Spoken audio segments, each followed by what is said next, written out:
All right, we're live, Drew. We're live. Let's do it. Welcome back to a special Tuesday night. I almost came right out the gates and said, welcome back to another Thursday night. Uh-oh. Gonna mess up our whole week. No, it's going to make your week better because we got a Tuesday night live and a Thursday night live. Yeah, we do. With us tonight, we have special guest Mike Glover. And as always, Drew with the sound effects.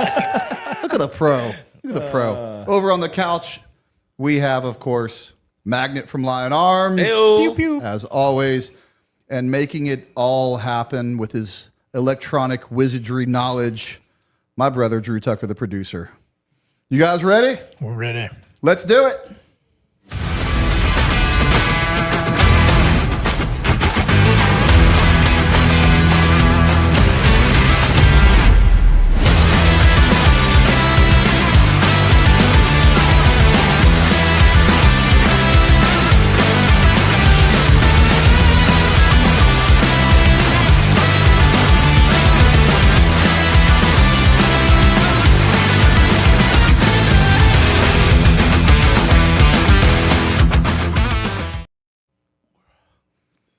Welcome back, guys. I'm excited about tonight. Got my old friend Mike Glover here with me. We've crossed paths before, limited, but crossed paths. We were in the Q course together, spent some time at the unit together, and now we're podcasting together. Wild. That's crazy. Mike, what are you doing podcasting? Why you do it? Hey, what's going on, guys? Welcome back to the... How'd you get into it? Honestly, you started early. You started at a great time, both with social media and podcasting. And I don't mean that facetiously. Mm-hmm. You probably didn't know it was a good time. It's more of a hindsight thing. But what made you pull the trigger on that? Because back then, it's cool to do it now, but probably not when you first pulled the trigger on that. I don't think anybody was listening to me but my mom, to be honest. I honestly started podcasting to get a lot of things that were just stuck in my head, to get outside of my head and kind of comprehend the experience. Yeah. A lot of my podcasts were on my cell phone on a voice memo that I recorded in my pajamas in my bed. I mean, legitimately, right. No studio, just talking into my cell phone. And so that helped me. I found that podcast and talking about things, military experiences, lost friends, it really was therapeutic for me. That's why I started. Yeah. It's really cool you say that. People forget where people started. What I mean by that is you go to your channel now and you see a nice polished product, right? Great thumbnail, good production, good editing, it's a skill that you hone. Podcasting is still a skill that you hone. You can go back to Joe Rogan. Look at some of Joe Rogan's earliest episodes. They're trash. They're not. People aren't going to want to hear that. It's not nice to say about something. But Joe would probably say that about his early episodes too. I'm pretty sure he knows. Just trash. So it's really cool that. But that's the thing. It doesn't have to stay trash. And I give this same advice to other people who want to get in the space where you feel like you have to drop $10,000 or $15,000 and get the nicest of everything. No, just put out a product. The content is more important. Be good at your skill and slowly work at it.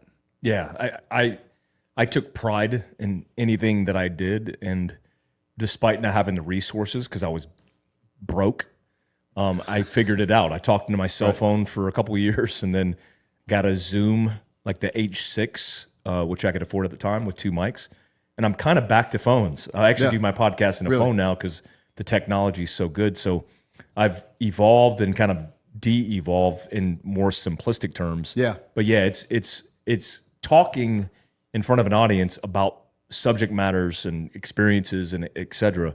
You get better at it the longer you do it, for sure. You sure do. And people get to see a polished product.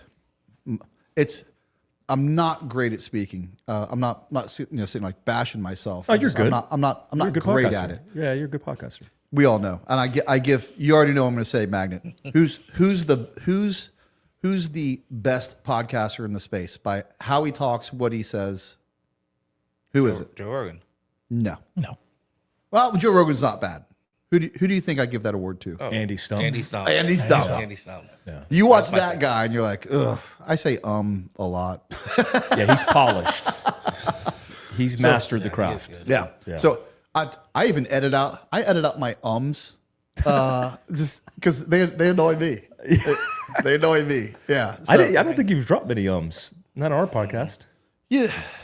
You gotta catch him. Yeah. You weren't listening for him. You're good at workflow. You're good at flowing the conversation chronologically. But was there ever a point where you go from there's probably 20 people, 100 people watching your podcast, and I know it's to some degree a weird thing for two grown men in our background to talk about, but this is a business sound, and it's what we do. It's our life now. Yeah. Right. Do you know what one of your biggest videos is, view wise? You got any over the millions by chance? Yeah, got a whole bunch of millions. Yeah. Okay. Yeah. Could you ever imagine at the beginning that you'd ever get a result like that with a video, that 1 million people would care about what you had to say on anything? Never. Unfortunately, it was on Uvalde when I criticized the law enforcement response and did a play-by-play on the actions of the officers and gave one officer who was pushing the momentum the credit, and then obviously criticized the rest. And we know how that went. It hurts me to say this, but it's a good thing that came from a bad thing. Yeah. I still train mainly SWAT officers and SWAT teams, and they will say, we're not as good as we believe as the military. The military does a really good job of learning from its actions, AARs, trying not to make the same mistake twice, spreading that information out. And they're right. We're not 100% good at that. But for the most part, the military is pretty good about that. Yeah. Yeah. Evolving and upgrading its circumstance. Like when I say speed of war, the unit does that by objective. Right. Uvalde was a horrible showcase of law enforcement presence. Yeah. However, law enforcement refuses to let that happen again. In fact, I'm doing an actor shooter conference for the Florida SWAT Association. Really cool. And they still think about that and somewhat talk about it. They don't. I mean, it's been a long time, so it doesn't live rent free in their head, so to speak.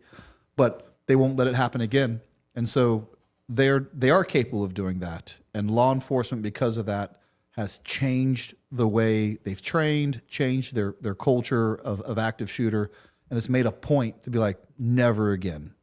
And that is one of the good things that happened from that.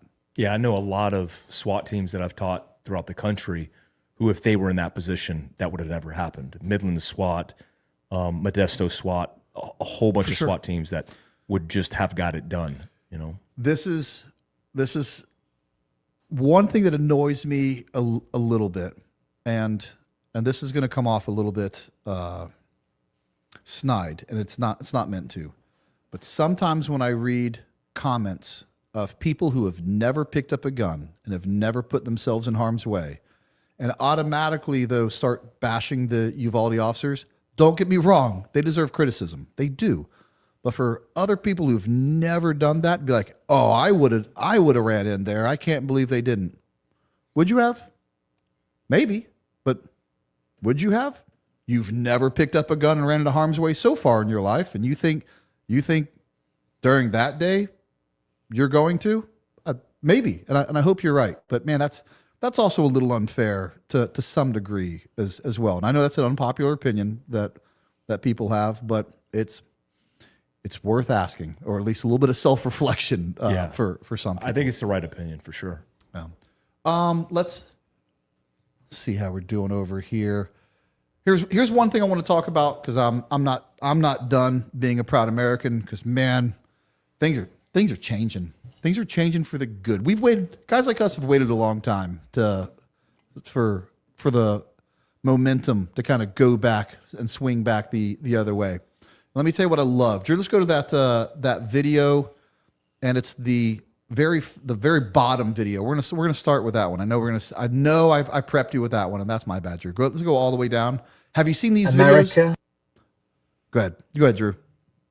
you deserve and are owed an apology. And I'm going to say sorry on behalf of all the countries outside America and their media and the narrative they paint about America. Hundreds and thousands of fans for the World Cup are now seeing America through their own eyes, realizing the narrative they've been fed is false. And they're now realizing America is not the place that they thought it was. And I am sorry the media in these countries outside of America paints you the way they do. America is rich in culture, scenery, the people are amazing. And the media in the countries outside of America paint this weird narrative that it's a place that you shouldn't go. But now the tides are changing. There is a shift that is happening. And I'm sorry you've been painted in this light for so long. And I'm so happy America is finally receiving the flowers that it deserves. We've all seen the videos of the Europeans experiencing America for what it truly is. That's good enough. And it's There's video after video after video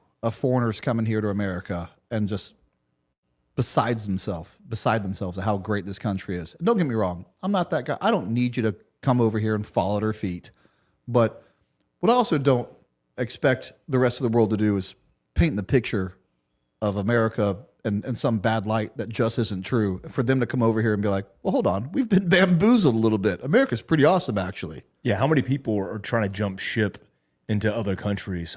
What's the mad exodus from America? There's none of that. Nobody's crossing borders trying to get into foreign countries. There's no rafts full of Americans trying to get out of here. Yeah, that's not happening. Yeah. Oh, I love it. And that's not you a soccer fan? Yeah. I'm getting, my son's getting into it, so with him, I've gotten into it, and I love it. I think it's pretty cool. I'm a bandwagon guy, just not on a lot of things. Like my Florida Gators have not been worth cheering for a whole lot, but I'll always be a Florida Gator fan. Same. I grew up one. When it comes to bandwagon sports to some degree, check it out. I don't like synchronized diving. I don't. No. Put it in the Olympics though, and America's about to jump off that podium for a gold, for a chance of a gold medal. I'm watching. Same. I care about diving all of a sudden. Yeah. I don't care a lot about soccer. World Cup comes around. All right, America. Give me the T-shirt. I'm watching. And they have not disappointed. Last week, I think we only had one game under our belt. Magnet, when I asked you, what do you think about the American soccer team? And we rolled over Australia since then, didn't we? I told you. I think they're a great team. I mean, they have a great coach. So people are talking about them. Yeah. Which it took a long time for them to get as to where they're at. But I think they're a great team. Yeah. Now, Lord David keeps saying England. So him and I have been going back and forth on that. They got a team. They got a team. Who do we play next? Do you know? No. You don't? Oh, you're my soccer expert. I know. Chats will let us know. I have been so They busy. just at the beat shop. Korea. I know that. What's that? They just beat Korea. Who did? The American team. No, we just beat Australia. No, last weekend. I think it was a little weekend. But Paraguay. We're 2-0, right? 2 games so far, right? Paraguay Who beat Korea? and Australia. Probably anyone they played. Half of me is tormented. Yeah, it's gonna be a good night. Oh, I know there's going to be a few more, but there's just Is one it more. North Korea or is it South Korea? Yeah, you might want to specify that Korea. You wrote a book called Prepared, and I'm proud of you for. And this is not Where a is joke. this going? No, this isn't a joke. I say this to other We go people. from soccer to a book. I love it when special operations guys or anyone in the military writes a book. There's a wrong way to write a book. There's a good way to write a book. When you write a book the right way, and yours isn't even ultra focused on your military career. You dabble in it and you say things when it's important. But I think it's important for future young men of America to read books like this and have a reason to want to join the military. So kudos to you on the book. That was not a joke. Shukran. Looks like we're playing Turkey Thursday, 10 o'clock. Oh, 10 p.m. they're going to get crushed. I know. What? Thanksgiving comes early this year, boys. Turkey's going to get crushed. Yeah. What do you say the score is going to be? 2-0. 2-0. All right, I'm going 3-1. Ooh, I'm going 6-1. Oh, love it. Love it. Yeah. It's Turkey. Come on. It's Turkey. Nothing to China. All right. They're known for hair plugs, not soccer. We're making that trip. When are we going? Ask me how I know. That place is legit for that. Speaking of books, Drew, pull up Instagram, and this summarizes a little bit what I hate about SEALs writing. It's not, well, we can make fun of SEALs, but how they kind of, what's the word I'm looking for? Almost take advantage of their background and overly apply it for monetary gain. It can be done in a good way, but this one kills me. Go ahead, Drew. Hell week. This is hell life. I lost a lot of friends in Fallujah. And what did I learn about it? How to make you a district manager at a Sherwin-Williams. My book's called Make Your Bed. And I'm not talking about fixing your bed. Make it with your hands. Go in the woods, cut a tree down. Drag it back. Fabricate a bed. And then and only then will you be ready to be a district manager at a Rack Room Shoes.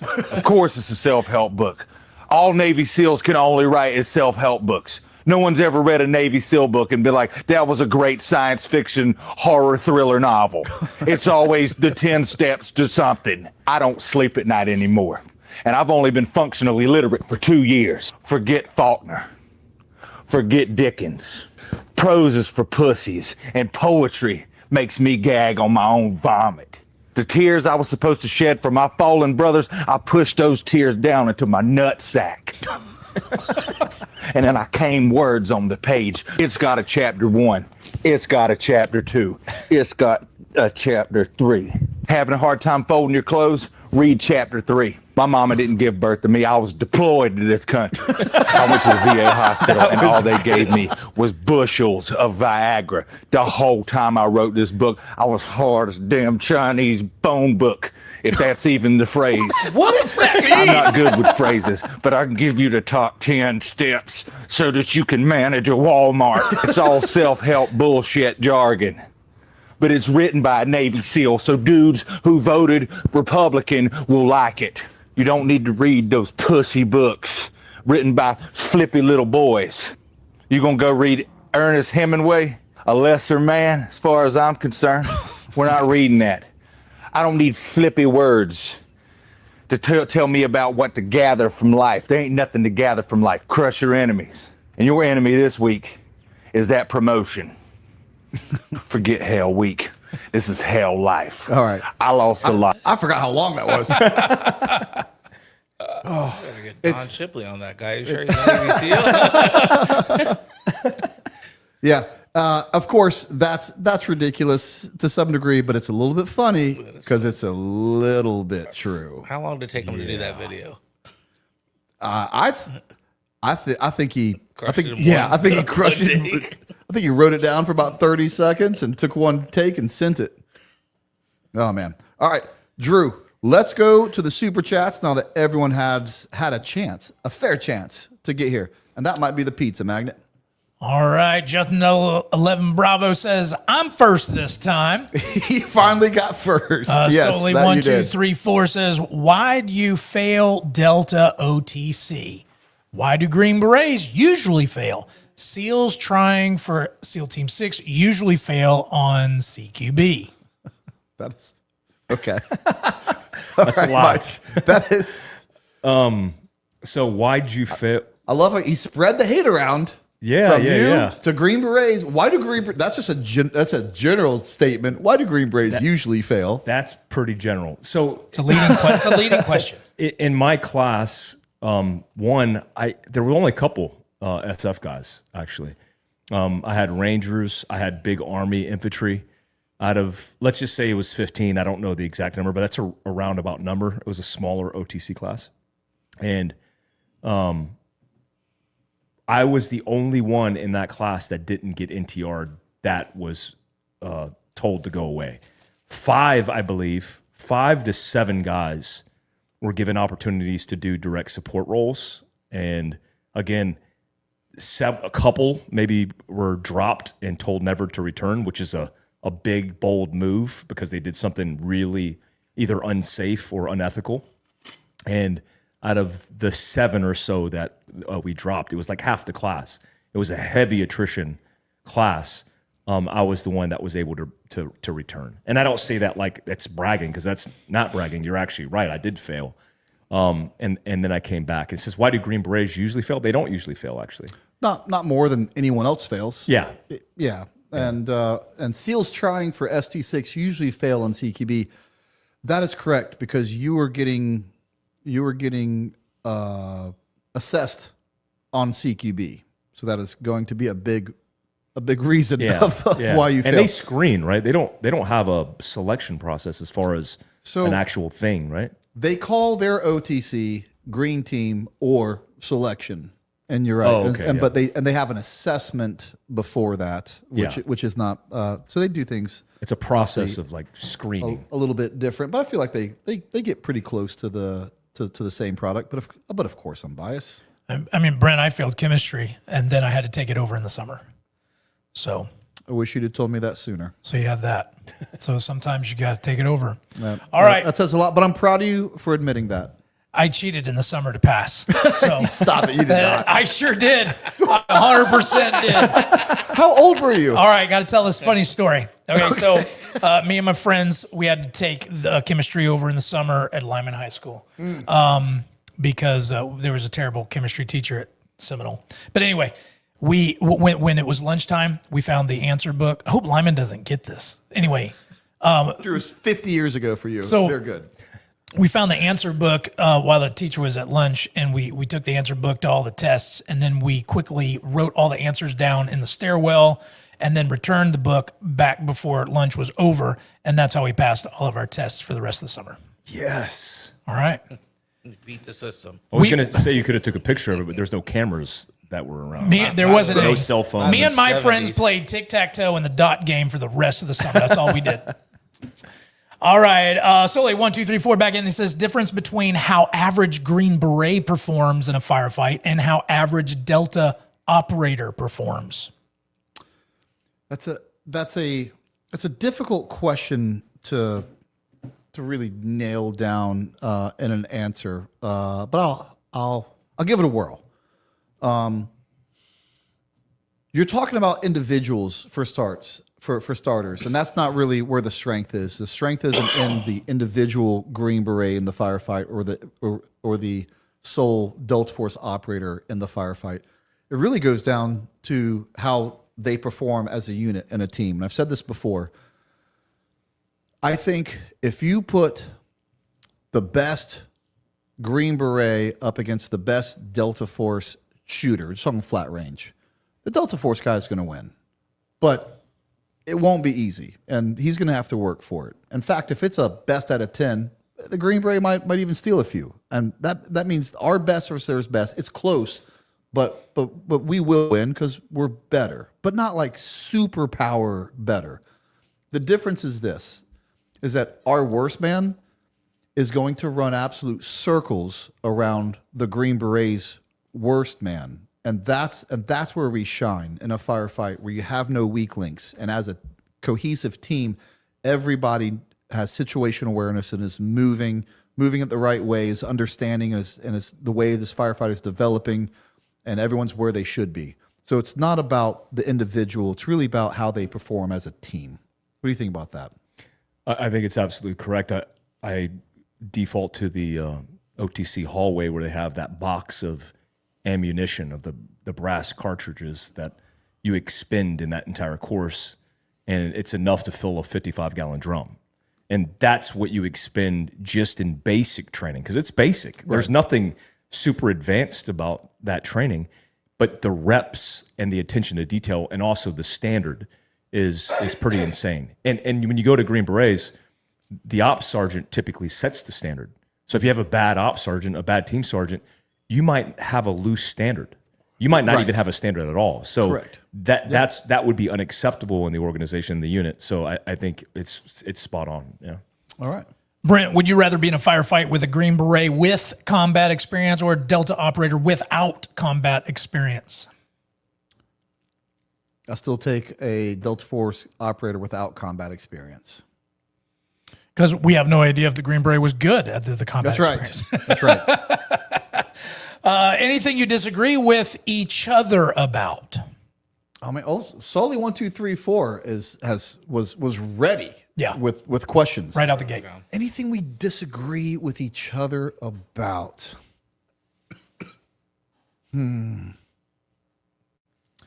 Oh, that is a good question. Mike thinks he's better at me at math because of his Asian heritage. When I have an abacus, if I have an abacus present because I know how to work it, I just the beads. And I'm not bad at math. So that may be one thing that's been a sticking point for a long time. We talked about that. For a while in We've the talked garage. about that. Yeah, that might be it. Just another 11B says, I heard Kiki was going to be here tonight, likely using false names and bashing Brent. Okay. All right. We'll be on the lookout for Kiki. Looking out for Kiki. Oh, Kiki. Holy Fook says, Mike. Real quick before we get to the next one, Yep. and that's okay. It's you're in the public eye. People are going to bash you. But I think it's a little bit. I want to say, how do you handle it, Mike? Some people say this that I can't completely do. Of course, I have to read the comment section. I read it for a couple reasons. Like it's a good feedback. I've gotten good feedback from the comment section about whether it can be you talk too much. The audio isn't very good. I wish you'd have asked them this. Like there's certain things that people are giving good constructive feedback in the comment section. Of course, you're going to read good comments. You're going to read bad comments, and I can't not read the bad comments. I'm still a person, and most people want people to like them. So I'm sure in the public eye, you're no stranger to negative comments. Do you see them? How do you deal with them? So I do read comments sometimes, and a lot of the times when I don't read comments is because I don't have the time, and because I'm just putting content, disseminating information, usually one way. But I am very reciprocal when it comes to constructive criticism. The one thing I don't tolerate, and it's easy because now, for example, if you block and delete somebody on YouTube because of the Google algorithm, it's tied to a Google account and their IMEI, which means they can't generate other accounts to bash you because you'll block them all. So if I have somebody who's disrespecting my family, my wife, my kids, talking about things out of context, like they don't understand, then I typically just block and delete because I just don't have time for that. But I am very open to criticism, and I think it's part of this whole feedback loop which evolves us in this space, which I think is positive. That's harder for me to do because you're much bigger than me. So if I block 10 people, I'm going to lose 10% of my viership. I can't. So, and I need those negative comments to push the algorithm. It's a comment. I'll take it. Well, it's like a tool. Yeah. Yeah. Tool. Yeah. Yeah. It can be a tool for engagement for sure. I don't know if you have one that stands out, but I've said it before. I do have my favorite anti-Brent comment I've ever read, and it was on my episode with Andy Stump, and I hope I can remember it right. Some guy wrote and goes, "While Brent's in Montana, I hope he gets stuck in a structure fire and dies, so we never have to hear from him again." God. It was so over the top. Whoa. It made me laugh. I wasn't. It's my favorite comment. I'll never forget it. Jeez. And because I was like, "Jeez!" And unless you catch me on a bad day, which is rare, I'm human. Usually, those really negative comments, I'll write back to them, but I usually write back something really nice to them. Yeah. To try to Kill them with kindness. Yeah, and sometimes I'll win them over with just some niceness. There's plenty of times that hasn't happened. But have you ever seen a comment that either really hurt or just stands out to you? Like he doesn't even know me. Why would he say that? I have that. So one of the ones I did a segment for Black Rifle Coffee on pro tips, and I'm having fun with it. So I'm just talking shit. I'm not doing anything constructive. A lot of it was just banter. But I basically said dry firing sucks. And to evolve your game, you need a dry practice, meaning you don't just need to stare at a pasty with a pistol and pull the trigger in one movement. You need to draw your gun. You need to move laterally. You need efficiency and movement built. But nobody saw that part. They only saw the part where I said dry firing sucks, and then it came out on the internet. They clipped the clip of me just saying dry firing sucks. Of course. And what's ironic is we actually teach dry firing at Fieldcraft, and we had at the time a YouTube video on how to dry fire efficiently. Right. And obviously, if you went to the unit or spent any time in special operations, I remember in OTC staring at a wall for weeks dry firing a pistol on a pasty. Here's now that I haven't thought about this one in a while, but you got me thinking about things. Yeah. I referred to, we were watching a breakdown video of a suspect in a car with an AK. It was like a mini AK. I forget what it was called. It was like a smaller version of an AK. And he had a magazine that was in the gun. I referred to it as a clip. I really don't do that normally, but with AKs I will, because it's a banana clip. It's a banana clip, right? yeah. And someone saw that I had referred to it as a clip, and it was like, "All right, I can't take this guy serious. I don't even think he was in the Delta Force. No Tier 1 operator would ever refer to that as a clip." I'm going, that's your standard of whether I was an operator or not? It's because I used the term clip? That's a good one. Petty. That was good. So petty. 1 him, 0 us. All right. What else you got, Drew? Well, speaking of the critics from the audience, and of course, no, there's nothing negative here, but somebody did ask, is this rug, is it a trophy of war, and if not, why haven't you replaced it? So there's Syrian. things It looks I Syrian. wish I would go back and do, and the fact that I didn't get a massive custom-made rug from Afghanistan haunts me to this day. They'll make a dive logo for you. They'll make it into like Halo wings, the SF crest. They'll do whatever you want for like $200. Yep. For Op Fun. So it's free. Yeah, that's a regret in my life, and I always meant to do it, and I just never did. I got a question for you. You know how guys are going back to Vietnam? Not a lot of them, but some do. Like MACV-SAW guys later, right? Yeah. Do you think? Can you foresee in your 60s or 70s going back to Afghanistan? I thought about it. It's the most beautiful country. Even as soon as now. Yeah. I actually, I'm planning a trip back to Iraq, and I'd like to go to a couple MGRS grid coordinates that I have in Afghanistan. I think, like, one, that whole trip back for MACV-SAW operators is a part of their healing process.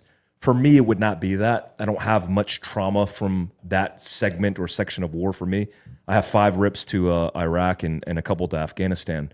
But I have fond memories of the isolation and being next to the Hindu Kush Mountains and the river and the magic of that place. Here's the flip side of that. I think those guys can go back to Vietnam with no problem. Yeah. Like, no safety concerns. Yeah. You can go back to Iraq right now with really no safety concerns. Yep. I mean, of course, it's always a little, but it's low. Yeah, low. In Afghanistan, the Taliban still rule it, and I don't know if I trust them. Yeah. You know, I don't. Yeah. I don't. Unless you I don't bonus taught them on the flat range and hooked them up with some CQB classes or something in exchange for your survival. Yeah, I'd love to, but I just don't know if I can trust them yet. Or I'd have to have like some verified thing, like, hey, we have someone there, like your safety is guaranteed, and someone else has like confirmed that. I don't know. That's the only difference to me about going back to Afghanistan is it's still owned by the Taliban. No, you're right. That would be a high risk because they're all wild cards. You don't know who's left over. All right, Holy Fook says, Mike, UFOs and Bigfoot. Any stories or experiences you can share, and do you believe? We get this question for every guest. Every I love guest. it. They want UFOs and Bigfoot to be real so bad. Our last guest was an Oregonian and believed in Bigfoot. And so they got to win on that one. Oh. I do not. Mike, what say you? I don't, not the Bigfoot for me, because I think trail cams and how much time I've spent in the backcountry elk hunting, That's what I said. I would for sure have seen it by now. Right. But we'd find bones. They have to die at some point. Absolutely. You'd find something, some kind of trace evidence. But UFOs for sure. I mean, the idea. I'm very much so a Christian, and so when I think about this idea that we're it, I also believe in spirits and potentially aliens. You can call it alien. see where you're going with it. I think Okay. it's very spiritual. So I do believe that. Okay. I'll buy that on the spiritual side. We've Yeah. talked about that before. Yep. As Angels well, and Drew. demons. I That's it. believe that. Yeah. That's right. Holy Fook. Let's see. Mike, what was the training like for being a guard at the tomb of the unknown soldier? As you look back on that experience, how did that shape you? There's a well-informed listener. I love it. so good. I told you our listeners are the best. They, Oh my they really gosh. are. Yeah. Well, me and Brent talked about it on the podcast because he remembered a story I shared in the Q course about some of my experiences in being hazed. Very young in the Army in the 90s, there wasn't much going on. There was a lot of bored infantrymen, and I was surrounded by a good group of guys and was brought under their wing, and it was difficult. It takes on an average 7 to 9 months to earn your tomb identification badge through specific gates, and the attrition is higher than anything because the limitation is there's only, I think, 600 badges out of all the badges that have been awarded since 1948. I'm badge holder 470, and it took me 9 months. So I was on the far right extreme side of taking the longest to earn the badge, but it was very difficult. Yeah. I love that we got a chance to talk about that during the podcast really cool, because it doesn't get brought up. I don't think people know about how hard it is. Yeah. I don't think people look at it that lens that we talked about. Like for hundreds of thousands of people, and even foreigners, that may be the only look they get at our military. Yeah. But the look they get is the most squared away to a millimeter uniform. The absolute highest standards of gosh, now I'm forgetting the word, drill and ceremony of DNC, the highest level of professionalism.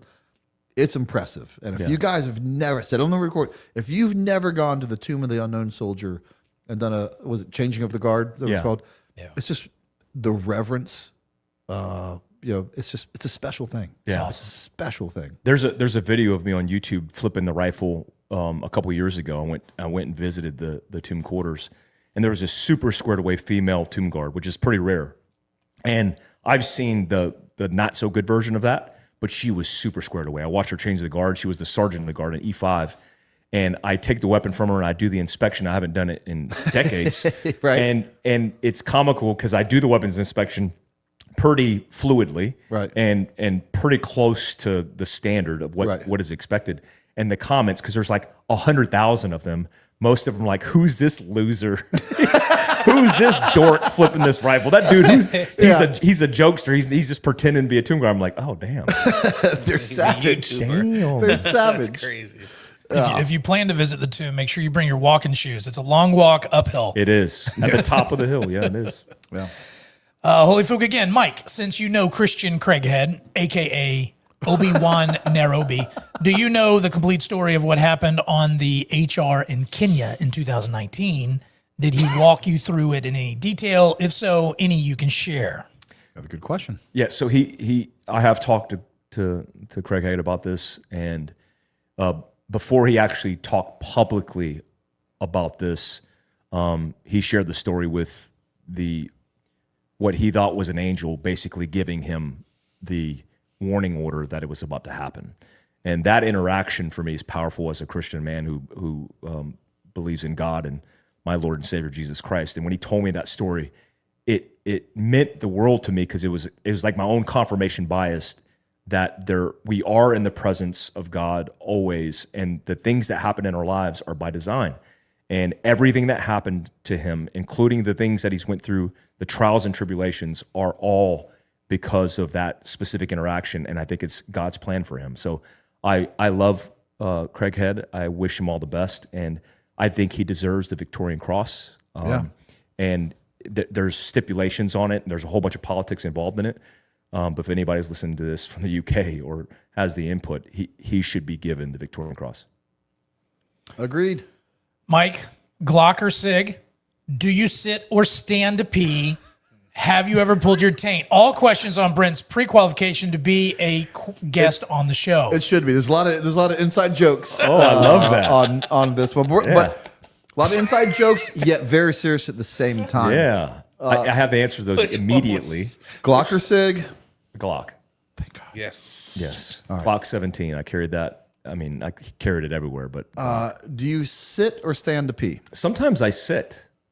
That's okay. Sometimes I sit because Drew says that's okay. That's okay. when you get older and you got some prostate things working through and you think you're done, and then when you get into the living room, like 100 feet from the bathroom, and it dribbles down your leg, you want to sit a little bit, just relax, just hang out. Things change. Yeah, things change. It's a weird subject that we're on, but you want to talk about where like you're so bullheaded about something and that you didn't even know there was an option. Drew's like, I sit to pee sometimes. For starters, this whole conversation happened when he thought I said I was gay. That's how bad it was. When I was at the team room at the unit. Yeah. And I had read an article in a newspaper talking about different guys who sit and stand to pee. And I was like, I didn't even know this was a thing. Guys don't sit to pee. Oh. So I go to the team room. I'm like, hey, anybody in here sit to pee? And like two guys are like, yeah, I do. I'm like, what? What? I immediately go to the next team room over, bust in. Hey, Half the unit sits to pee. anybody in here sit to pee? And one guy's like, I do. And the other guys in the team room look at him like, you sit to pee? And he's like, They all yeah. got fired. This is something men don't talk to each other about. Yeah, and we need apparently to. some do and some don't. And the and some sitters go room to room asking. right. And the sitters don't know there's only standers, and the standers don't know there's some sitters. Did you try it though? After that? All right. So that paints a picture. He does every time he poops. He does. That's true. I was like, Drew, you tell me as a man when it's okay to sit to pee. And he goes, well, sometimes I get up at like 2 or 3 in the morning, and instead of turning on the light and waking up, like I sit to pee in the dark. And I'm like, that's actually not a bad. Oh. That's actually not a bad answer. And I can't believe I'm so dumb. I've woken up at 2 or 3 in the morning. Yeah. And it never even crossed my mind. This is how you do it. I'm just gonna turn on the light and wake up completely Yeah. because sitting is never even an option. Or you piss on the floor and then guide it in because you hear it and you're like, that's where it's at. The wife will get that later. I don't want That's to also clean an it option. up. That's I'm just lazy. That's why I do it. Oh, Yeah. he did correct me. I saw it's Victoria Cross. I said Victorian Cross, but I meant Victoria Cross. and the last one was Something about taint. Have you ever put a taint? I have pulled my taint 3 times just today. Just today. just today. I get it. I was at a concert with my girlfriend, and she wanted me to ride a mechanical bull, and I squeezed on as hard as I could. something popped in between. Ooh, your pubic bone. That area. Yes. Ooh. But that was the best way I could describe it. She's like, "Why'd you fall off so fast?" I was like, "I think I just pulled something." She's like, "Oh, what'd you pull?" I think I pulled my taint. I was able to.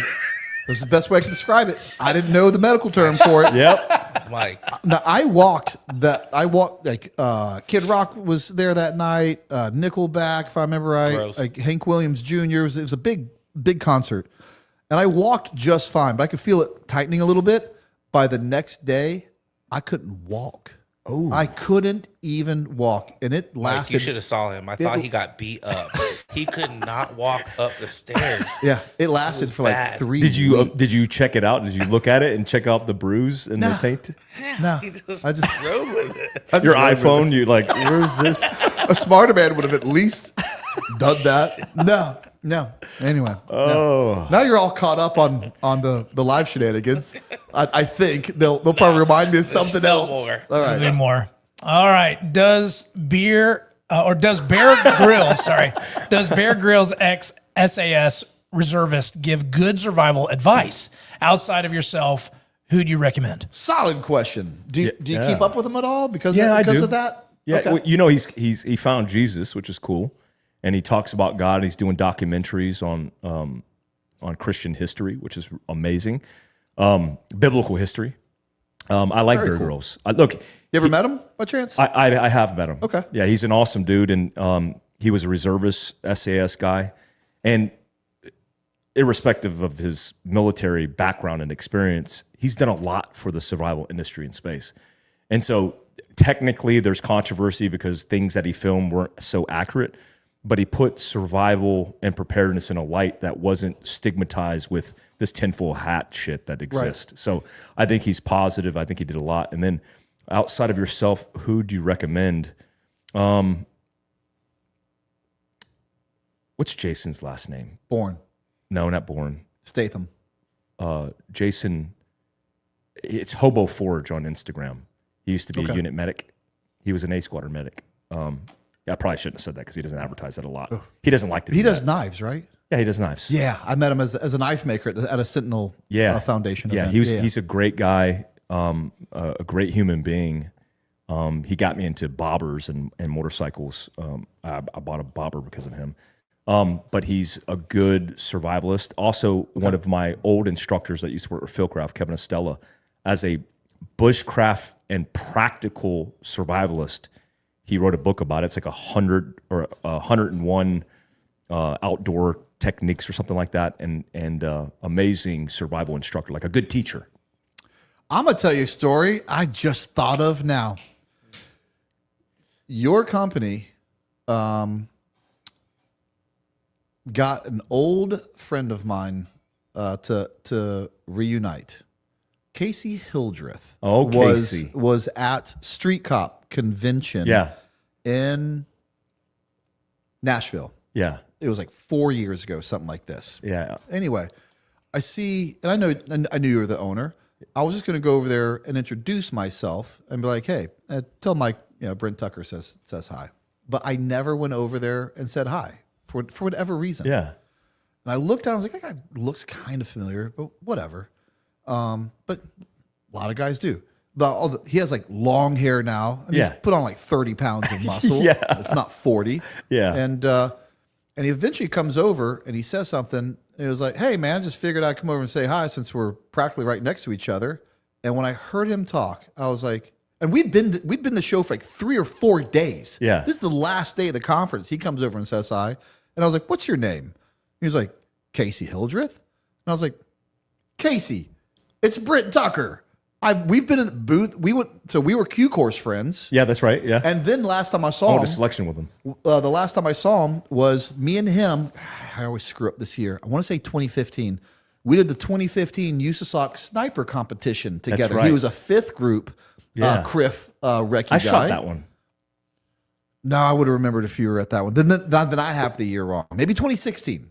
Oh, okay. I shot 14 and 13 and 14. I shot. Okay. Yeah. So Casey shot a lot of them. It's He shot 15 or 16. Yeah. But yeah, we lost. ended up getting second place. The third group, their Sodic instructors, their deck guys. won it, and because they cheated, I'll die on that hill.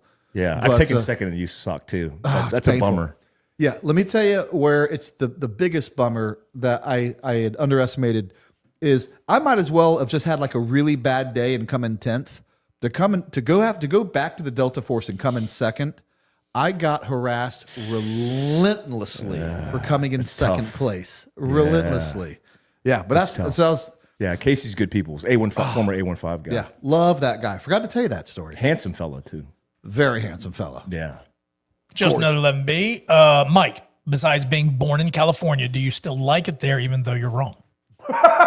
Yeah, I actually do. I love California. I love the people. I spent a lot of time. I was post-certified in Cali, and I taught a counterterrorism course to cops. And California law enforcement are really good. They're really squared away. They do a lot of heavy lifting because that place is a shithole in a lot of places. Yeah. And so, but I was born in Fort Ord. I started Philcraft in a small town called Jackson, California, a small gold town in Amador County, where the sheriff was good to go. There's amazing people, amazing scenery, amazing food. It's just the shit politics, man. Like Mayor Bass, this shithead in LA. So bad.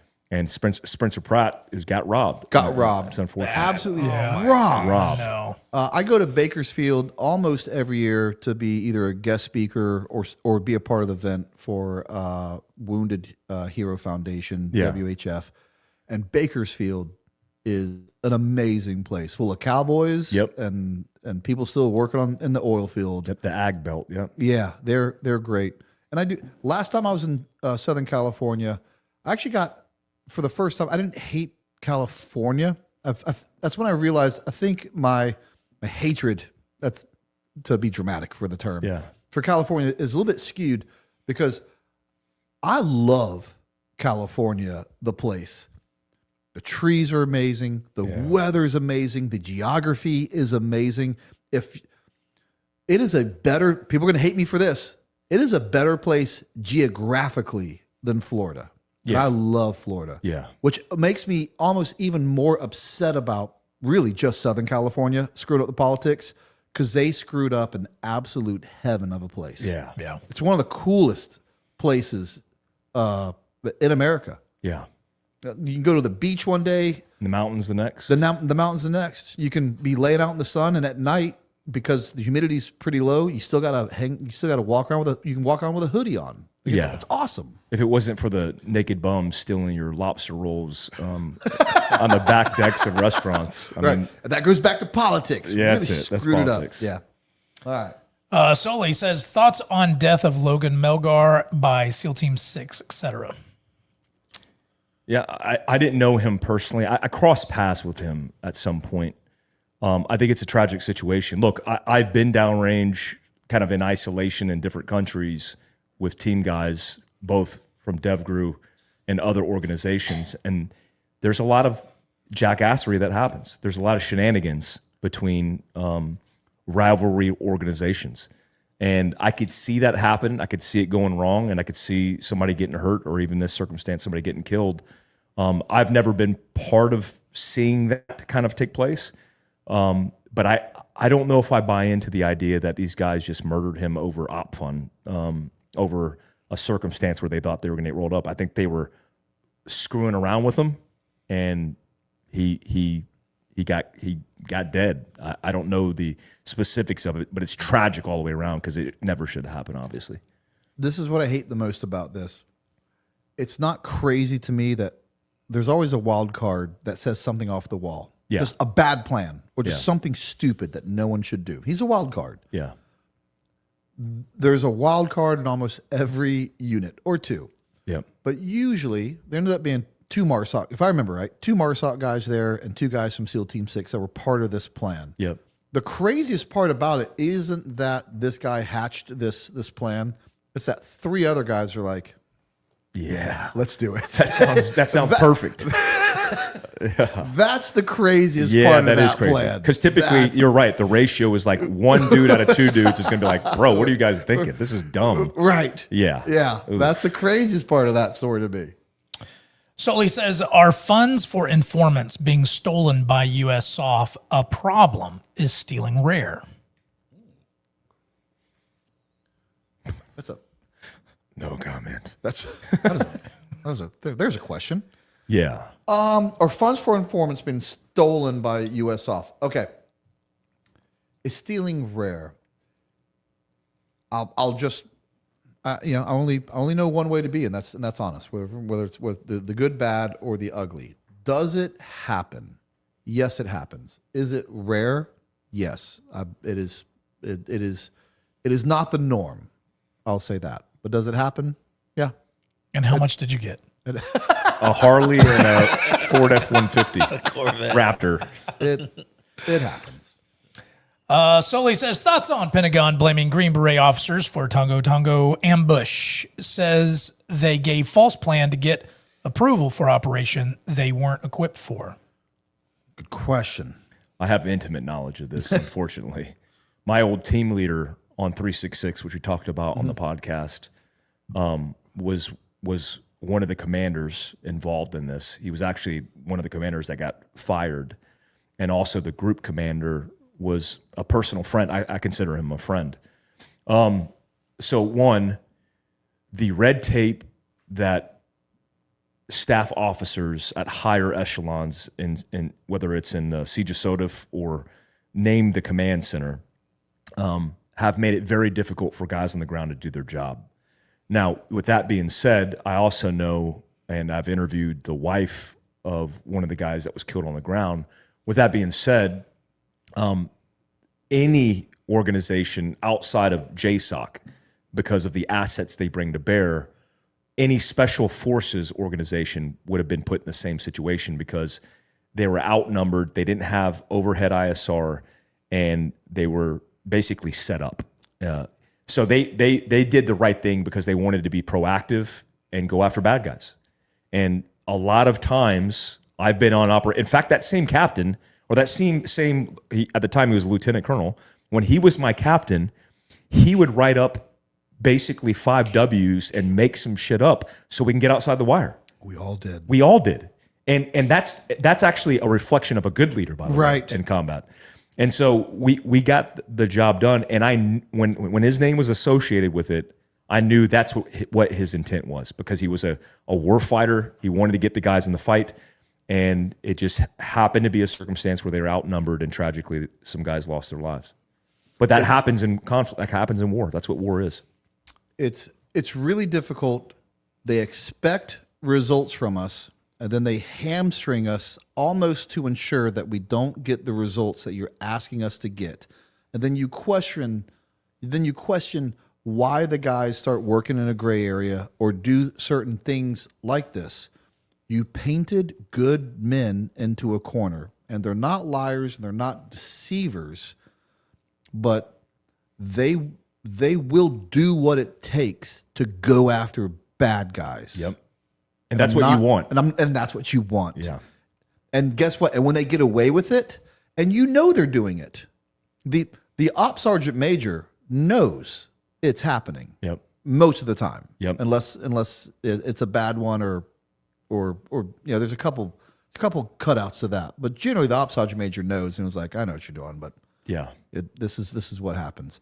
But when they get away with it, you don't have a problem with it. But when in the rare instance it backfires, then you want to crucify them. I have a problem with that too. Yeah.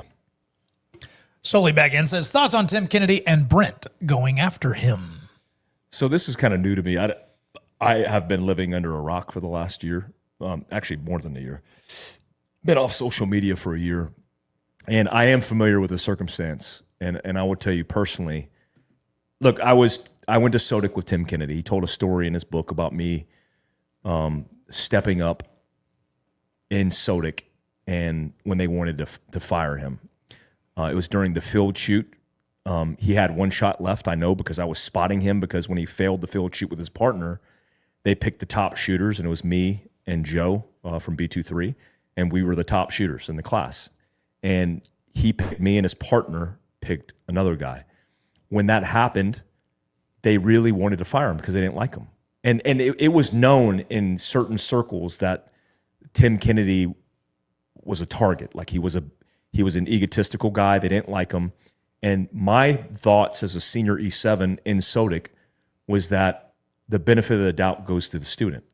And I told Ricky, who was one of the instructors who actually came from B23 and was working as a civilian, I said, he's got one more shot. And he goes, no, he doesn't. I said, I have the round. You gave me the rounds. This is the round. He's got one more shot. And I argued with the NCOIC, Eric from 10th Group, and he said, the benefit of the doubt goes to the student. You got one round. Shoot it. If he hits it, he stays in. If he misses, he doesn't. Well, he hit it. I called a wind call that was pretty heavy because it was the furthest target on range 66, which is about 600 plus meters, which is nearly transonic for 308. We were shooting M24s. We didn't have 300 Win mags. And when he shot it, I knew it was a hit. It drifted in the target, hit dead center. And I was targeted after that. I was treated like an enemy of the regiment. And despite that, we still placed top shot. And then we didn't even go to graduation because we had to deploy to Iraq, where we were with B Squadron in that rotation, like days later. It demonstrated to me that despite being a Green Beret, being qualified, that based on how people perceive you, you could be targeted. And I know what that feels like. So I've always had empathy for Tim that way. When I got out of active duty and was in the Guard in 19th Group, I was his boss. I was his J3 Sergeant Major. And I was a young Sergeant Major. I made it my first look. I was in my early 30s. And we had kind of grown up in similar SIF companies, him C37, me B23. And I saw the good side of Tim Kennedy. I tell the story. I saw him, go out of his way to help people, including a kid. We went to a charity event, and he signed UFC gloves and talked to this kid about being in the Army and doing real good things. And he changed this kid's life right in front of me. No expectations. I had no understanding of who he was behaviorally, nor knew his reputation. I just knew that he was a good human being, and I still believe that today. Despite the errors that he's made, and he's made many errors, And despite Brent calling him out, I think because I come from a background as a Baptist in North Carolina, as a Christian, and my mom raised me the right way, my wife reinforces that the home, it is in me to forgive him for the mistakes he's made because I have fallen short myself. And I think that's all of us. Brent's communicated to me about how he's fallen short and things that he's improving. And I think the best course of action is to learn from those mistakes and move forward. Also, I have 4 kids and I have a life that I'm living. So although I have an opinion, I'm not invested in this as heavily as some people because I just don't have the time. I just don't have, I'm changing diapers. I have a 1-year-old, a 2-year-old, and 2 6-year-olds. And it's a heavy lift. I love God, family, and prepping in that order. And that's my focus. And I wish Tim Kennedy all the best. I wish Brent all the best. And I hope that one day you guys could sit down in a conversation and talk through the difficult things that need to be said and can move past it. That's my hope. I agree with that. You know, even when I did that podcast, I don't talk about this a whole lot, but I believe I've said it before. It weighed heavily on me. I don't, to some degree, what's going on or what did happen about it, I was aware would happen. It would look like we're eating our own, and there is a perception of that, and I get it. It would look like, you know, vets are tearing down other vets, and if you didn't really pay attention to the details and how bad it was, then you wouldn't understand it. Of course, yeah. And most people don't. Yep. And that's the reality of it. So when people don't understand it, I don't get mad at them because that's just the reality we live in. If you can't tell the whole story in a 30-second short on Instagram, that's about all you're going to get, you know, from it. And Yep. you're going to need to listen to a 2-hour podcast Yeah. of everything. And you're really not going to get that for most people. Here's a little bit of case in point about like the sniper story. It's not that part of the sniper story. It's when you rewind it back a little bit. And he said that his shooting partner quit in the middle of a stock lane and quit because he wasn't a very good sniper, and he quit because he had the self-realization that he didn't have the discipline and he wasn't good enough to be a sniper. It really kind of dragged his name through the mud a little bit. And he's dead. I know that. And he's dead. Yeah. And here's what's worse. He did graduate that sniper course. I know that. He did graduate that sniper course. And the reason why you ended up shooting with them is because they failed. And of course, I'm not going to get into details of this because only me and you have been to Sodic really understand that. And I get, he probably just took some creative liberty. He made it sound like it was the one shot that you take on your stock and then they recreate that stock. Yeah, it wasn't that. But it was the field shoot. But it was a field shoot. I wasn't going to get wrapped around that because it would have taken too long to explain. But why they really had to do that is because him and his partner failed the field shoot. Yes. And then when you reshoot it, you don't retake it with the same partner. Yep. They split you up with a new partner. So that way you can't blame it on the other person. Yep. And I say blaming it like it's a bad thing. So it gives you a fresh look with a partner. Yeah. And I know me and you will, since he's not really out, we'll just say his first name, Joey. Yeah. Friends with him as well. And he even told me, he goes, I'll tell you why Mike took that shot with Tim, because Mike was one of the best shots in the class, and we paired them up with strong shooters to make sure that they got a fair look at it. Yeah. So it wasn't the second part of that story. It's the first, when you said a guy quit who's dead, and he didn't quit just so you could build up this story in a book. That's fair. That's bad. That's fair. One, I know that guy because he was on a sister Freefall team when we were training up with JSOC for Freefall. And he died in a Freefall accident. He died in a Freefall accident. Some think it was self-induced. But he did not fail in a stalking lane. He did not quit. He failed the reshoot on the test. Correct. And technically they wanted to fail Tim for that, and he didn't. In fact, what he doesn't mention, and I've told Tim this personally, which I find a little bit problematic, is I said to him, the guy literally said, and this is dramatized in the book, but it actually happened this way. He said, "You got one shot," and the whole class was done. Right, they're sitting in the chairs or the bleachers. Right. He said, "Well, you got one shot. You hit it, you're in. You miss it, you're out." And I called a wind call that was heavy. It was a heavy wind day. It was like a 1.5 with it. Anybody knows in a mil radian reticle, a 1.5 wind call at 600 whatever is, I think it was 670 meters, is a heavy wind call for that weapon system. So I called a left 1.5, and he came off the gun and he turned around and looked at me and he said, "Are you sure?" Mm-hmm. And I looked at him and I said, "Tim, get back on the glass," and just was super calm about it. Right. And when we hit the target, I stood up and I didn't say a word to anybody. They try to fail me by giving me an extra shot on the last day of Sodic, and I took it in an urban environment and hit the target, no problem. But there was ego there. And I think one of the problems that Tim deals with is ego. And I think he would be he's humbled by this experience, obviously. I haven't talked to him in detail about this, but I know he's humbled by this experience. He needs Ibogaine, like many of us.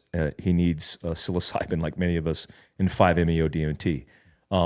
And it gets the best of us. I knew him as somebody who was different in his ego when we were young E5s, and he was an E5, I was an E6, when we used to roll jujitsu together. I experienced that with him. But at his core, he's a good man, a good human being who has made a lot of mistakes. And I won't say what we've talked about, but I believe I've said this before. Even through that whole experience, after the first episode, second episode, third episode, me and Tim were in talks. Oh, I didn't know that. Yeah. He called me, I'd call him. We'd send text messages back and forth. Again, those are personal things, so I don't reveal personal things. But I don't have a problem saying this because it's not a bad thing. He was always very cordial with me. Yeah. Which is, if you think about it, a little bit weird, because I'm out there, and let's just be honest. You have a guy trying to take down your empire that he built, and he did build an empire. Yeah.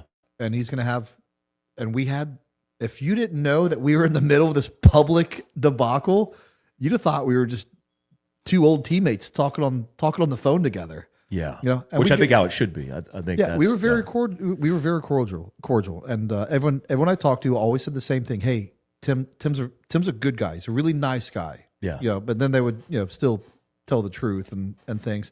But I got that time and time again that he was a good dude, which did make it harder to do that episode, knowing that he's a nice guy. But I'll say it again. He's never really come clean about it. Yeah. And for you, it's principle. It seems like it's principle. It's just principle. Yeah. But my end goal was never to expose Tim Kennedy. My goal is to set the record straight. And I said this at the end of that podcast, was, hey, the same thing you said. I'm not perfect, Tim. I just did different things, that are wrong. And this is wrong. It's now in the open. We're just asking you to correct the record and then go out and continue to do good things. And if you come out and apologize, and I was never looking for, like, I want you to come out here, bend the knee, and give me an itemized, down the list, apology for everything you've done wrong. That'd be a dick move. Yeah. You know what I mean? You just wanted him to go through it. Just go through it. Yeah. And I said, and guess what? And we'd welcome you as a community. We would welcome you back with open arms. And I'd be the first one to come up there, have a beer with you, hang out, post on IG, welcome back to the fold. And he never did that. And he never did that. But guess what? That offer still stands. And that offer will always stand. I'd like to see that. I'd like to see that. As somebody as well. who knows you both and respects you both, I would like to see that. All right. What else we got? Some Milsum nerd says, what's current mission of CIF and why POTUS PSD? I've, as a member of the CIF, we do POTUS PSD. I've actually done it in Africa before. We've been tasked, just like the unit, to do that. Usually overseas. Oh, usually overseas. Yeah. And if the unit's on the mission set, they have priority, like they're closer to the asset or the whatever you call it, what you want to call him, his code name or whatever. But we're on the outskirts in containment. And the CIF's current mission is fluid at the point now. It changes like daily, but I thought it was deep underground. I thought they were doing some Doug stuff. That was at one point, at one time. I know that's accurate. Yeah. I haven't talked Which to, the unit to doesn't any want. guys. They just pawned it off on the SIF. Oh, I hate that. I hate that mission. It's the worst mission ever. I'll only talk to this about you because SF I view as kind of like your little brother, right? To some degree in this aspect, like I can talk bad about my little brother. Don't you dare talk bad about my little brother. Yeah, I'm a proud Green Beret and always will be. Yeah. This is what I don't like about what they did with the SIFs or Chris, what do you want to call them. SF is so good about planning. They're so good about planning. And higher headquarters, if you ever presented them a plan and then they had one question and your plan fell apart based off of one question, they'd come down on you so hard. Oh, yeah. Rightfully so. Yep. So why is it when headquarters does something like this and says, all right, we're going to do away with the CRIF. And then the one question is, what are you going to do with them? And they go, I don't know what we're going to do with them. How does that fly? It's insane to me. It's insane. Absolutely insane. Yeah, it's insane. They did away with a premier unit with absolutely no real plan, and then they were like, "All right, well, what are we going to do now? It's too late. We've already set it and put it into motion." I hate that. That one blows my mind. It's horrible, and I hope they, the JSOC integration is super important for the SIF, but because USAFIC, U.S. Special Forces Command, doesn't own them, and they know they're outsourced, they hate it. They hate that they don't have control. And we were always in a position like, wait, who's got us? Who's got tactical control? Well, when we went into theater, it was task force. They owned us. JTF owned us. JSOC owned us. But whenever we got back, they're like, no, we own you now. And so they would make us do these insane things, these insane requirements when that wasn't our mission set. Yeah. And so it was this push and pull. And I honestly think the Doug mission, which I've done in the unit, I've been on one Doug where it was brutal, and I was like, I don't ever want to do this again. When that deep underground mission, if it gets pushed down to the SIF, which I think it's happened, it comes with a line of funding and a whole bunch of opportunity for guys. And despite it being probably the worst mission set in the history of special operations, if it does happen, because there's a high likelihood now more than ever that it might happen. Exactly. Then they will be at the tip of the spear until the unit comes in and goes, "We're taking this." Right, and that's what I was just about to say. Especially with Iran right now, it's a probability, and it's the unit's gonna be like, okay, never mind, we're not going to give it up yet. You guys go in first, we'll come in after. Yeah. What else you got, Drew? Holy Fook says, Mike, your favorite and least favorite terrain to operate in and why? Well, I think that's Another a twofer. solid one. What about you? Was Syria as far as the terrain? Well, the terrain itself, I was going to go terrain, mountains. Yeah, mountains. Hate mountains. It doesn't matter if you're going uphill, downhill. Scary. It's just tough terrain to fight in. And I'll add one more to that. And it's good and bad.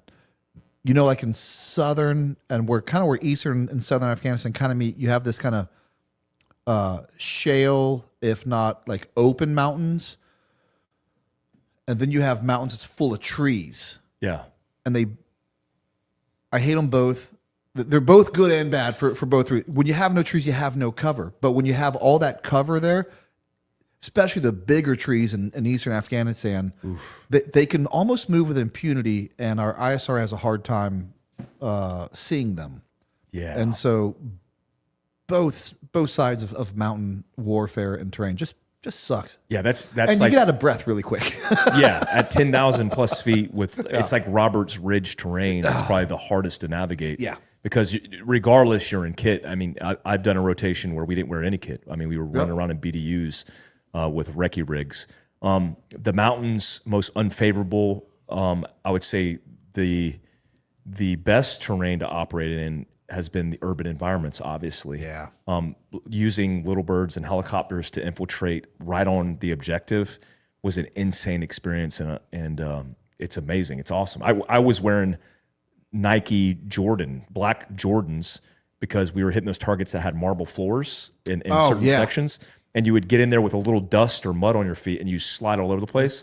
So I would go in there and then wipe my feet at the door, and then have like a basketball court running around the house. I don't think people realize this. When you go explosive breach, it may be clean in there. No, you create the dust. Oh yeah, And you That's a will good point, put yeah. some slippery. So I've seen yeah. guys go in there, planting that foot because that's and to make entry, and that's Yeah. they're making a dynamic move and just completely slide on their back like they got wheels on their back. Yeah. And just it's crazy. I'm trying to think what they're called, but in Iraq as well. Those I won't call them like mangroves. That's not really what I call Palm groves? Yeah, palm groves. Yeah. Oh man, that's Sketchy. That's another. Every time I enter a palm grove, it's just the hair on your back stands up, on the back of your neck stands up because you don't really.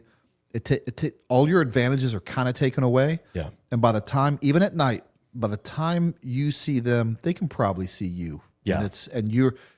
I'm not saying we're the hunted at that point. We're still the hunters. But a lot of our advantages are taken away, and I just don't like fighting fair. Yeah, until the unit got fusion goggles, you would go into a palm grove, and it typically had a palm grove was surrounded by high grass, and the infrared light on your laser with a flood would split off of the grass, Right. And then you would basically blind yourself out, Yeah. and then you couldn't orient and get good acquisition of targets. And then the bad guys knew if they were in a palm grove, ISR had a difficulty seeing them. And then even when DAPs or little birds rolled in, they couldn't really penetrate the groves. Just nothing but chaos and confusion was waiting for you. Yeah. I was on a target with the SIF, and it was a B squadron target. They gave up the target set because they had an HVT. Wound up being a real good target set. This is where Vinny was killed. But they dropped 105 from the gunship.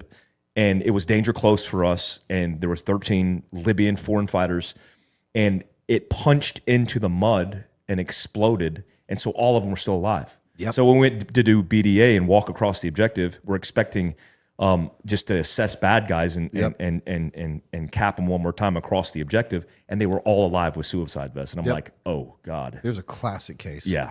Absolutely. What else we got, Drew?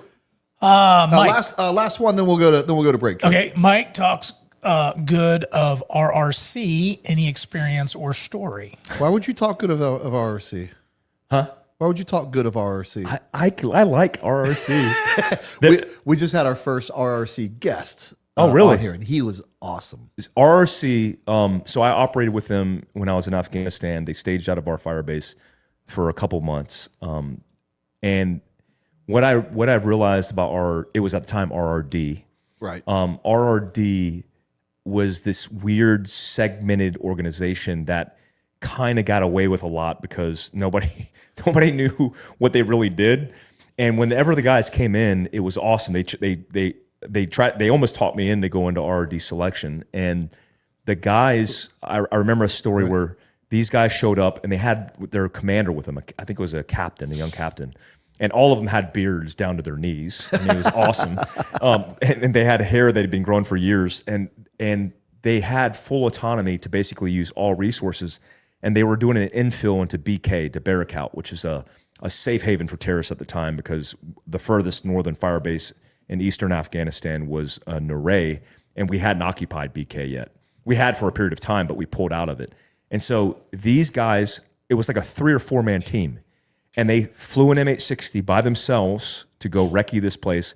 And when they came in for the infill for the MH-60, they had a couple bird package with AH-6s and stuff. Or not AH-6s, but I think it was DAPs or something, some local close air support. And they had a Spectre gunship overhead. And I'm like, my controller's like, we can't get a Spectre gunship in a gunfight.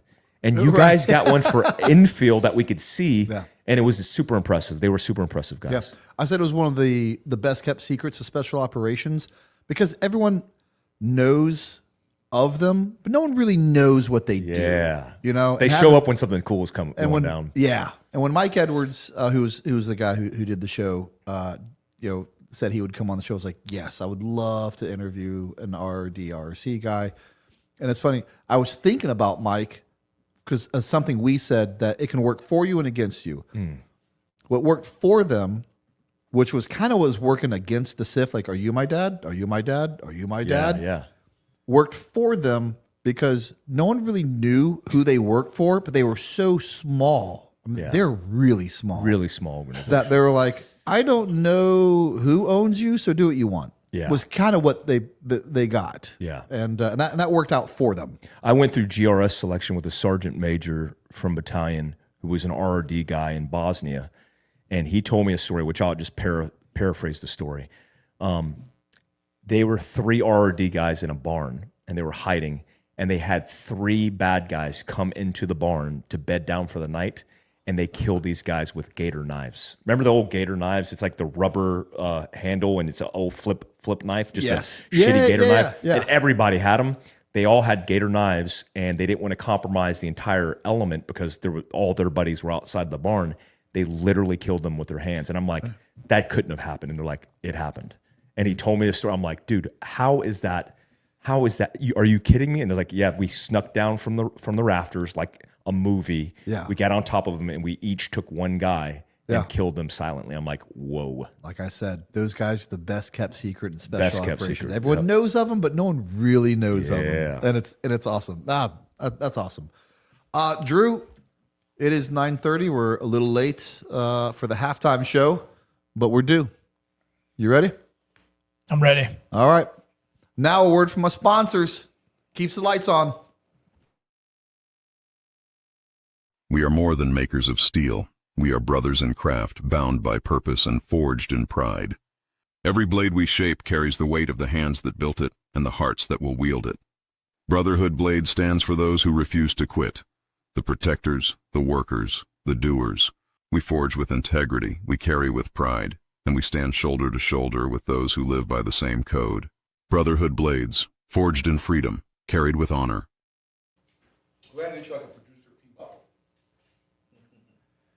If you've ever been to any of my tactical training classes, then you know how adamant I am about the use of white light and the importance of a quality, high-powered tactical light. That's why I use cloud defensive tac lights. You can't hit what you can't see, and neither can the bad guys. Clearly identify your target and simultaneously overwhelm his vision with hundreds and even thousands of lumens. Get serious about defending yourself and your family. Go to clouddefensive.com and use promo code Tier1 to get 30% off your order. That's right, 30%. You won't find a better light than this, and you won't find a better deal than this. Let's see. Boom. Revenge is an act of passion. Vengeance is an act of justice. Injuries are revenged. Crimes are avenged. Almost a century ago, big pharmaceutical companies re-engineered medical school curriculum and faculty with one goal: putting profit before progress. Anyone pushing back against the medical matrix they carefully crafted was threatened, silenced, censored, financially ruined, or worse. They are the problem. We are the solution. You're clear to engage. Initials Mike Juliet Alpha. You're clear to engage with weapons. You're clear to engage with weapons. Dr. Pepper, see how far away he is.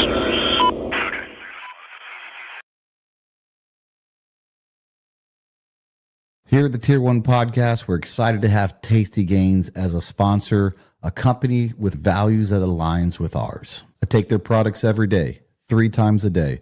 And if it wasn't a product that I didn't take personally and believe in, and a company with integrity, then they wouldn't be sponsors on this show.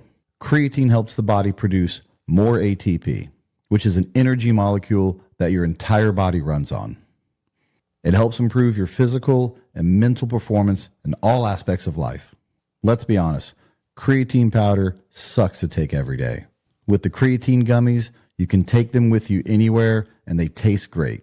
Every batch is third-party tested, so you know you're getting exactly what you pay for. Go to tastygains.com and enter the promo code Tier1, that's TIER, the number 1, and get 20% off your order.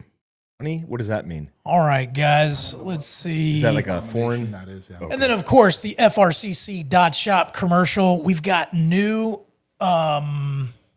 cigar shirts. Check it out. I can't show you really well, but on the back, it's got our FRCC cigars on the back of the shirt, and it looks like a tattered flag. It's very cool. I designed it myself. And so go to FRCC.shop, get the shirt. It's very, very cool. And while you're there, get the best cigars you've ever had. All right, here we go. At frcc.shop. All right. I'm going to squeeze it in some pizza like a fat Just kid. house that pizza. Hey, guys, I want to remind you guys, this is, of course, I know you're a busy man. It's an open invite to you, but I told you about our friend, Darren Baheeler. He is one of the founders of 50 for the Fallen, so a nonprofit that helps veterans. We got a big September 11th gathering at New York City. Wow. And they're going to do a ruck, and then we're going to be at the monument of the horse soldier. It's a really big event. Really cool. Us and the Tier 1 family are going up there, and we're going to be a part of it. So, guys, please go to the 50 for the Fallen's website if you're interested in more details for that. I'm sure Bo is watching, and if there's anything else he wants to throw in there, he usually super chats and announces his presence. All right, give me 1 second. That website is 50ftf.org. 50 for the Fallen, guys. They do a lot of great work. All right.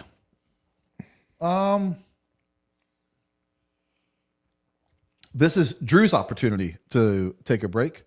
So I'll read some super chats here from Tate1999. Greetings from Germany. I love it. They tune in from everywhere. I love that. It's crazy when you go to like the analytics of your channel and you see where The all countries. the viewers. Yeah, I'm like, how do they? How do Did they you open know? it up to the globe? Is that a setting or something? No, it's just a YouTube thing. That's really But you cool. can go in your analytics and they'll tell you where they all tune in from. And Oh, I didn't know it's crazy. Anyway, did any of you guys have experience with the German military? For example, the KSK. I have. During that my A1 rotation in Afghanistan, we were co-located with the Germans, and part of my responsibility as the recon NCO was to coordinate for recce operations. And Were you at Mez by chance? we were in Kunduz. Kunduz, okay. Yeah, and when we established that base, we were the new guys in town, but the Germans were really respectful.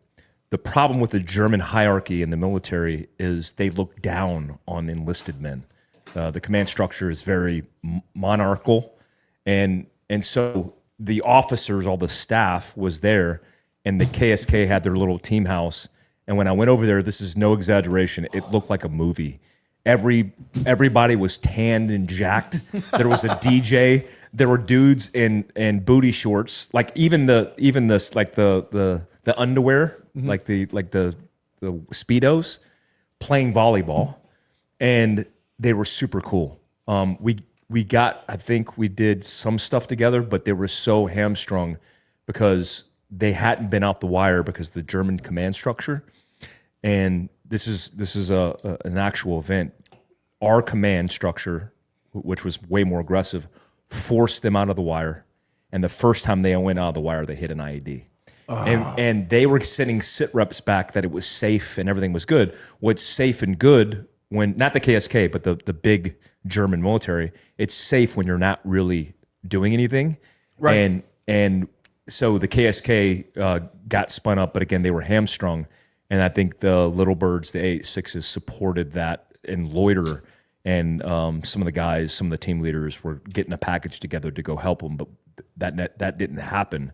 But I do have experience with the KSK, and I think they're amazing soldiers. They have deep pride, but because of cultural differences and that whole World War II thing, they have a lot of stigmas, and it's very difficult for them to navigate. Agree with you that. have a lot of experience with KSK, I'm sure. No, I actually don't. Oh, but almost, oddly enough, almost everything you said is pretty much my experience with them as well. Yeah.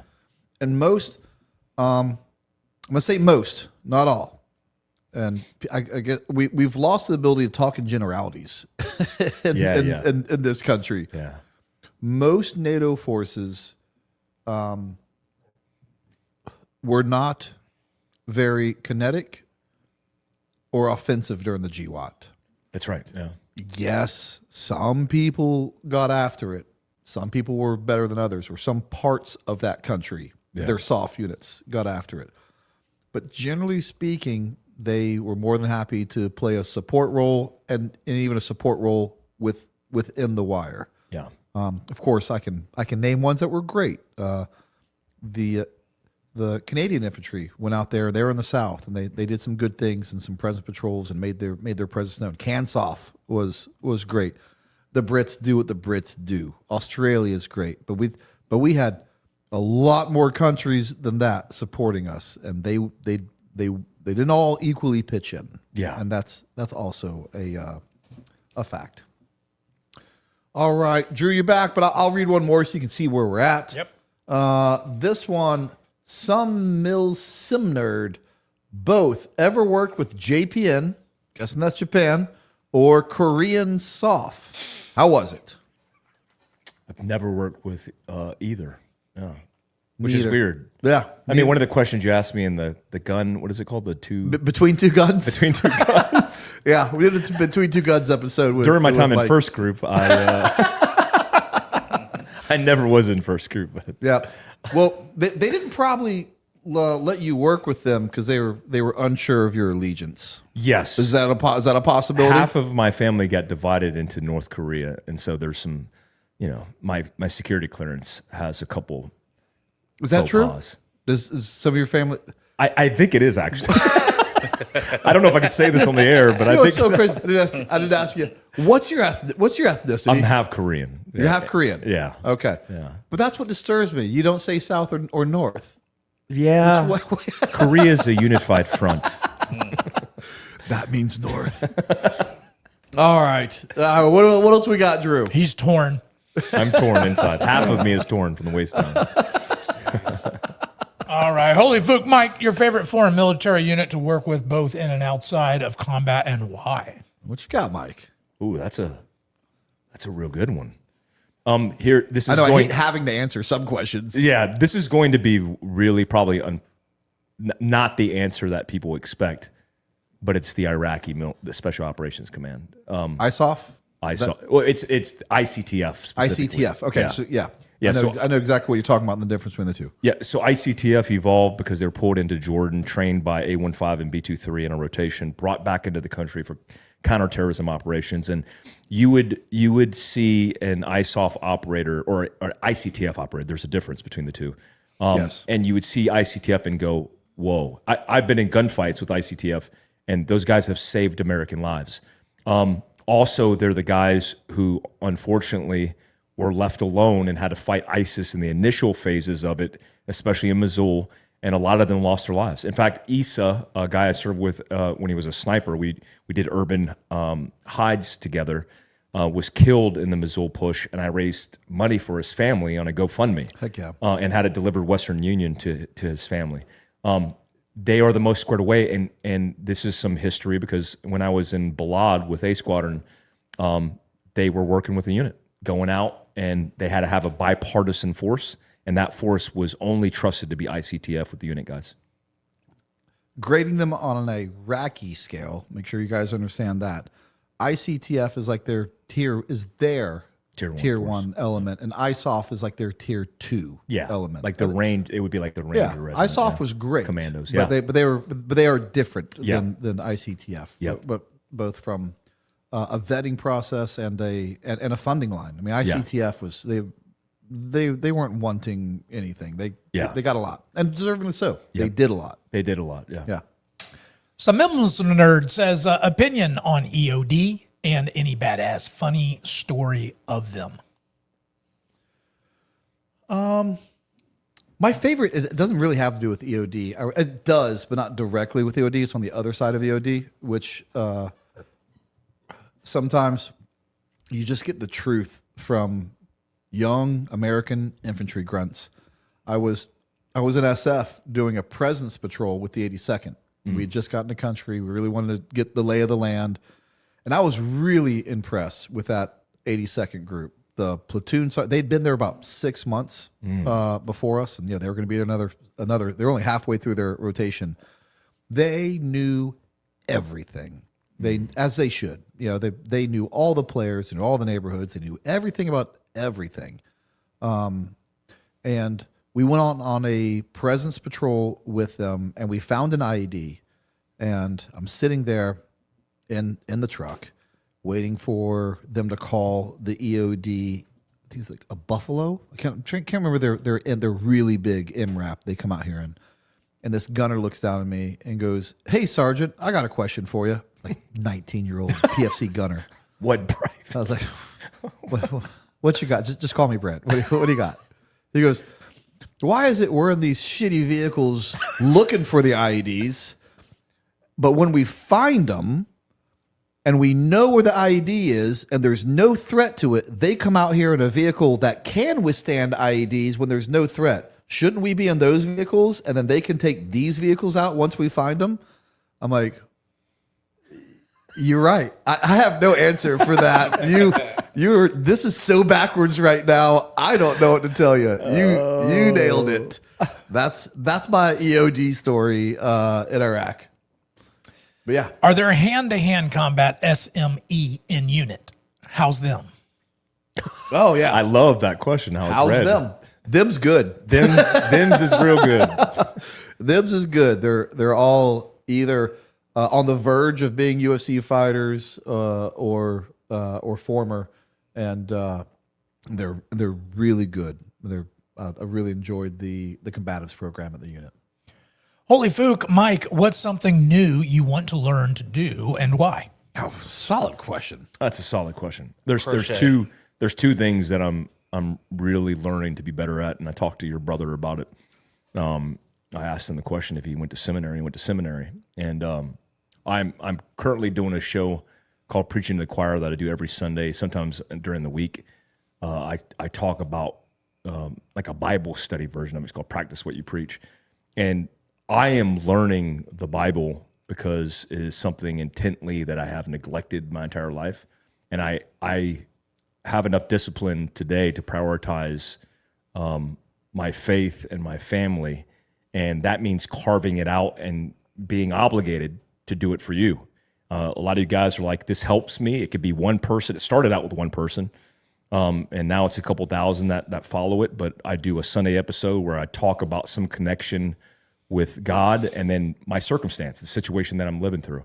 I'm not a pastor or a preacher. I don't intend to be that. I never went to seminary, but I'm just a guy who's kind of going through my faith journey and want to share it with people because I think people are in the same boat. And that's a huge part of my life that I've intentionally and deliberately woken up and decided to do. And it's a long road. Love it. I love that answer. Let me tell you something else in my journey as well. I think people remember the Bible as being very boring as kids, being preached at. I grew up Southern Baptist as well. I wanted to fall asleep every Sunday morning that my parents ever took me to church, and probably had to wake me up almost every Sunday morning. Yeah. We slept together in church. As an adult, when you read the Bible through a fresh set of eyes, as an adult, you pick up on things that you would have never picked up on, like weird things. Like Jesus kind of talked trash at some points and said very, I want to say outlandish, but said funny things. Jesus was kind of funny. I'm reading them all over again about King David. So I'm reading Saul. This is awesome. We're talking about combat trash talk from the beginning of time. Talking about David goes to reconquer Jerusalem and take it back. The king and his men marched to Jerusalem to attack the Jebusites who lived there. The Jebusites said to David, "You will not get in here. Even the blind and the lame can ward you off." What? Booyah. You talking trash to King David?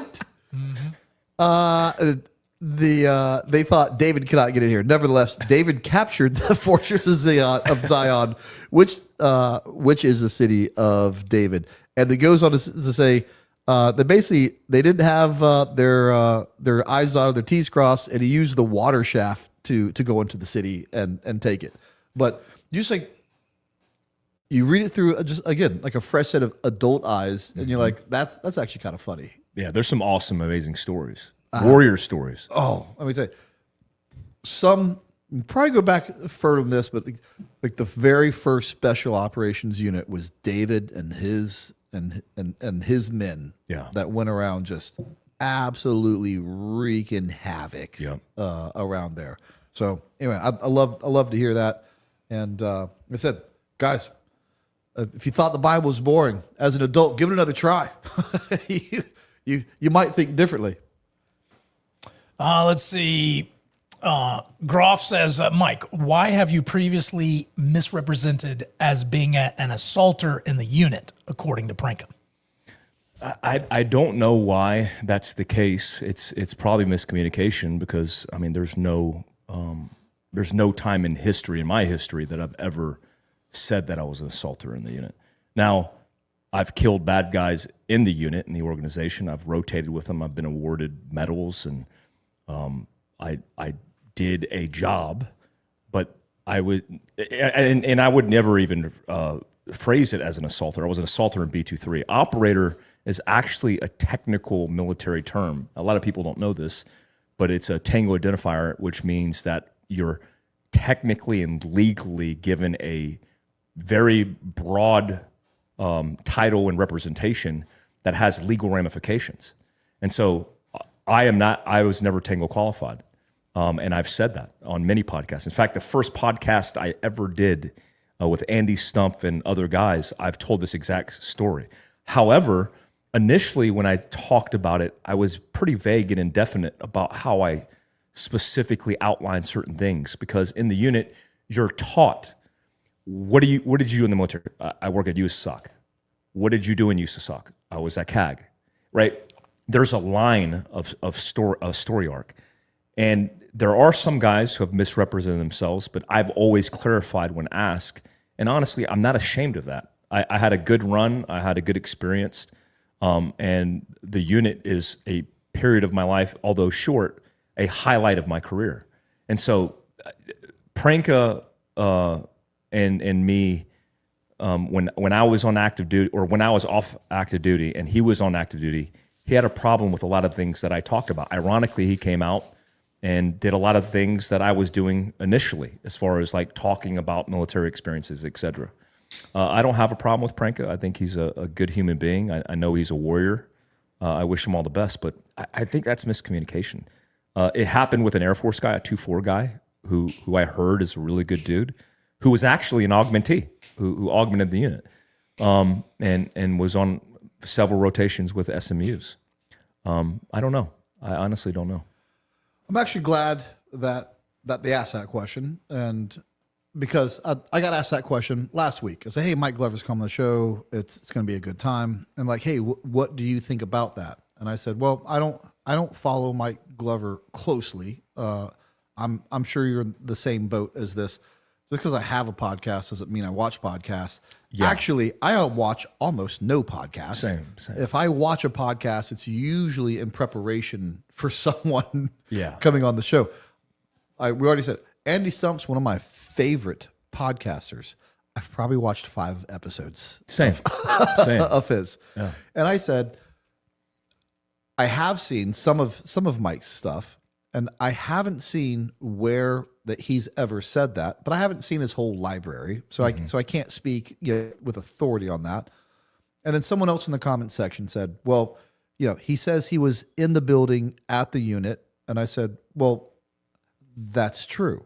He was in the building and he was at the unit, and so if he's speaking in generalities, that is true. And if someone assumes he's an assaulter off of that, then that's on them, not Mike." And of course, you come on this show, and they don't know it yet. We've already talked about that on the recorded podcast. But here's something that probably doesn't help you out, and it's I don't believe it's your fault, but I'll tell you. Not only do I not watch other people's podcasts, I don't watch my own pod. I definitely don't watch podcasts where I'm a guest on. Yeah, I hate doing that. Oh, I hate doing that. It makes me cringe a little. I don't like it. Mike, just because it came across my feed, Mike Ritland put out a short that said Delta Force operator Mike Glover. Oh, like who, Ritland did? Yes. Oh, yes. Yeah, that must have been his producer because obviously me and Mike have talked about that. But because I'm in this space and we've already done a recording. You just got asked the question. You answered it. I already know. Guess what? I don't do my own shorts. Yeah. Someone does my shorts for me. Yeah. Mike Ritland doesn't do his own shorts. And I don't expect you to go look at every short put out there. Yeah. Is this the most recent podcast that I did? I do believe so. Okay, so if that was, we actually talk about that. I mean, in the actual context of the podcast. Right. And so that's a mistake. Yeah. Right. And I did watch that podcast in preparation for this. Like I said, So anyway. And somebody said assaulter and operator are synonymous. What do you think about that? Because in the SIF, we're called assaulters. All right. I'll tell you my initial thought. I'll tell you where I was humbled. And then I'll tell you where my thought still is. I said, based off of my experience of growing up early GWAT, that you didn't use the term operator. 100%. No Green Beret ever got away with calling themselves an operator. Nope. I mean, that was sacred terminology only reserved for the Delta Force. For a Tango qualified and operator. Because that's the understood use of that, I was adamant. I was like, hey, operator only means one thing. You are a tier 1 assaulter. Because words have to matter. Yeah. Otherwise, like, how do you differentiate between them? So especially because of terms and common usage, that to me is what an operator is, and no one else should use the term operator. Mm-hmm. And of course, the 2-4 now uses it. The farm is called OTC now as well. Everyone's an operator. Civil Affairs is an operator. SWAT guys are operators. And now we don't have we're not able to distinguish what the difference, because there are levels of operators. I saw that. Someone sent me an old, basically a handout from like the 1950s or 60s SF, and it used the terminology Special Forces Operator. And they said that term, they're like, you don't own that term. The Delta Force was founded in 1977. SF's been using that term for a long time. Wow. And I could find it and show it to you. But it's like a paragraph that talks about generally what the capabilities is of a Special Forces operator. And I was like, man. From the 50s? 50s or 60s. It's old. I was like, I'm wrong. That's right, Green Berets. It's not yours anymore. They But took it. But then I went back again. But then I went back to that is true. That may be true. But then it goes back to, well, at some point now the only difference I take is, I hate to say it, no one else took that from us. So yeah, we stole that term. But now because of common usage, that I stand by. I still stand by what it said. I just realized that we stole it. No one else. Other people didn't steal it. We actually stole it. Yeah. So I am protective of the word operator, and we've lost control of it. And now I wish somehow, some way. And oh, by the way, talking to the old guys in the unit, the old term operator wasn't cool back then. When they first started using it, it was not cool. Like, people were like, operator, like, you work with telephones? Like, what is that? So it became cool, and once it became cool, they stole it. I'm like, well, it's time to use a new word again. Yeah. And then they'll steal that too. But I've often heard internal to the organization people saying tango. Like, you're a tango, and it's the differentiation between qualified and not qualified. Yeah, and that's that. You're right. That's probably where it's going to have to go, because you really can't take that, because no one else can have that identifier, because that is unique to the unit. But yeah. Anyway. Yeah, and there's something weird about it too, because when I like, people were like, oh, so you went through support training or whatever it's called, CSS or whatever. No, I never went through that at all, because I went through operator training, and at the point in which basically you go to specialty routes or Freefall and everything else, I was told you got to come back in 2 years. And so when I came back, they were like, oh, you're good. Like, you're good to go on target, and then we'll figure it out later, right? And, we talked about this on the podcast, so I don't want to spoil it, but we had the conversation about, like, what that entails. Like, going through that entire process. Until you cross the hall into Saber Squadron, you're not an operator. Yeah. Yeah. And I could be wrong about this, which is crazy because I lived it and I don't know. I don't think you are guaranteed that Tango identifier until you get out of probation. Yeah, that's right. So they can take it. They can take it from you. Yes. It's not permanently in your record. And I think they say a year, but I actually think it's like 3 years. Okay. But I could be wrong. I could be wrong on that. I think I know what the Prinka thing is. I have obviously a lot of SIF experience. I stood up a SIF. I was an assaulter. I was a sniper recce guy. I was a sniper recce team sergeant. Most of my combat rotations involved being in the SIF company, working with Delta. When I talk about certain rotations, he's a Navy guy. When I start to talk about certain rotations, I don't think he realizes that the SIF was part of Task Force 16 with 22 SAS, Ranger Regiment, Red and Green. And I've been like I talked about my commander, Tom D. Tomaso, who was the B Squadron commander, who was been on target with us as the ground force commander. And that relationship is not well known to a lot of guys in the unit, but especially a guy who comes from a naval background, right? I don't think that's well known. And I've said on podcasts, I'm an assaulter. I was an assaulter in B-23. I'm okay talking about this because it's over. And the color codes have been out there for a while. Yeah. Were you guys referred to as Task Force Black? What color code did you get? I've been asked that before, but I think we were Team SIF. Okay. I think when we were with TF-16, it was Team SIF. Okay. At least on NCOERs and Yeah. BSMs, it's Team SIF. Again, not to be a spoiler, but you said it on the recorder. There's a lot in the recorder, so there's not that any of these tidbits are going to ruin it. It is crazy if you think about it to not go across the hall and say, "Hey, we have issues with you," and I'll, like the details of that is in the recorded. But then to go to Iraq with a SIF team that works hand in hand with the unit. Yeah, with the unit. Yeah, it's pretty crazy. The irony of that is it was wild. It probably wasn't funny at the time. It's a little funny now. It's funny. Yeah, it wasn't funny at the time. You can't work with us, so go overseas and work with us. Yes. Yeah, that was not fun. Okay. I think the internet took a lot of the operator thing and made it popular. That's for sure. For sure. For sure. Yeah. Definitely the internet. Yeah. You know, there'll be super chats there all night. Oh, there's a lot. Okay. They exploded after the break. Okay. Here's one thing I want to talk to you about, and again, like we're both similar as far as we're both big first responder fans.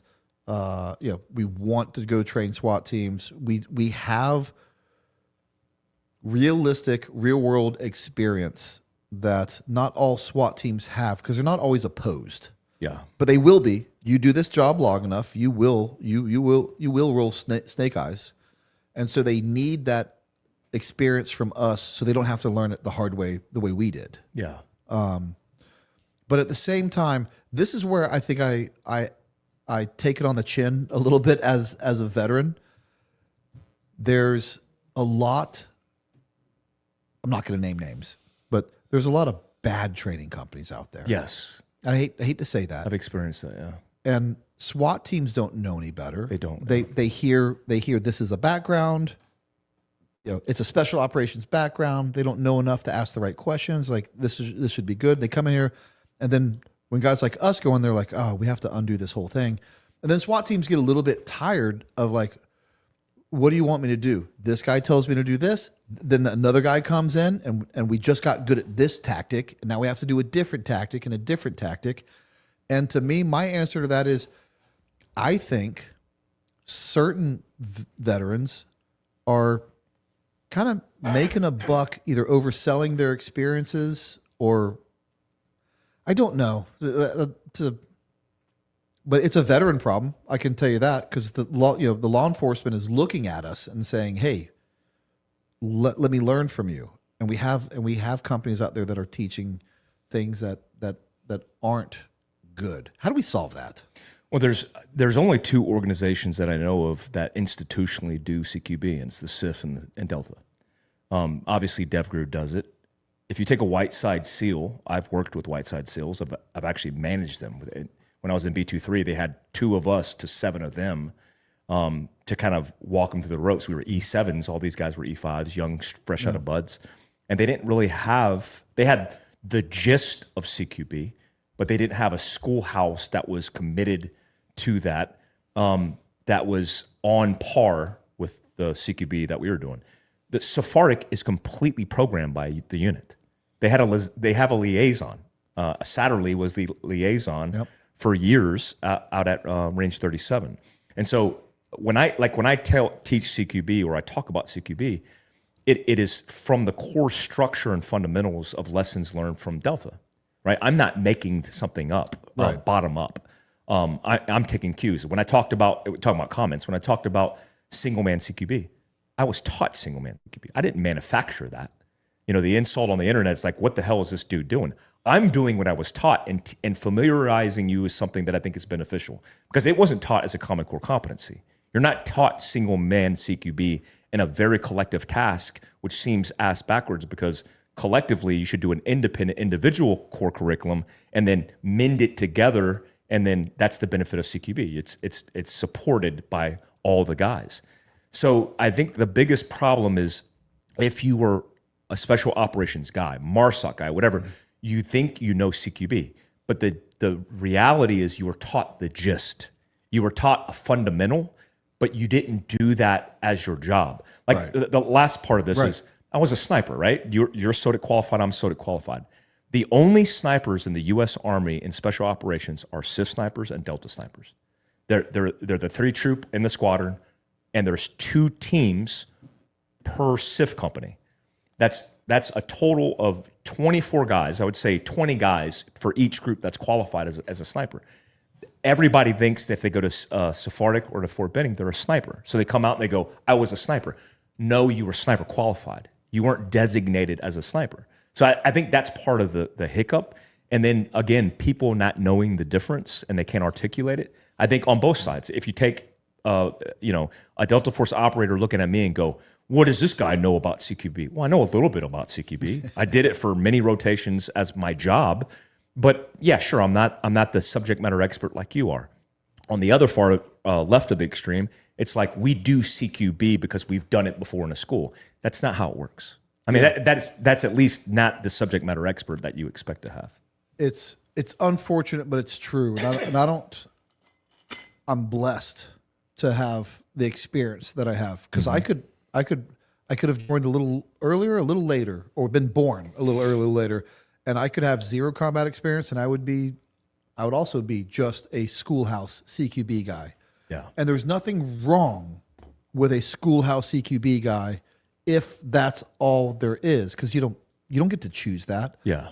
But when you have a schoolhouse CQB guy and a combat CQB guy, and you get to choose, there is a difference. Perfect blend. Yeah. Right. One knows how I like to explain it. One knows the schoolhouse basics, and I don't do away with the schoolhouse basics. Like they're there for a reason. Building block. They're a building block.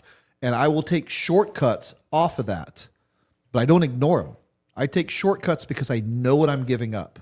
And it's when people start taking shortcuts without knowing what they're giving up, now it's dangerous. Yeah. And it all starts with the long form of CQB, but the why behind CQB you learn in combat. That's where you really learn the why behind it. Yeah. And when you only know the CQB rules and this is what we do, you have to know the why behind it to instruct. Absolutely. Yeah.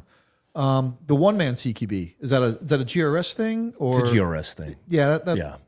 Because we were by ourselves, so we had to recover a case officer. We had to have some tactic. And the first time I saw it, Evan Hafer demonstrated it to me. And I'm like, what the hell is this whack shit? I mean, everybody in the class, unit operators, SIF operators were like, or SIF assaulters were like looking at it and we're like, dude, what the hell is this? And then we did a couple of sim hits with extracting the case officer. I'm like, this is beneficial because there is some technical components that work in that madness, whereby the alternative is you're just painting the rooms with a rifle, overwhelmed by everything that exists, or you just blow things off. This gives a little bit of nuance to it. And when I did that, I did it with GBRS, and they saw a little bit of it, but the internet just swarmed it because guys are doing like, oh, this is Mike doing single man CQB. Who the hell does he think he is? I didn't make it up, guys. I'm just telling you what I was taught. Is that where you're holding the rifle at the hip? Yeah, it's basically retracted underneath the armpit high where you can open up your field of view. And then if you're turning a corner, especially, you could assess a threat without pushing the gun fully extended where you're overcommitted to that one problem set and not able to maneuver the gun in space. It's a good tactic. I mean, yeah. I know I always try not to, but I know at some point you have to say it, and hopefully people have listened to me long enough and know I'm not someone who looks down on my nose at anyone. But I have to be honest at the same time. What irritates me is it's not that people, let's see how I say this right. It is kind of that people will comment to you about that. Yeah, I'll say it. The only people that should be commenting to you about that are people with equal experience or more. If you've never done it, who are you to tell a CIF guy and a GRS guy and a guy with multiple combat rotations and multiple GRS rotations and have the audacity to be like, what are you doing? You're wrong. That's stupid. Yeah. They'd never stand here and tell you that to your face. Yeah. Because you just ask them, and not necessarily in a bad way, be like, okay, just trying to understand them. Like, okay, well, what'd you do? Oh, you didn't do half the things I did? Get out of here. Yeah. Yeah. Again, we'll never say that out loud. Yeah. I'll say it real quick. I'll take that 8 round. Yeah. But better you than me. Mike's taking enough heat. I'll take $25 million lawsuits. I'll take heat rounds. Yeah. I don't care. I don't know. I tell everybody. They always ask me if I did anything. I said I didn't do shit. I'm a knuckle dragging gun builder. But you guys did a lot, man. And I think that's the overwhelming problem here is everything gets lost in nuance, right? There's this idea that there's not this holistic experience here. I didn't like when somebody sees a 10-minute YouTube video of me doing single man CQB, that was a very robust validation or verification process in GRS. And that was multiple combat rotations. We consider it combat rotations in GRS as a direct. I didn't work as an industrial. I didn't work for Blackwater, Triple Canopy. I worked for the organization. And all I'm saying is this is a technique. And if you have an open mind, you could listen to what I say and take it with a grain of salt, add it to your kit bat or not, and just blow me the fuck off and just call me an idiot. That's fine. And I didn't watch the episode. Yeah. But I know you. I know your background. I know enough to send this with some sort of confidence real quick. If you have an option of 2, 3, and 4 guys, are you telling people one man should go into a room alone as a primary option? Never. Okay. So what if you're by yourself and your only option is to go in by yourself? Don't you think you should at least have thought about that 100% before it's time to do it for real? Yes. And here's he can tell you that you're wrong. And this is another thing that I've always hated, both in business and with the naysayers and my teammates, because there's always one or two of them. The guys who go, that plan will never work. That won't work. We can't do that. And then I always want to go, okay, don't tell me what doesn't work. Tell me what does work. Mm-hmm. Don't tell me what won't work in business. Tell me why it won't work, and tell me what your idea is. Yeah. And so for a guy to be like, that's not that's not how you do one man CQB. Well, in a certain situation, whether it be home defense, whether it be a GRS of some sort of PSD having to recover an asset, there is a world we live in that someone may have to go into a room by themselves. Police officers are a great example. Yeah. Yeah. Police officers do one man CQB all the time, not because they want to, out of necessity. Yep. So if that's not how you do it, tell me how you do it. Exactly. Oh, you don't know? Yeah. Then shut up. Yeah. Yeah. Yeah. I Sorry, wish. got me on a rant there. In tactical forums, I just wish people would have a more open mind. I've experienced this kind of behavior my entire military career. I went to the SIF and I said, why are we doing it that way? Because it's always the way we've done it. I'm like, but have you thought about this? I don't have to think about that because this is the only way we do it. Yeah, but this war is evolving. Right. You know, the coin from the unit when NACI, is it NACI, was the CSM, said the speed of war. That's the speed in which you need to operate and change and adapt. And if you're not willing to have that open conversation, then you're a square peg in a round hole. And that's how it's always going to be. Right. If that were true, we'd have never done offset walk-ins because to the X is how we always do it. Yeah, call-outs. Right. If that was true, we'd never do call-outs because that's how we always do it. If that was true, we'd never have shields because that's how we always did it. Yeah. We can go down that road. And it's really weird with tactics because I can also argue, especially with hostage rescue, the tactics really haven't changed. Mm-hmm. They really haven't changed. Like we're the ones creating all these like new things. Yeah. There's aspects to them that have changed. But even with deliberate, when you step inside that room, because at some point you have to go inside that room, it's right back to the same tactics that's been true since the 70s. Yep. I don't agree with anything you guys are saying. But when I got to do stuff like that, I put my red coat on, I get my musket, I kneel right in front of the bad guy and try to reload. So, all right, that's the way we've always done it. All right, Holy Fook. Mike, your car collection, your favorite and why? What is your zombie apocalypse car? And why is it a Land Cruiser? I love it when they ask questions. I love that. So my favorite car is it's going to be my son Ben's car. It's a 1980 Porsche 911 SC. It's a rally conversion. I bought it from the original owner for $20,000. It's probably worth $100,000 today. Nice. And it's 60,000 original miles, and it is a car that I know I'm giving my son when he turns probably 18, if he's good. And then it's a Land Cruiser because the FCJ 80 series, which is anywhere between 1991 to 1997, is the most capable off-road vehicle with an engine that doesn't die.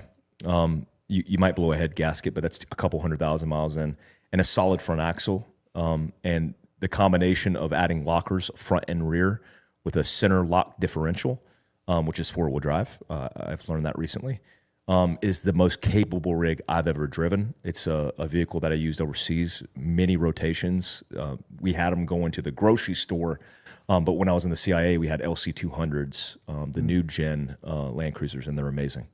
Here's one question. I don't know, we got super chats. We'll do a lightning round at some point and burn through them. But I don't always get to sit here and ask you questions. Mm-hmm. And it's one I didn't get to ask during the recording. When starting a business, it's tough.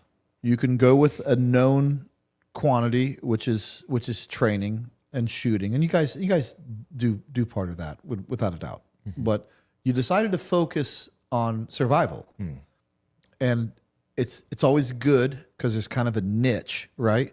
But when it's niche, it's also a little unproven. And can you survive in this space? How'd you land on that? How'd you land on survival? It was because of, one, training with JSOC and the agency, doing these high-speed courses. You've been through them. OCTC. When I went through OCTC, the official cover course in Richmond, Virginia, I was shocked at how little I didn't know about certain things like peacetime detention. Going through peacetime detention in the unit. Going through covert comms, going through ATROC in the agency. These survival preparedness courses taught me a lot. Camp Slappy taught me a lot. Getting tuned up in the RTL. I think survival and preparedness is a stigmatized genre that has been given a bad name because of just fringe preppers who think the world is collapsing. But when I talk about survival, it's driving to the grocery store. This Canadian dude who was killed in Montreal yesterday, who was shot by this female police officer, tragically, and this officer who lost his life, they woke up in a safe, very complacent environment. They never knew that this was going to hit them, and they never expected it. And my whole purpose in survival is knowing that even a small piece of information, applying a tourniquet, stopping the bleed, understanding communication, having a plan, even just a little bit of that, if it impacts somebody's life and I can get feedback that, hey, I was in a car accident, I had a Philcraft kit, I saved this guy's life, that is so purpose and mission driven for me that it brings me a lot of gratitude and humbles me every day. So when you see that kind of feedback loop and you realize you're having an impact, it drives you and motivates you. And there's nothing that I would rather be in besides preparedness. I love that you said that. I've been a very first responder to 3 very bad car accidents. And just, I don't know how to say it, as a man, if you don't know how to stop the bleeding and put on, it's actually not hard, but you don't know what you don't know. And especially, and you don't always get to vote on that. You could be driving your family and someone runs into you because they didn't pay attention to the red light. And you can't save your own family with some really basic stuff and some really basic equipment. And that's survivability. And so I love that you mentioned that. One of the most dangerous things we do is drive on the road. Absolutely. When I was doing donuts in your vehicle in a Corvette, I was like, man, if I slap this guardrail. Yeah. If you'd have gone in the trunk, you'd have seen a med kit. All right, what else we got, Drew? All right, Soli says, what does the Bible say on being punctual, Drew? I guess I would say Proverbs 16. It says that a man plans his way in his heart, but the Lord directs his steps. So if I plan to be on time and the Lord directs my steps to be late, what am I going to do? All right. Affirm Alpha says Spartak grad versus OTC grad. Good job, Drew. Thank you. That's a big acronym. That's a foreign acronym. It's got fart in the word, though. Sephardic. That was hard. Here's how I know someone's been to Sephardic or not. Are you ready for this? Mm-hmm. What does Sephardic stand for? Special Forces Advanced Reconnaissance Target and Exploitation and Target Interdiction Course. I've asked that question several times and I can never remember it. It's and wild. I'm close to that, and I can never get it. So Sephardic is managed by the unit. And how long is it? It is 2 months. Oh no, it's actually no. Is it? I don't remember. You know what's worse? Someone asked me how long dive school was the other day, and I couldn't remember how long is dive school. 3 weeks? 4 weeks? No, I think it's 6 weeks. It's long. I think it's 6 longer weeks. than 4 weeks. I think it's 6 weeks. I think it's essentially 2 weeks of pool, 2 weeks of open circuit, 2 weeks of closed circuit, but I could be wrong. Yeah. I went to the school. I couldn't tell you how long it is. Yeah. Sephardic, I can't remember the length of Sephardic, but there's no comparison because Sephardic is more of like the high-speed FAM because most of your training is done in OJT. And honestly, I don't think USAFIC has the budget for it. OTC is long. It's not a short course. The shooting program is a long course. You get more reps. You come out more prepared and more proficient. You don't get those reps in Sephardic. No. Brent, are there SIF groups in the UK? No. No, I was just wondering because if there were, would they be called SIF lords? I knew something was coming. Yeah. Aaron Farella says, thank you very much for the gift, Aaron. Thank you. Mike was one of the reasons I got more into training and becoming proficient with my everyday carry. I bumped into him at a store in Utah. He was incredibly nice to me and my wife. In my brief interaction with Mike, he is a stand-up human being. You can't tell me. I get those comments every now and again, and you can't tell me those aren't the best comments to read. Yeah. Having actual interactions with somebody and then getting that feedback is significant. I appreciate that response, and that's the thing about this internet deal is you could perceive somebody the wrong way and have an interaction with them in person and realize we have a lot more in common than we don't. I'm gonna butcher this saying as I normally do, but something like, if you're 90% my friend and 10% my enemy, you're 90% my friend. But in this political world, this is even now dragged into the tactical world, if you're 10% my enemy or think 10% different than I do, you're 100% my enemy. Yeah, it's wild. It's wild. It's wild. Prank is a great example of that because I really like Prank. I think I was on his first rotation with A1 in Kunduz, and I saw him and some of the guys do some heroic things. I actually, he doesn't know this. I've never said this publicly. I wrote his V device that rotation. No way. I was part of headquarters element, obviously, and me and the dog guy wrote his award. And I'm not saying that like I did anything special. It was just tasked to me by the troop sergeant major.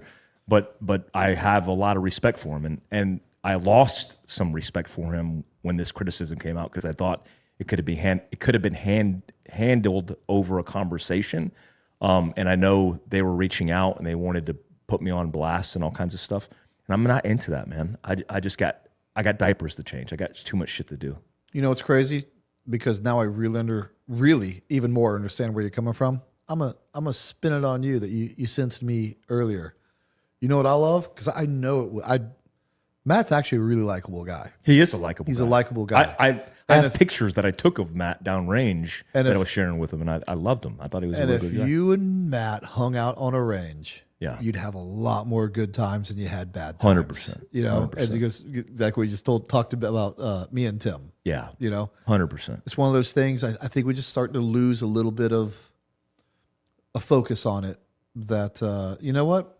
I bet we got more in common than we don't. And if we ever met, we'd realize that. 100%. It's like a Chris Ledoux song. This cowboy hat. Mm-hmm. That's right. Yeah. This cowboy hat. For Mike, what was your experiences like with BORTAC or HRT? Which law enforcement teams impressed you most, and which do you enjoy training most? Another great question. I love questions like that. So I have experience working with both. I worked with BORTAC snipers. I shot the USASOC comp with BORTAC snipes that were really good. I talked to the team lead that was on the BORTAC unit that went into the Uvalde, into the classroom, and he briefed me on what happened. I have a lot of respect for those guys. Yeah. HRT stands apart because on a couple rotations, I worked with HRT, helping chop off fingers for biometrics. I thought it was a fun job. Before they said, you guys, you can't do cut that anymore. off fingers and put them in bags. But I have a lot of respect for HRT. It's actually the job that I applied for and got into the program. I had a Quantico date. I was lined out to do that through the TRT program, the Tactical Recruiting Program, TRP program. Okay. And I was all set up to do it. I worked with HRT on several rotations and was very impressed by their skill set. But a lot of their organization is modeled after the unit because they were evolved and built at the similar times. And also, the unit works a lot with HRT. We don't have the same oversight, though, per se, of HRT that we do of Range 37. And I've talked to those guys. I've seen this. I know this is probably a bad representation, but I've seen their videos, and I go, "That's not. It's not exactly how we do it." Yeah. But even though I say that, I've always said this about HRT because people want to compare them to the Delta Force or a Tier 1 unit, and they're honest questions. And I say, no, they're not the Delta Force. If they were, when they came on objectives with us, they could get in our stack, but they don't. No, they don't. And they can't. Yeah. But don't get it twisted. That's not an anti-HRT stance. They're absolutely the baddest law enforcement has to offer, and they will crush whoever is in front of them. I'm sure of it. Yeah. That HRT guy that we had on that A1 rip stacked some dudes, and he wasn't afraid to do it. In fact, when he went home CONUS, I talked to him afterwards. He was on a Puerto Rico HR hit and stacked a dude coming back on leave. Right. So I'm like, how cool is it? This dude's like downrange with Defo, crushing it, and then he goes home and he's in Puerto Rico. That's pretty cool. Yeah, that's pretty cool. Pretty on cool. vacation. All right. Teddy Roosevelt says, how come I rarely see CQB also encompass hostile guys that maybe aren't armed mixed in? Were you guys dealing with a lot of that, or was there not much middle ground between shooting and giving up? No, we have that in training. Absolutely, we encounter that in training. That's why they're called unknowns, and they're treated that way until we know exactly what they are. Do I get a lot of that on target?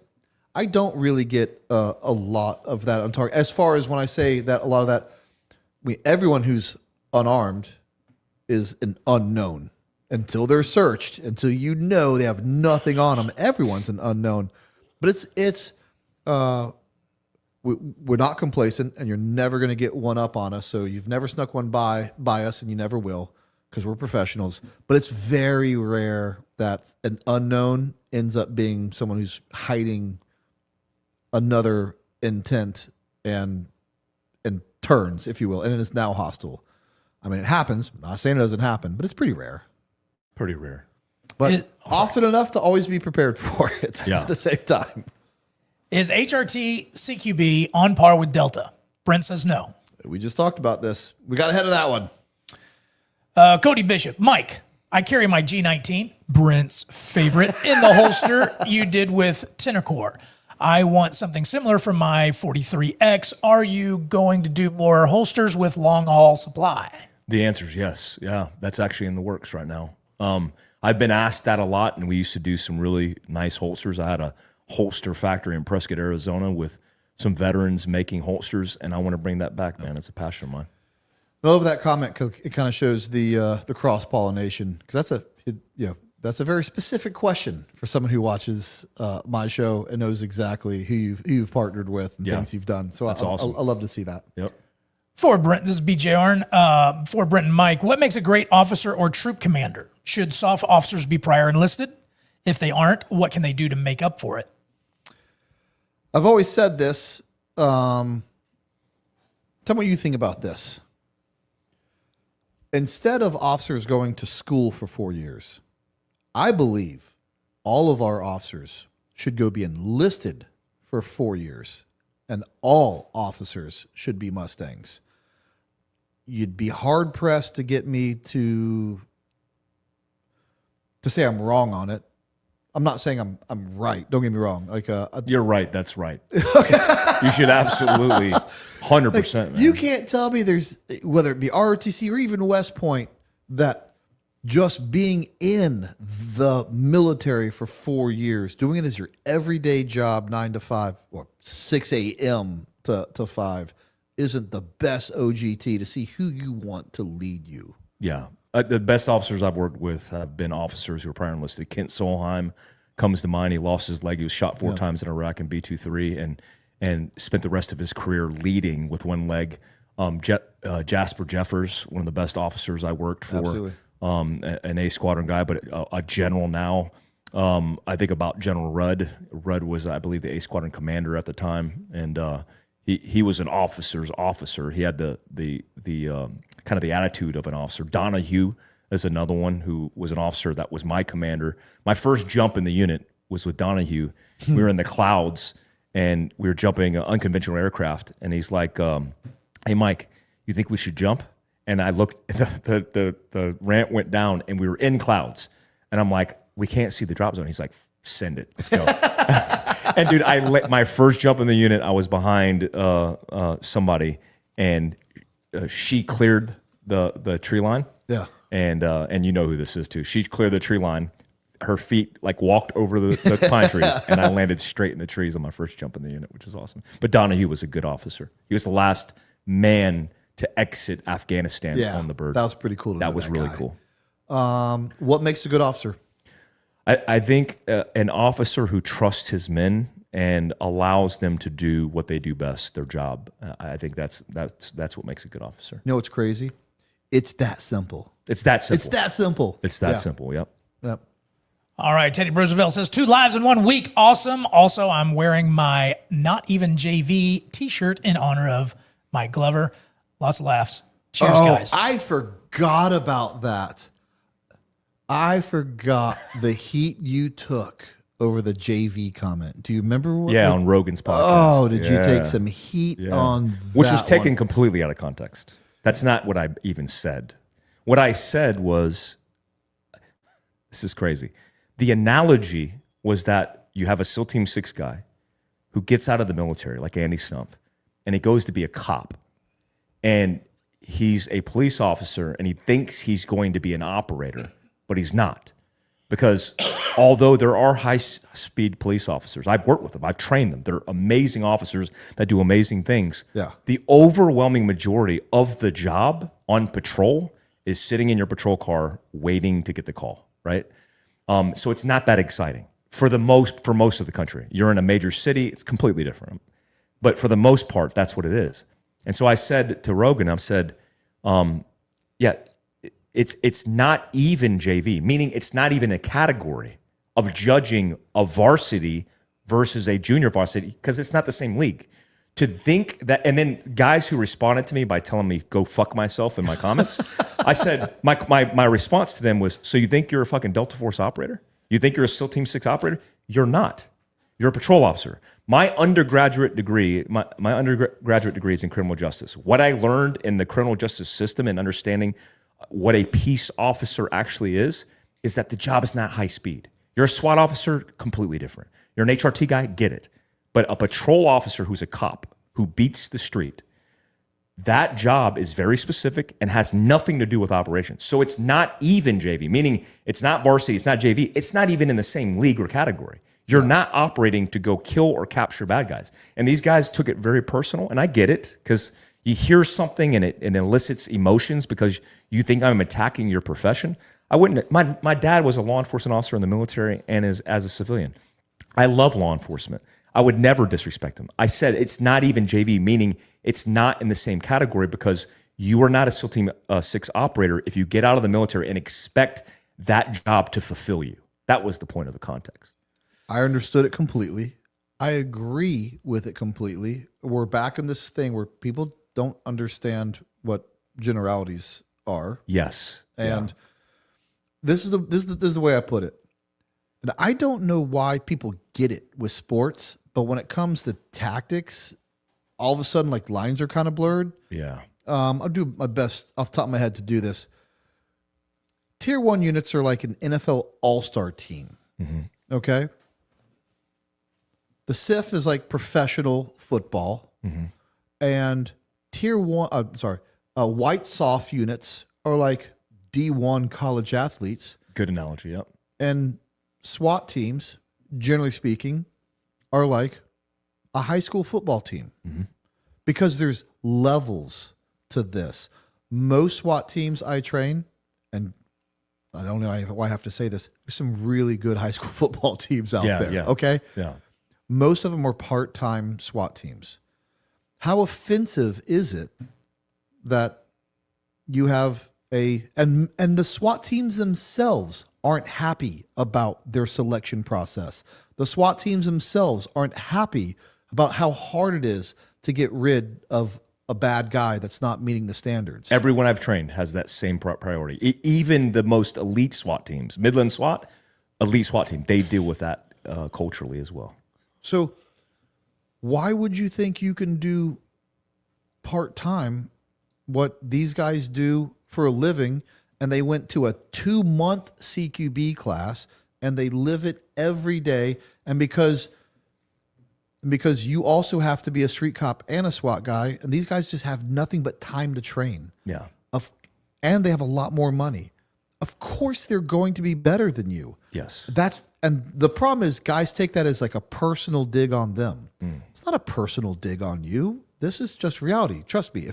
If you had that time and those resources, I believe you'd be just as good. Yeah. They take it as a personal attack. They said I said they're JV. I actually said they're not even JV. It's actually worse than that. They're not even in the same category, because if you take the most elite SWAT team and you ask them, when's the last time you guys had an officer involved shooting? LAPD or LA SWAT would say we had one this week, right? Their operation tempo is super high. You take that for a tier 1 organization or the SIF at its height, we were in engagements every night, sometimes flexing to multiple targets every single night. Where I'm looking at spreadsheets where we killed a squadron killed like 100+ dudes in 4 or 90 days, and you're like, okay, that's a lot different category than serving a warrant and entering the room a specific way, not expecting contact because it doesn't happen. So now let me take it to the same analogy with sports, because it's kind of how people understand it. To some degree, it's how I understand it. How ridiculous would it be if a high school quarterback looked at the University of Miami quarterback and said, "Oh, that's how you're telling to throw a ball? That's not how you throw a ball." Yeah. Or worse, because you're in a SIF, and I gave you guys still professional standards for the NFL. Yeah. If a high school quarterback looked at an NFL quarterback and said, "That's not how you throw a ball." Yep. Like that'd be in no world do we exist in sports would anyone take that guy serious.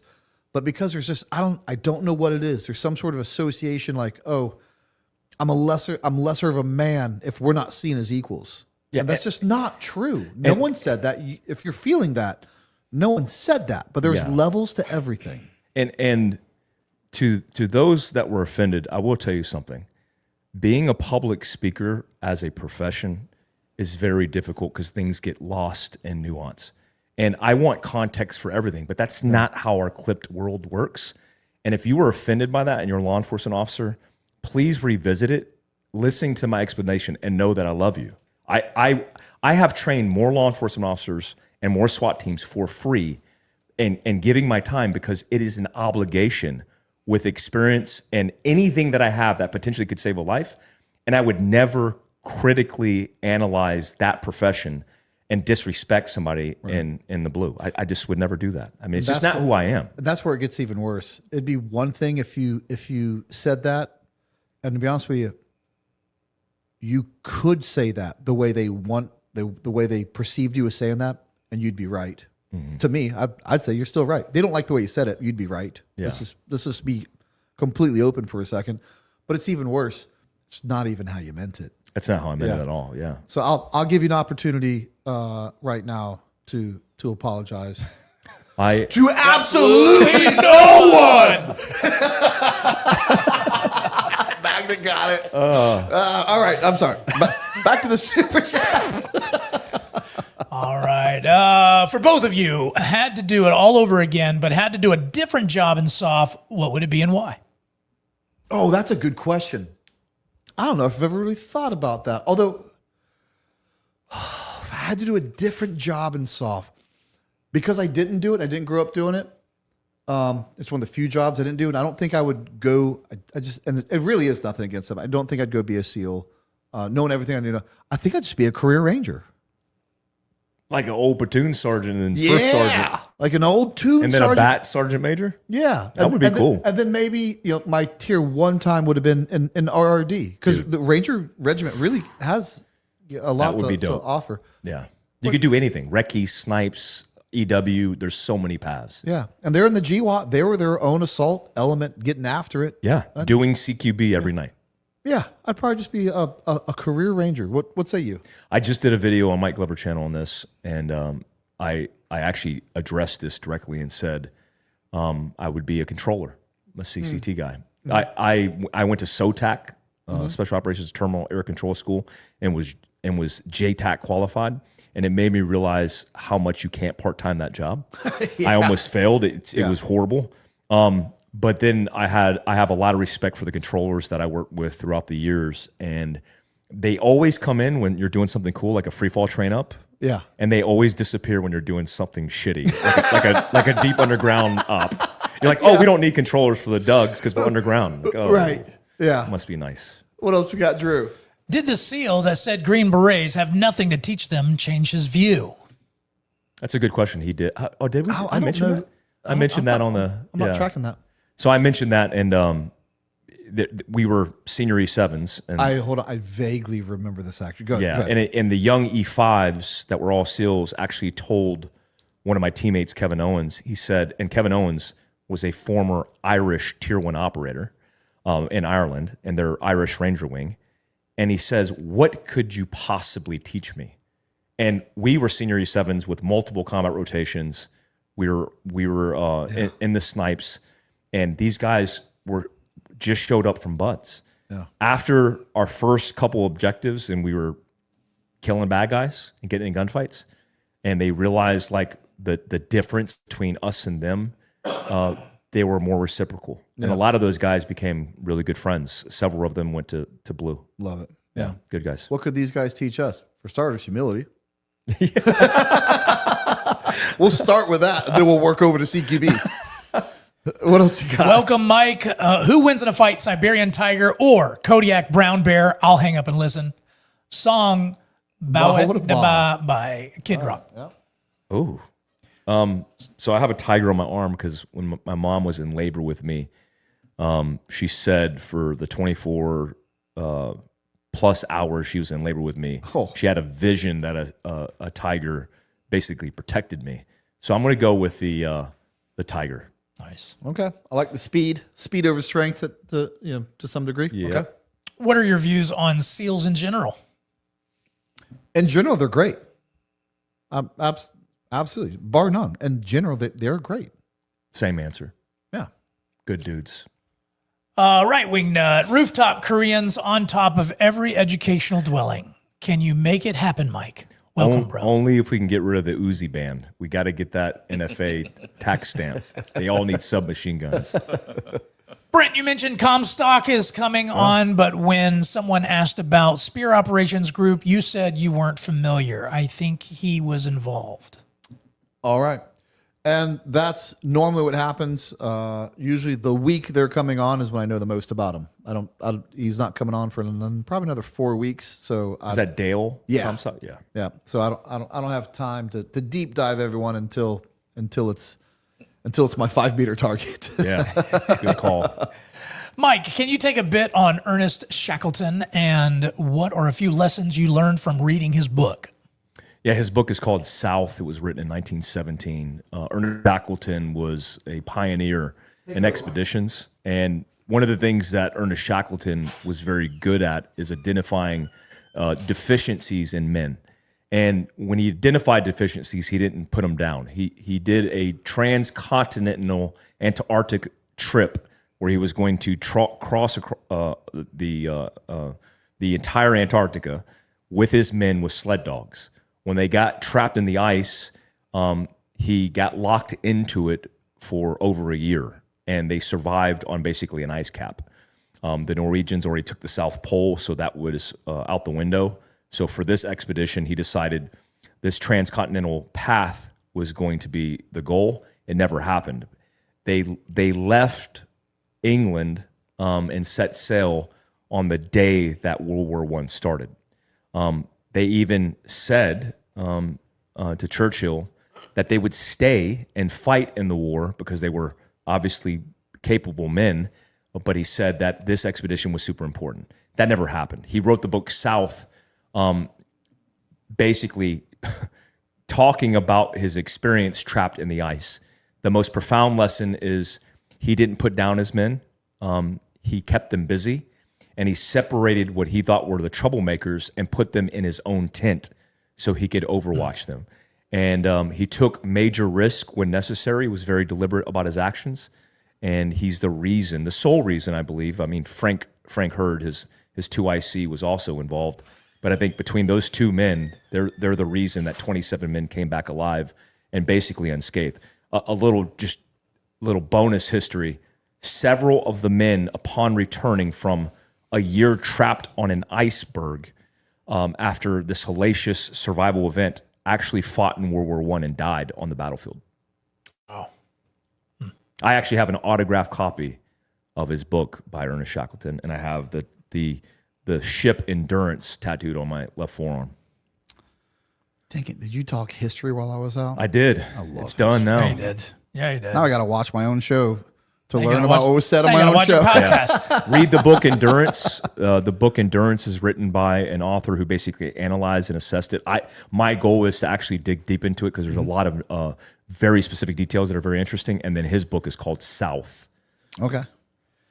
If all troops in Afghan were U.S. soft standard, would U.S. have won? No. No. It wasn't a troop problem. Yeah, it wasn't. It was Terrain, politics.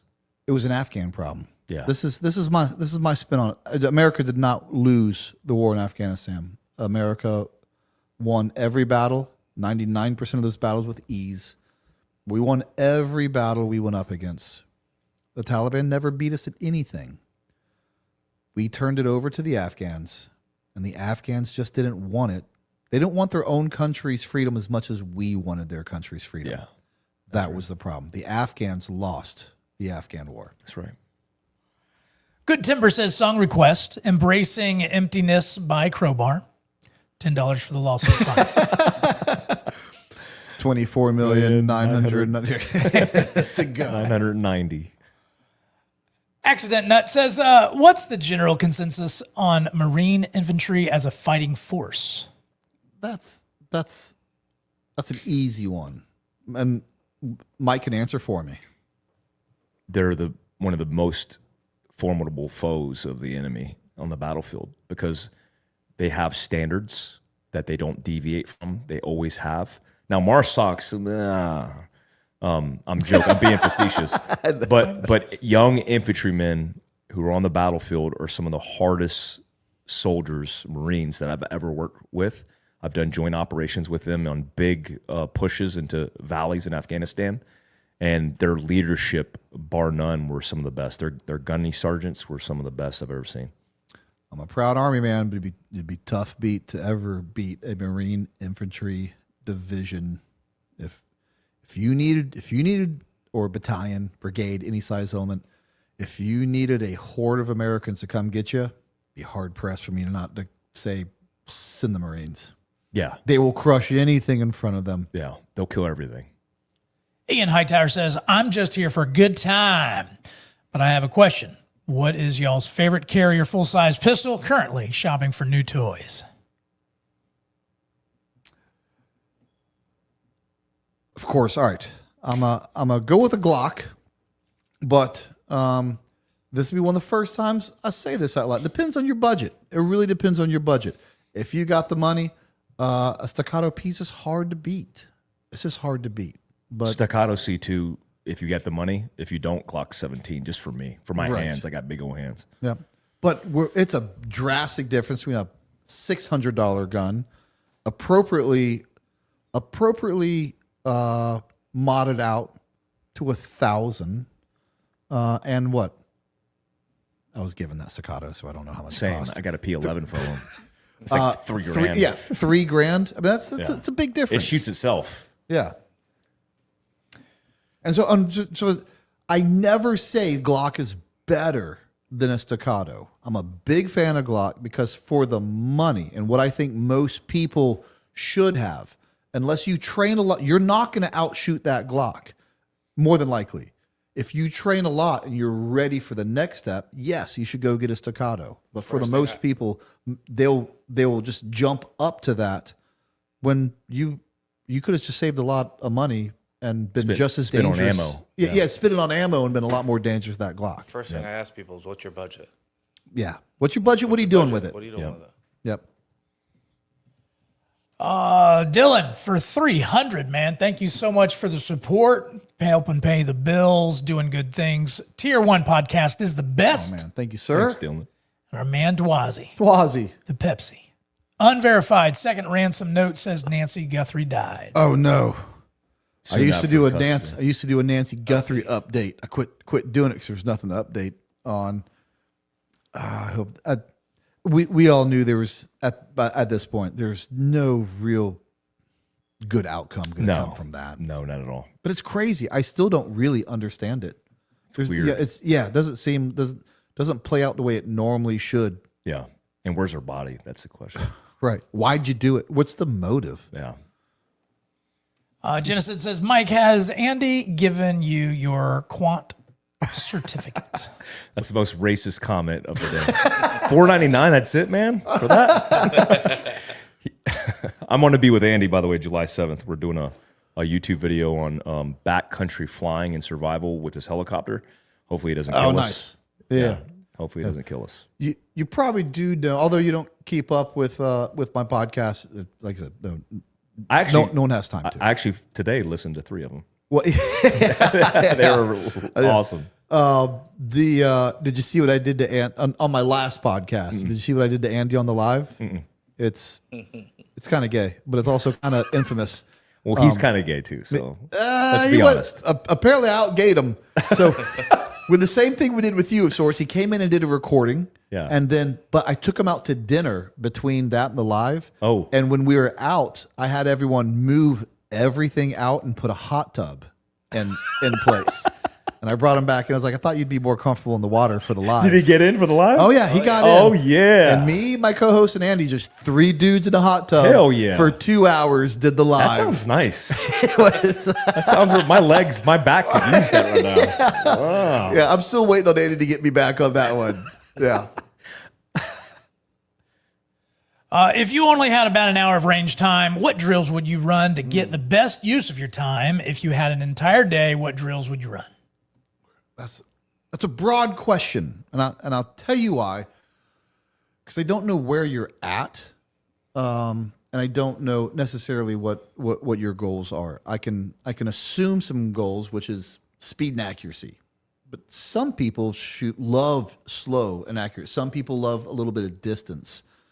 I will tell you this. This is just so most people can get as a random rule of thumb. There's two things on both opposite sides of the spectrums that kind of irritate me on, I'll call it novice shooters.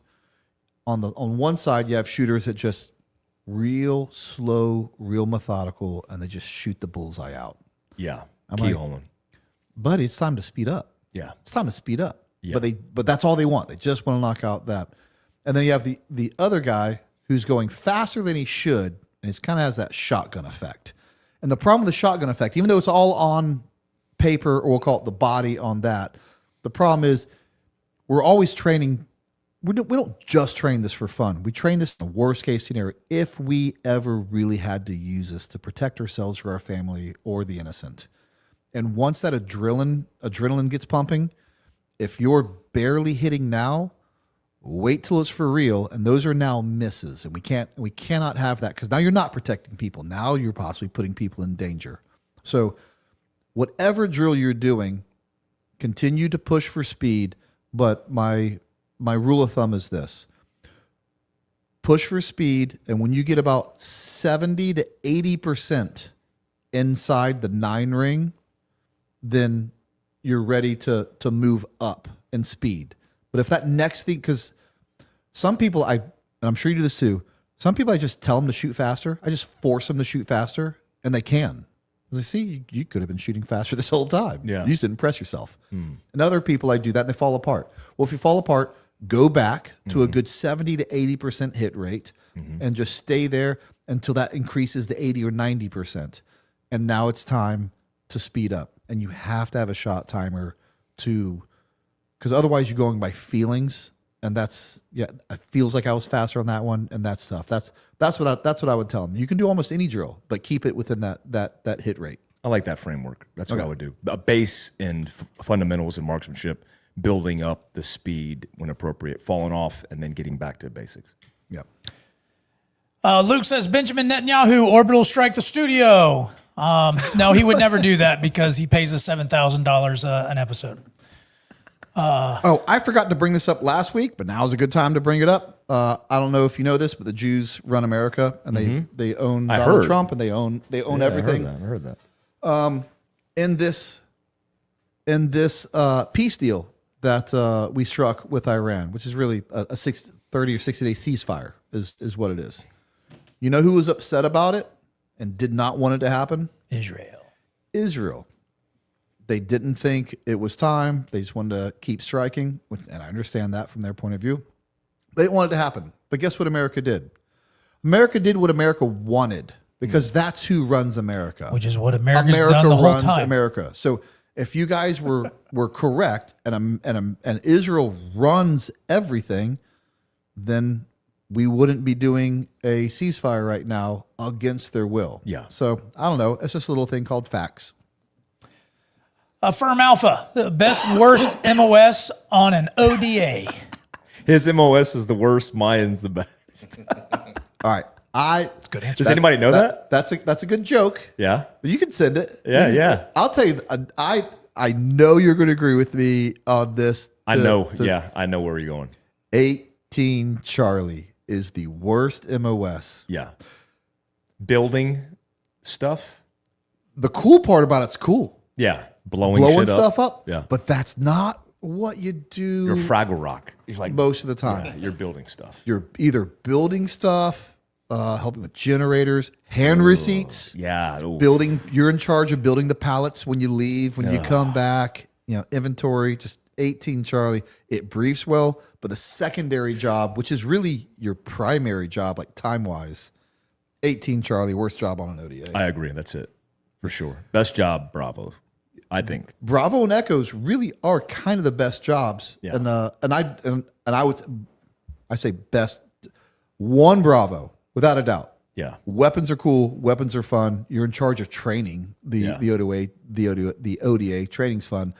Echo, radio suck. You don't really have a secondary job. Yeah. And so you're just hanging out with the Bravo on the range. Right. Neil Hudspeth, my commo guy, was always just shooting with me. Delta suck because just medic is kind of cool, but they're also the S1. And that kind of sucks too. And That the does Charlie suck, yeah. It's those secondary jobs that no one tells you about. Nobody talks about those. Sully says SAS have shot live rounds next to each other's heads. We've talked about that here before. Australian SAS Joe Hotai said they did this and it has value. You guys agree? Does Delta do this? Of course we do. And of course it has value. If you were asked to move so fast on target that you will have to shoot rounds, not intentionally, it just ends up being a secondary effect of the speed. So it's not like we're ever asking anyone, hey, just go stand over there and I'm going to shoot by your head. Do you trust me? So it's not planned out like that, but at the speed of which you do CQB, you will end up taking some very tight shots.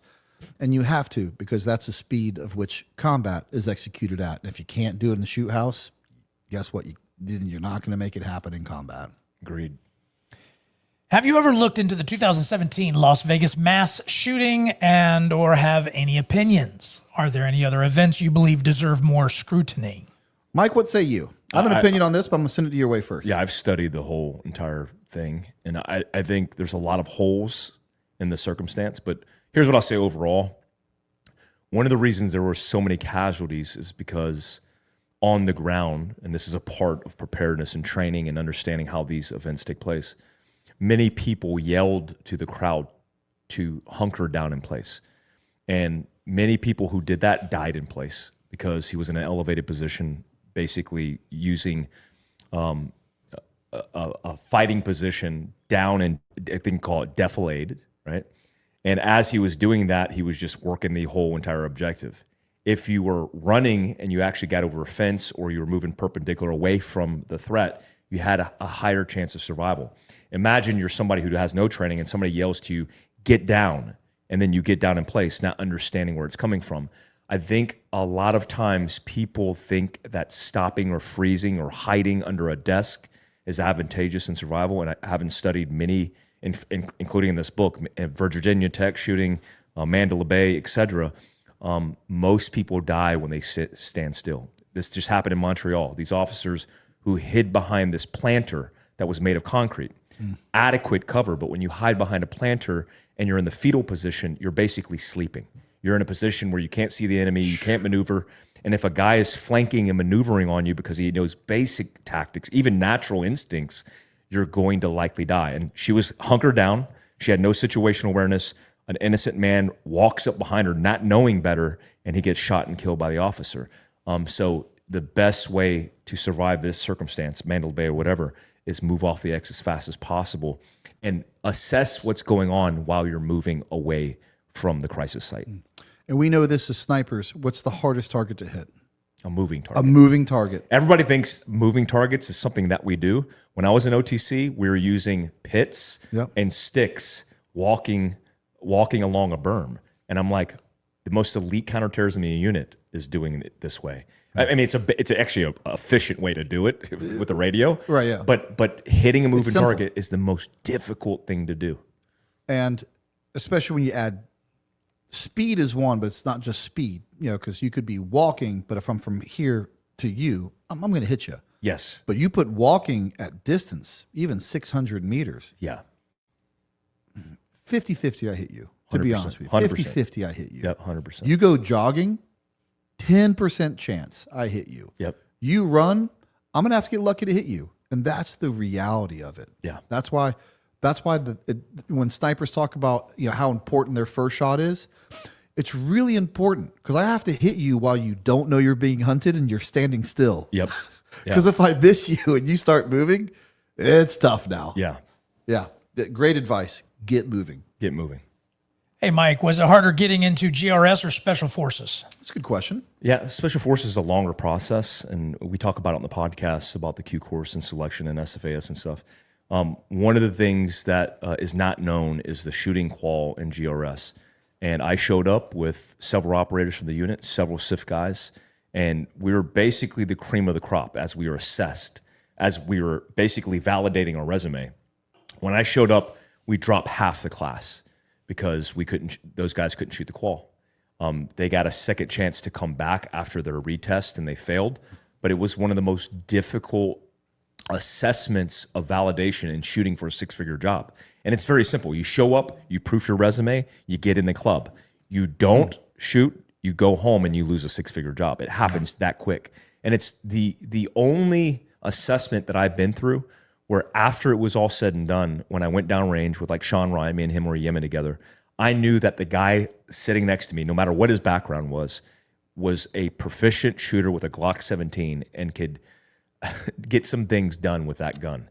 And it gave me profound confidence in the skill set. Yeah. With that being said, I mean, there's a whole bunch of different situations and circumstances that makes SFAS physically harder because it's not the same. One's 4 weeks or 3 weeks it's called tactical development course, and one is years. I mean, it took us years to graduate the Q course. Yeah. Although I obviously never did it, not professing to be. Only to say this is even at my level, it is well known that is not a gimme. Yeah. And you even at our level, you better show up not rusty because it's no joke. Yeah. Yeah. Here's a question I didn't get to ask you on the podcast, although I touched on the Between Two Guns episode. How did you end up being episode number 1 for Sean Ryan? And it's easier now to be like, yo, you were the first guest on Sean Ryan. I was the second guest on Dalton Fisher's podcast. Really? Awesome. Now, Dalton Fisher's blown up. He's blown up, yeah. But when I went on that podcast, I'm like, all right, I mean, I'll go on this little podcast. Yeah, I mean, no, it's just massive. being honest. I did it because I wanted to help him. Yeah. And the irony is, he helped me. Yeah. Because that thing's gotten blown up. Tons of views by now. Everyone knows Sean Ryan now, but when he asks you to be guest number 1, what are you thinking? It's funny because I think I podcasted him on my podcast before he podcasted me. And I had Hold on, I got to dissect that for a second. Okay, I got it. Yeah. And I had conversations with him, and I don't think I convinced him. I think I had conversations with him about how he would benefit from doing podcast, and we talked about it. And we hadn't had a plan to do it, and then he said he was going to do it, and we did it. But here's one thing you should know about Sean is he's a perfectionist. And there's a reason his podcast has been successful. It's because he does at least initially, he did every single edit and did so almost in nauseum. Like it was like, I'm like, bro, are you okay? And he was so critical of every single angle and lighting and everything, and it had to be perfect. And to be honest, I don't even remember the podcast because I don't remember what I said. But it was just two guys kind of shooting the shit, talking about things. Yeah. But I'm really proud of Sean. He's gotten a lot of hate, just like everybody in the space. But Sean was one of the good ones that I worked with in the agency. A lot of good guys that work with in GRS especially. But he was exceptionally well. And we had good history together. We were in Yemen when we tore it down and dropped the JDAM on it, and then we moved to Iraq to Erbil together. So good history. So that was one of the podcasts. It was longer, so I perused it. Yeah. But I watched the intro, and I watched like the first 20 minutes of it before I started skipping ahead. And I'll tell you what I was impressed with. Remember when we had just talked about, go back to Joe Rogan's very first podcast. Yeah. Trash. Yeah. Go back to the beginning of yours. We just did small changes to this thing, but I go back to my first episode and I'm like, oh, I hate that's how my podcast studio was set up. Yeah. I remember watching that and going, oh my gosh, Sean Ryan's podcast was really good on episode 1. On episode 1, yeah. Everyone else has that problem, except Dalton Fisher and Sean Ryan does not have that problem. Yeah. And they're both perfectionists. Sean Ryan's episode was really good on episode 1. Yeah, it was the production radical. value of it. Yeah. Perfect. He had every angle perfect. Yeah. It was awesome. Brad Freeman. I'm sure. I'm sorry. Now I'm sure he's going to go back to that and look at his questioning style, or he'll pick it apart. Yeah, but, he will. But for me looking at it, I was like, man, he was really good right off the bat. Yeah. Have you been on Sean's podcast? No. Oh, no, you should be on his podcast. We've been in talks before, but yeah, I will probably. I kind of put a pause on podcasting as being a guest, being a little more protective of my time. Yeah. But I also want a reason to go. I've already told my story. With Dalton Fisher. I told my story. Yeah. But I think when this lawsuit is over, I might go around and just have something to talk about. Do a little tour. Do a little tour. I don't know if I'll do it or not, but. All right, Brad says, I've noticed the power move of making guests sit in tiny chairs lower than Brent. Is that how you assert dominance over your guest? I was on the floor when we started this. Moving on up. That is an interrogation, as you know. That is an interrogation technique. That's when you go into a little cell with a cop or in the secondary, they're in a taller chair than you. Brent's feet are hanging off the chair right now. You guys didn't see that angle? Well played. Must have done that subliminally. So says, any cool JDAM, Joint Direct Attack Munition stories from Mr. Glover going to a Special Forces readiness evaluation with 20th Group in 3 months. Any tips for training following Shut Up and Ruck at the moment? Hold on, Mike. Drew, you don't know those acronyms. I just said that. What the hell are you talking about? You do not know those acronyms. They all heard me say them. What the heck? That's what I love about you being my producer is you don't know those acronyms and you stumble over them, and it's funny for everyone. Did you look those up, or did someone in the comment section give you the answers to that? No, the comment section's not that nice to me. I looked them up because I have time to Google. Okay. And I didn't know if it was going to be free, or how do you say the SFRE? One of the funniest things Drew's ever done in this podcast was called the GWAT. Was it the GWAT you did? Yeah, it's the GWAT. Yeah. GWAT. It's called the GWAT. But I get it. GWAT. Like, if you didn't know any better, Whoa. it's Never heard the GWAT in my life until that maybe time. It should have been called GWAT. the GWAT. The GWAT. Yeah. And anyway, okay. All right. Back to you, Mike. And then someone spells America, but it's not America without an A. And they put more R's in it. And I was like, Murica. I don't know what they were trying to say. So now it's Drew, we're gonna lose part of our audience if you ever get too smart back there. You realize that. As long as I got Google, I'll be fine. All right. Back to you, Mike. Sorry. Okay. What was the first one? Was any cool JDM stories from? So it's kind of in line with somebody just commented about it on Sean Ryan's podcast. I did talk about this dog Vinny, and look, it's odd saying this. I've repeated it, but I always want to emphasize this because I want people to know and understand the significance of dogs and what they do for special operations organizations and for the men that they serve with. They'll selflessly run themselves into harm's way and sacrifice their lives. A dog named Vinny bit a suicide bomber. We talk about it on the podcast a little bit, but saved my life and the life of another guy that would have been catastrophically injured at a minimum. And when we left that target set after we did basically 105 danger close all over the objective, we did exfil with 2 AMH-60s, 2 Little Birds, and 2 AH-6s. And 160th doesn't like to fly during the daylight, and so we were napping the earth. And I'll never forget like standing in the field and being littered with brass from the AH-6s as they were decimating the objective. We killed 13 Libyan foreign fighters. It was a really hellacious kind of situation, but at the prime and peak of an experience that I thought was like the most epic time of my life. And as we exfilled, we drop a JDAM to clean up the entire objective. So we didn't want anything to go to the enemy. We still had things that we didn't bip in place. And so they decided to drop, I think, 2 500-pound JDAMs. It was amazing to see that whole thing come together and, land at the MSS Fernandez and look between my shoes, and I had blood on my boots. Vinny's body was behind me, wrapped in a American flag, and then seeing, I said this before, but when we used to vector into MSS Fernandez, 160th would land the helicopters like airplanes because they would come in with an approach and then touch the rear wheel and then the front wheel of the 60s. Yeah. And the Little Birds would touch down. And I remember looking at all these kids coming out of the DFAC in their clean Army PT uniforms, looking up like, holy shit. And I thought to myself, like, our experiences are very different. different. Very Yeah. different. They man. do. They look at you like, who are these Yeah. gods of war? Yeah, and the entire task force, the unit, B Squadron, I think the SAS came out because they had lost some guys that week. They all came out and were there to receive us because they saw everything that happened on ISR. And that was pretty special as we saluted Vinny's body off of the M860. It was awesome. It was epic.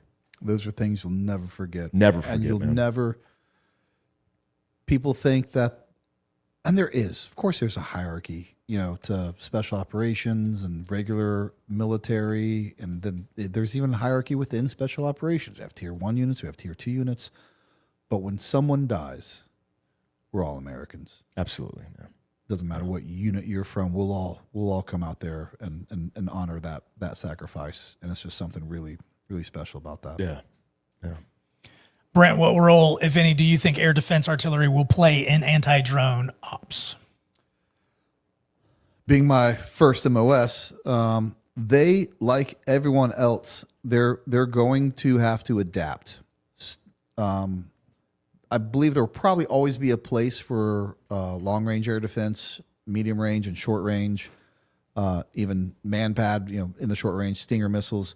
But there's going to have to be another type of air defense that can go after drones. And of course, they have that now.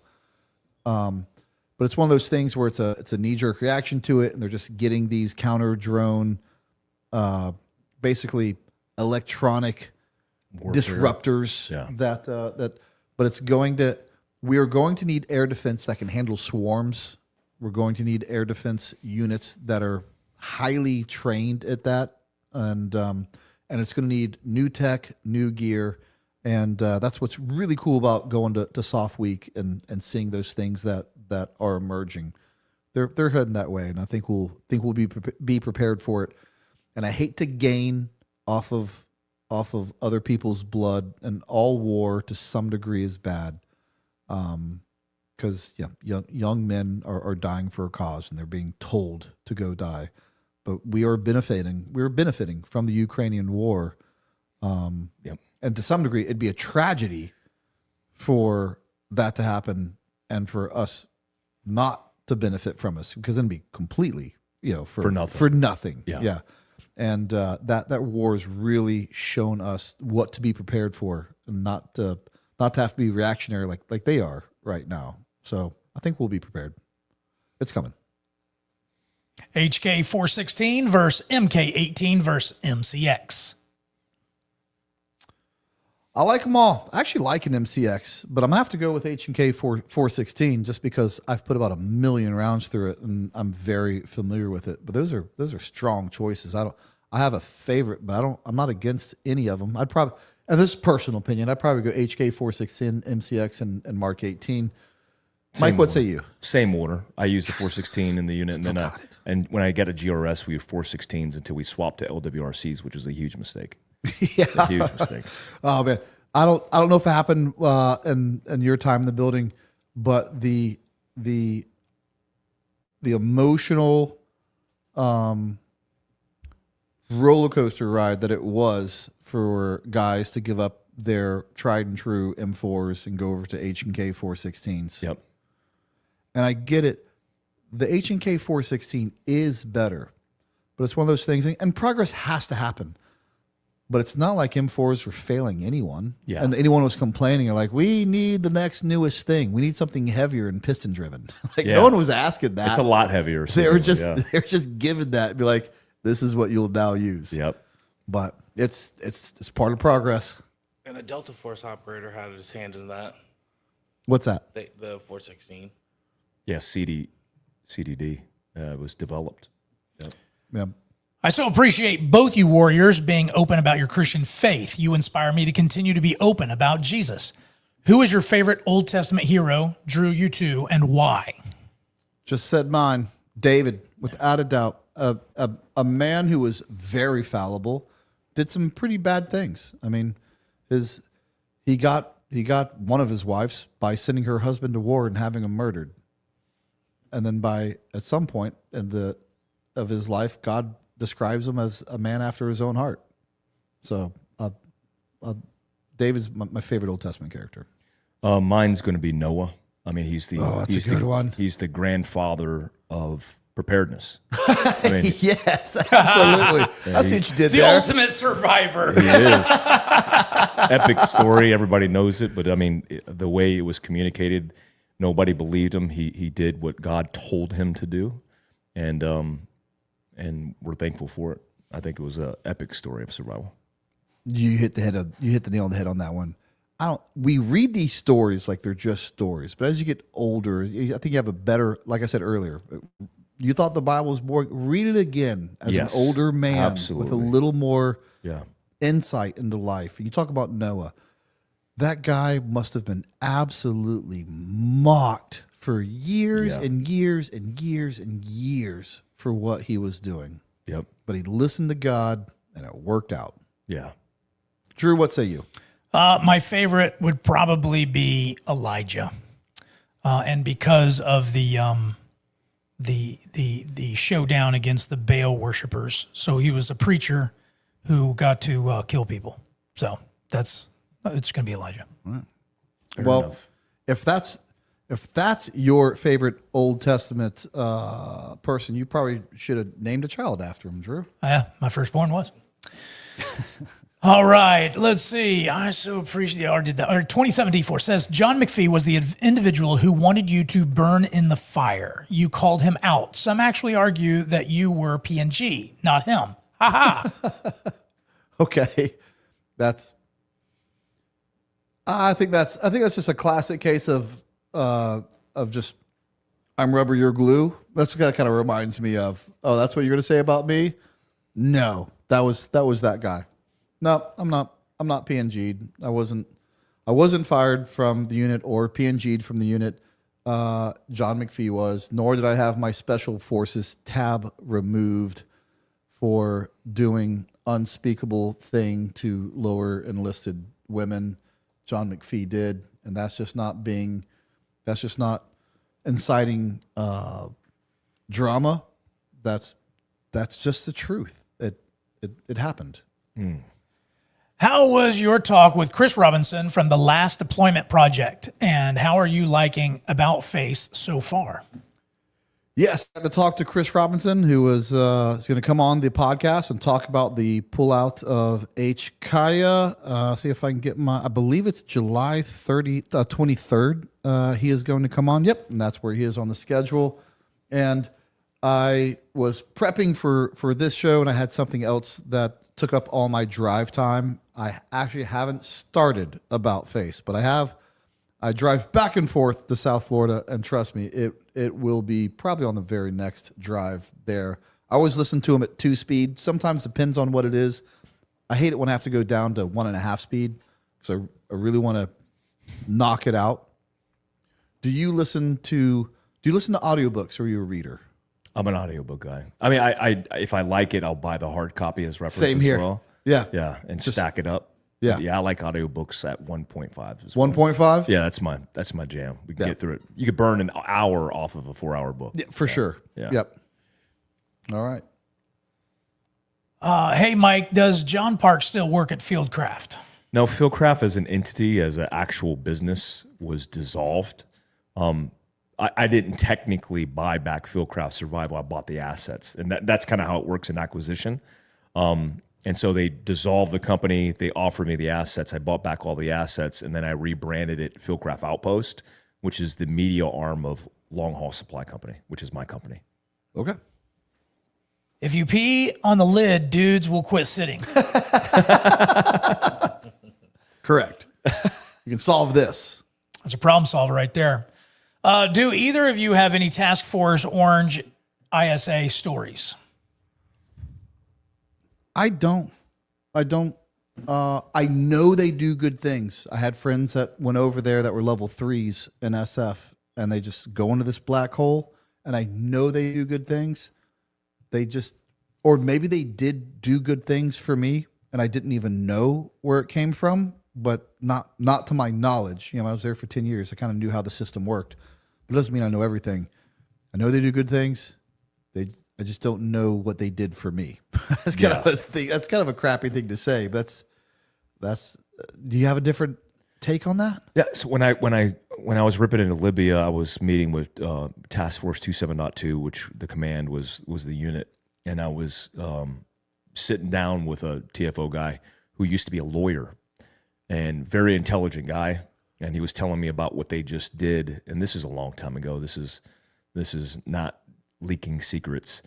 They were doing a reconnaissance, basically checking out auxiliary routes across Africa, and they did a 2-man movement across the entire continent of Africa and sub-Saharan Africa. No, thank you. And they had ISR platform watching the two of them drive a Hilux all the way across it with some of their indigenous elements. And I thought to myself, like, damn, like, that's pretty wild that you got the permission to do that. But it's even cooler that it's American special operators doing it. And they're really some smart dudes. I mean, Joe Kent was in TFO.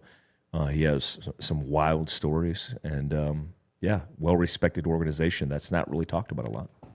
Here's what people don't understand about the story that you just told. Is they're like, oh, okay, well, we had people watching them. The only thing that ISR was going to do if something went wrong was tell the story of how they died. Oh, 100%. That was all that was going to do. They just were watching them on a pod. They didn't have a gunship. Yeah. Right. We were not going. Those boys were hanging it out there. Yep. And there's no way we were going to get to them in time if they needed us. Yeah. That's wild. Lenny Goodboy, man, thank you so much for the love. Appreciate that. Greetings, Burnt Tickler. I live in Maine, and I would love to have you do a deep dive on Graham Plattner. Leaf Babin wrote a piece on him, and Valhalla Nate is a big fan of his. Would love to get your take. Maybe try to have him on. Thanks for being a real one. Have you ever heard of Graham Plattner? I have not. So I'm going to have to look into him. Okay. But Okay, noobs. Get up in the middle of the night to piss. You keep one eye closed and turn light on. Okay, you noobs. Mill training 101. That's a technique. It's a technique. Sonny Mabre and the Sonny, chats. what's up, man? Love you, man. Brothers, hope y'all's Father Day went well, special. This is a nice way to start the week off. I'm late again tonight. Sorry, Drew. Anyways, love y'all, boys. Say it back. Also, Mike, move to Florida ASAP. Love y'all, boys. Say it back. Love you too, Sonny. N9 says, Mike, you are still running a Leopold ICO red dot on your carbine. Carbine? Sorry. That's right.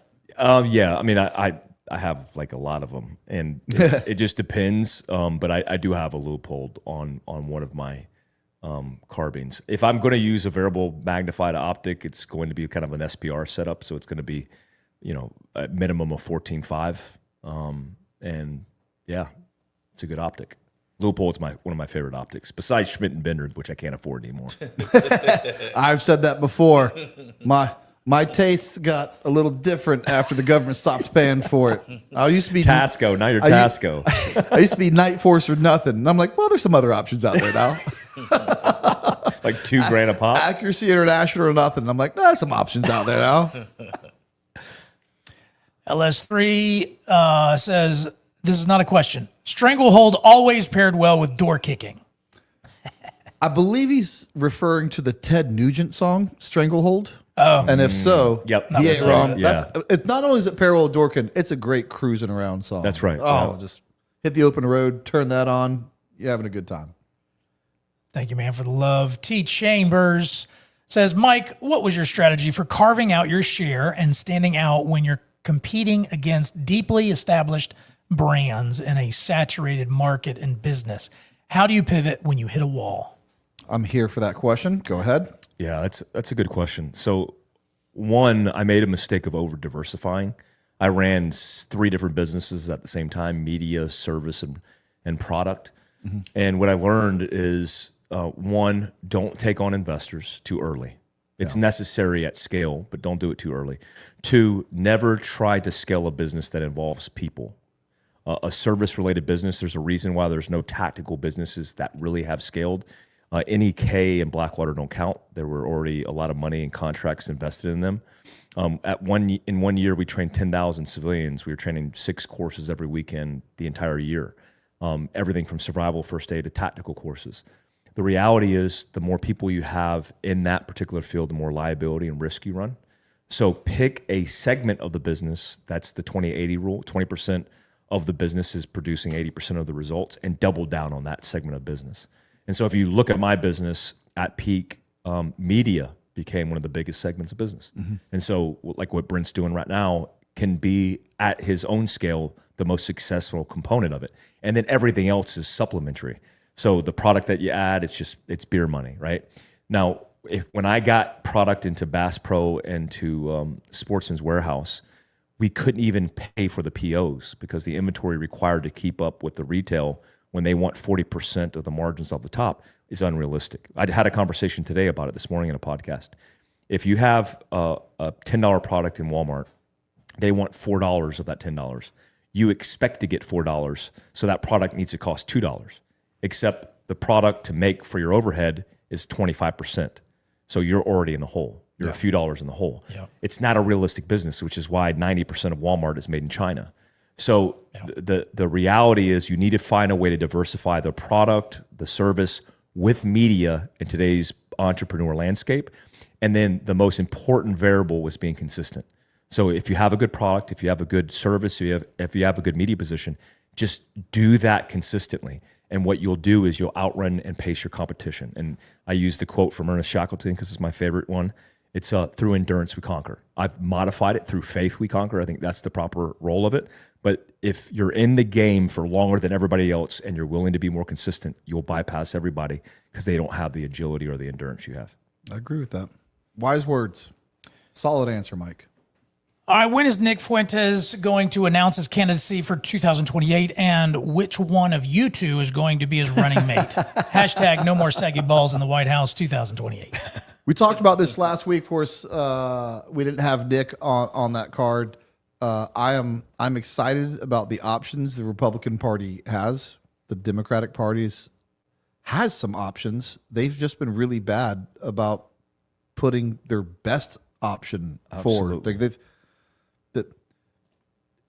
it's been theirs to lose, and they just Kamala Harris. You guys could. I believe they probably could have beat Trump if they put the right candidate forward. Yeah. And I'm not saying that their candidates are good necessarily. I'm good for what they want to do. But I said in this next election, Marco Rubio has really been impressive. Super impressive. J.D. Vance has done nothing wrong. In fact, he's done a lot of good things as well. I don't really want to have to choose between those two. And now you add Nick into that mix. It's just a really strong showing. Yeah, I want Nick and Josh Hawley on the ticket. I like both of those guys. Heck yeah. My bad. I don't know. I had Nick Fuentes in it's Nick Freitas. All right. Freitas. What? How do you say it? How do you say Freitas, it? Yeah. Freitas. Sorry, big That's strick. that guy. There it is. All right. Great funny shorts on his Amazing. coffee mug. Little rants So are funny. epic. Do you run a OEM trigger in your Glock for daily use? If not, what's the CAG Daddy like? Never. First thing I trade out in a Glock is its trigger. They're just trash. I shouldn't say trash, but they're just so easy to swap, and it's so cheap. You know, you have a lot of options. I have a Timney trigger in mine, but almost any option is going to be better than the stock option. So, you got any favorites in the trigger world? No, I've used them all, and I usually do a 3-spring kit on it, and just getting rid of that slack. And I hate the angle, and so doing a complete swap is preferable. And their Terran Tactical's got a kit that's really good. That's what I use. Yeah, anything Terran Tactical is going to be good. Absolutely, yeah. Yep. That's what I did. Magnet and anything else between Timney, Terran Tactical? CMT has a good one. Yeah. But I did the same thing he's talking about. And even if you don't know how to do it, there's a YouTube video out there that'll show you step by step how to do it. They're drop-in triggers. They're pretty easy. It's the Honda of the gun world. Absolutely. Yeah. That's a good analogy. Exactly. I own a Honda. That's a good analogy. Did the unit pair you with Tulum because you were both Asians? They actually did, in a way. I mean, we were in SAT 1, and he was in, I think, SAT 2, if memory serves me right. But you know, we were in G Squadron together, and we were inseparable, and we were really good friends, and we worked together well. We have similar backgrounds. His background is Vietnamese. His father was a Green Beret that extracted his family out of the Vietnam War. And yeah, he's a great human being, and yeah, we worked well together. Mike, sorry. We talked about on the podcast, you and him both left the unit at the same time to go help stand up the SIF at 10th Group. Yeah. Poor 10th Group. They haven't seen two Asians come to 10th Group at the same time in the history of 10th Group. They have not had an Asian in 10th Group. It's the whitest group on the planet. And they're like, who the hell are these dudes? And here you two come. Yeah, it was a fun time. It was the best time. I mean, a year of JSOC validation where JSOC just said free budget, whatever you want to get these guys trained up. I took a Freefall, or I took a dive team and converted them into a sniper record team, and he did the same. It was fun. Mike, I miss Kevin. I don't know if that's kissed or deleted a lot of people with 556 Owens. Are you guys still in contact? Yeah, me and Kevin are good. We just don't. I mean, I just don't keep up with a whole bunch of people in my circle. He moved to North Carolina to focus on his family. Kevin Owens is one of my favorite human beings and one of the most professional and elite human beings I've ever met. I mean, he's a little Irishman that will whip your ass because he's a Muay Thai kickboxer and a boxer, and he also is one of the best guys I've ever seen operating downrange. I mean, he's just most efficient dude I've ever met. Really good dude. Tier 1 operator before he even came into Special Forces. And he was my SUT instructor, and then my mentor who got me through SODIC and the sniper world because of his background. By the way, I told him I'd harass you a little bit while you were on there. Matt, the owner of Cloud Defensive, said he's going to get a hold of you. Hell yeah. So I said, let's kick this thing off, man. I said, I'll tell him right now. Yeah, man. I love Cloud Defensive, man. We actually ran their lights. We did Philcraft lights with them. Great dudes. Great they're a sponsor of the show. They've been great. They've been great. Hell yeah. All right, we're getting kind of close. We're about 90% done. All right. Let's we'll do get some through speed these rounds. short. Sure. Mike, did you ever become a PMO like you wanted to? No. The real quick of this was I got recruited for Ground Branch, went through the process, had a school training date. The sequester hit, which stop hiring. They did a hiring freeze because every budget was frozen. And they basically told me after I got out of the Army as an E8, after my team start time, for Ground Branch, they said, we can't hire you because it's a freeze. And I said, what the hell am I supposed to do? I'm like expending my Roth IRA. I'm broke. I'm living on an air mattress in Texas, and was part-timing at 19th Group. And they said, we'll send you to GRS selection now if you can make the date. And I made the date. And then I went downrange to Yemen and realized I kind of like the job. GRS was a great job. How long did you do that job for? Almost 3 years, 2.5 years. Yeah. Very cool. Aimpoint or EOTech? Christ is king. I like them both, and ironically enough, really for no good reason. There's just certain platforms I like a name tech. I like an Aimpoint on. There's certain platforms I like an EOTech on. Same. It's just weird. I really can't tell you why. Yeah, same. My 300 Blackout, I loved an Aimpoint on. My HK 416, I loved an EOTech on. Yeah. I just did. Yeah, one of the most reliable optics assessed by SOCOM was the M68 or the Comp 2 made by Aimpoint. Yeah. It was a micro, but still it was an Aimpoint. But it's one of those, you can't go wrong with either one. No. You cannot go wrong with either one. No. Mike, where do you recommend people start as a prepper? What's a reasonable stash for a temporary emergency? I feel really gay saying this, but start with the book. I mean, read Prepared. I wrote Prepared not for the prepper. I wrote Prepared for a person who really wants to understand why they should prepare. And I recommend the audio download because at 1.5 speed, you can get through it really fast and get a baseline understanding. Also, a reasonable stash for a temporary emergency is just a basic bug out bag, a go bag. Get a bag that has 40 liters of capacity, load it with essentials, and have it staged somewhere. wildfire, hurricane, or any disaster, that bag should be somewhere where you can access it. Even put it in your vehicle, and then have first aid for sure in that bag. Great to see Mike on the podcast. Keep kicking arse, Brent. Love seeing the lives. Absolutely. Precision with purpose, just so you know, I know you probably think I forgot about sending you that BRB. It got in the mail this week. I did not forget about that. So you can expect it any day now. Fun fact. General Donahue is officially retiring. Real legend. Good for Any him. idea what he would 2-star, 3-star? Donahue. I thought I just saw him in a brief, and I think he's 3-star. One of the smartest guys I've ever worked for. Yeah. Just a 50-pound brain, and but in a good way. Some people are so smart they're too smart for their own good. Yeah. CD He's practically was great. smart. Yeah. Yeah. He could be a professor at Harvard or Yale. I mean, just wild. Who knows what that man's going to do next? I know, man. Flowback 27, thank you very much. Thank you. Mike, do you think if you didn't go the Special Forces route, you would have been a K-pop star? According to my children, who really like that Demon Hunter thing, they're like, yeah, for sure, Dad should have been a K-pop star. That's Dalton. I see your super chat. I would have been the fat one in the crew, the chubby Asian one. Zulu Whiskey says, what's up, boys? Big fan, Mike. Hey, Zach. Congrats on getting Fieldcraft back. Everyone wants to know more about the CQB video with DJ. Can you give more context?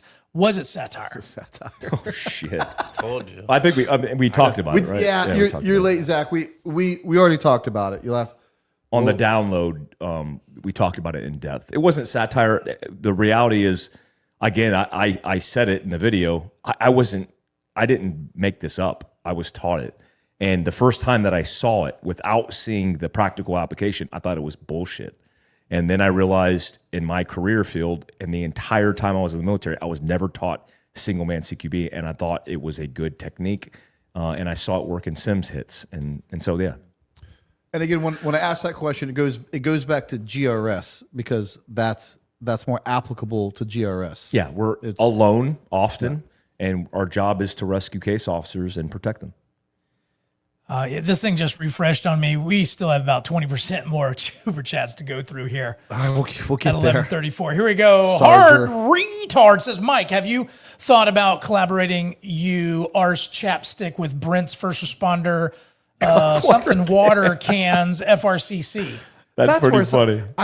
Did you do a chapstick like Double talk winded about chapstick. it on Andy's? Yeah. show? I saw that Double actually. winded chapstick, Yeah, I saw that actually. That would be a good that combo. one. I did catch that one. That would be a good giveaway. We'll do a giveaway on that. Giveaway. Okay. Mike, is the Tier 1 piss bottle in your survival kit? It should be.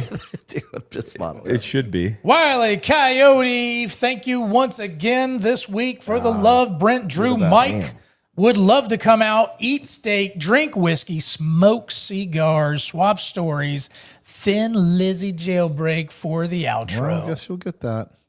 Might as well start calling Wiley Coyote the official DJ of the Tier 1 podcast. I know. That's awesome. Wally Coyote, send us an email at thetier1podcast@gmail.com and get down here. We'll do steaks. We'll smoke cigars. Come sit right next to Magnet. You've earned it. Come down here and hang out with us, brother. It'll be on us, which is actually on you. That's what we really mean. Because of the past. Yes. All right, Dylan as well, hanging in there with Wiley. What do I have to do to get a range day with you guys?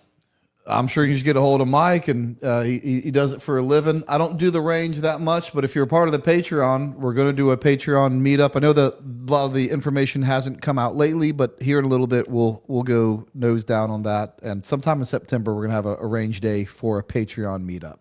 So there you go. Cool. Yeah. What's it take to get you on a range these days, Mike? Hit me up. Where can they hit you up at? Where they can actually probably Mike.a.glover on Instagram. Okay, just DM me. Mike, you mentioned a pigeon drone in another podcast. Is it true all pigeons are CIA drones, or is that conspiracy slop? So it wasn't pigeon. It was actually a vulture. Me and two were testing drones for the unit for DARPA, and I was tracking a drone and was like, this thing's a piece of shit because it doesn't fly where I want it. And the guy's like, what are you looking at? I said, the damn drone right there. And he's like, dude, that's a bird. And it was actually the vulture. I was tracking the vulture, and my drone was like 3 kilometers going over one of the ranges. I'm like, oh shit. Can't make it up. And I was making fun of it. And then I'm like, okay, I'm a believer. It works. All right, much respect. I'm proud to be an American because of men like you. Thank you, Jacob. Thanks, man. Thank you, brother. Any funny shite stories? I remember my first time trying to wipe under nods in the dead of winter, and the wind was so cold, blowing up my crack in the snow in full kit, squatting over the straddle trench. It's funny the things you remember. Oh, I had to end a guard change in an emergency guard change, like the first time it's ever been done in history, apparently, because I had a shit. Like, I literally got on the phone because there's a phone out in the booth, and I said, hey, I can't wait 6 minutes. And they're like, are you serious? I'm like, bro, I'm clenching. I've been butt clenching this since I got up here. And they had to do the emergency guard change where they just went, posting orders ran as directed, orders acknowledged. And we just swapped out. And everybody's like, what happened to guard change? Like, they were waiting for a whole bunch of time. And that was it, man. I had a poop. It happens. I got a 6-inch grasp on an 8-inch turd. Someone's got to get here. I was prairie dogging. He's got another funny one in the recording, so you guys check that out when it comes out. That's right. Where are the Tim Kennedy stories at? Here's Johnny Come Lately. What is your favorite story of his? We touched on that Earlier. It's been a long episode. Yeah, a little bit earlier. Yeah, we actually touched on that already. Hard retard. You've come in here retard and all late. Thanks, man. Brody Martin, man, thank you so much. Pros and cons for shield use for law enforcement tactical team. I'm having a hard time getting my agency to prioritize them. Song vote, bombs over Baghdad. Here's the problem, and I fully believe this. Because it costs money and it's not produced by Axon, they can't find the money for it until someone gets shot, and then they'll be able to shit out a shield. Bingo. When you could actually stop that from happening. And so I don't know how to make them prioritize it. But I will tell you this, and I get it, but you just can't. Like, I asked them once, they said no. Well, you got to ask them again, and you got to ask them in a different way, or you have to write up your white paper in a different way to make them understand that we're reducing risk by doing this. Assaulters can make better decisions if they're not afraid for their lives. This is better for the public. Get creative. Keep asking. That fight is worth fighting the fight. Good answer. Mike Glover and Brother Tuckers, how's it going, fellas? Good, man. Oh, that's old Phil. That's Phil from HBTRT. I got to piss like a racehorse, but I'm doing good. Go get it. Go you get sure? it. Yeah. Well, this one, let me see which one's not. Okay, this one, we can go over this one. Then okay. Mike, how do you know Matt Vinson? How about, because that's right for you. Yeah, Matt Vinson was one of the first guys that I met that was a local Army recruiter when I started Fieldcraft Survival, and I was in Prescott, Arizona. And we did a whole bunch of recruiting efforts to recruit guys into the Army. And it was a really cool experience because he was a very thoughtful and progressive, I hate the word, but progressive in the nature of he was looking at new venues in order to recruit. And we would have events where I'd come in and talk to new guys that wanted to join the Army potentially and talk them into joining the Ranger Battalion. But some great opportunities. And Matt Vinson's a rock star. I love him. He was a platoon sergeant, got blowed up, been through a lot of combat, and good man. Good man. That'll happen. All right, this other specifically for Mike. Can Mike Glover please demonstrate the tank turret with the M4 meme in the Big 26? Two of my favorite Green Berets. Do you understand that? Okay. They want you to demonstrate the tank turret with the M4 meme in the Big 26. Oh, I don't get it. There's one with Kent Solheim. I worked with Kent Solheim. Okay. That was awesome. I worked with Kent Solheim in 2010-11. That man was an absolute beast in the gym and an even better leader. Oh, rockstar. Where'd you work with Kent at? So Kent was actually the ground force commander during Operation Red Wings. He rescued Luttrell. He was the team lead, the captain on call him Captain America on 365, which is the dive team of Charlie Company. And then he came over to the SIF and was my team leader in Recce. Oh, very cool. And then he got shot on the 07 trip working with task force. He took 4 rounds to his leg and his back, and he lost it. He wound up losing his leg, but went back into command and became a colonel. Great dude, rock star. Well, what was an officer doing that close to the action? Did he get lost? He was on containment, and there was an RPG gunner that popped out of an alleyway, and he shot him, and he closed the distance on him, and he didn't know his partner was on the other side of the alleyway in cross coverage, and lit him up. And then a guy that we know named Adam, who is probably retired now or in the unit, winded up killing that guy, and then started to work on Kent and basically saved his life. Okay. Yeah, he's lucky to be alive. All right, you need to go. You go to the bathroom? Should I? Yeah, Should I? yeah. I'm so into this. These guys are awesome. Yeah. We can, All right. it's up to you. Brent, it's 2001 again. Gwat, run it back. With what you know, would you still go Jeep, Green Beret, or Rangers? Tier 1 is full and not taking additional members. Oh no. Well, yeah, you answered that earlier. I answered it earlier. I would. I will not get cornered with your line of questioning. I would go Rangers first, and I would still go Green Berets after that, and just really hope that at some point the Tier 1 units is taking additional members. How arms, our boy? What up, Rick? Rick? He'll be here on Sunday. Okay. All right.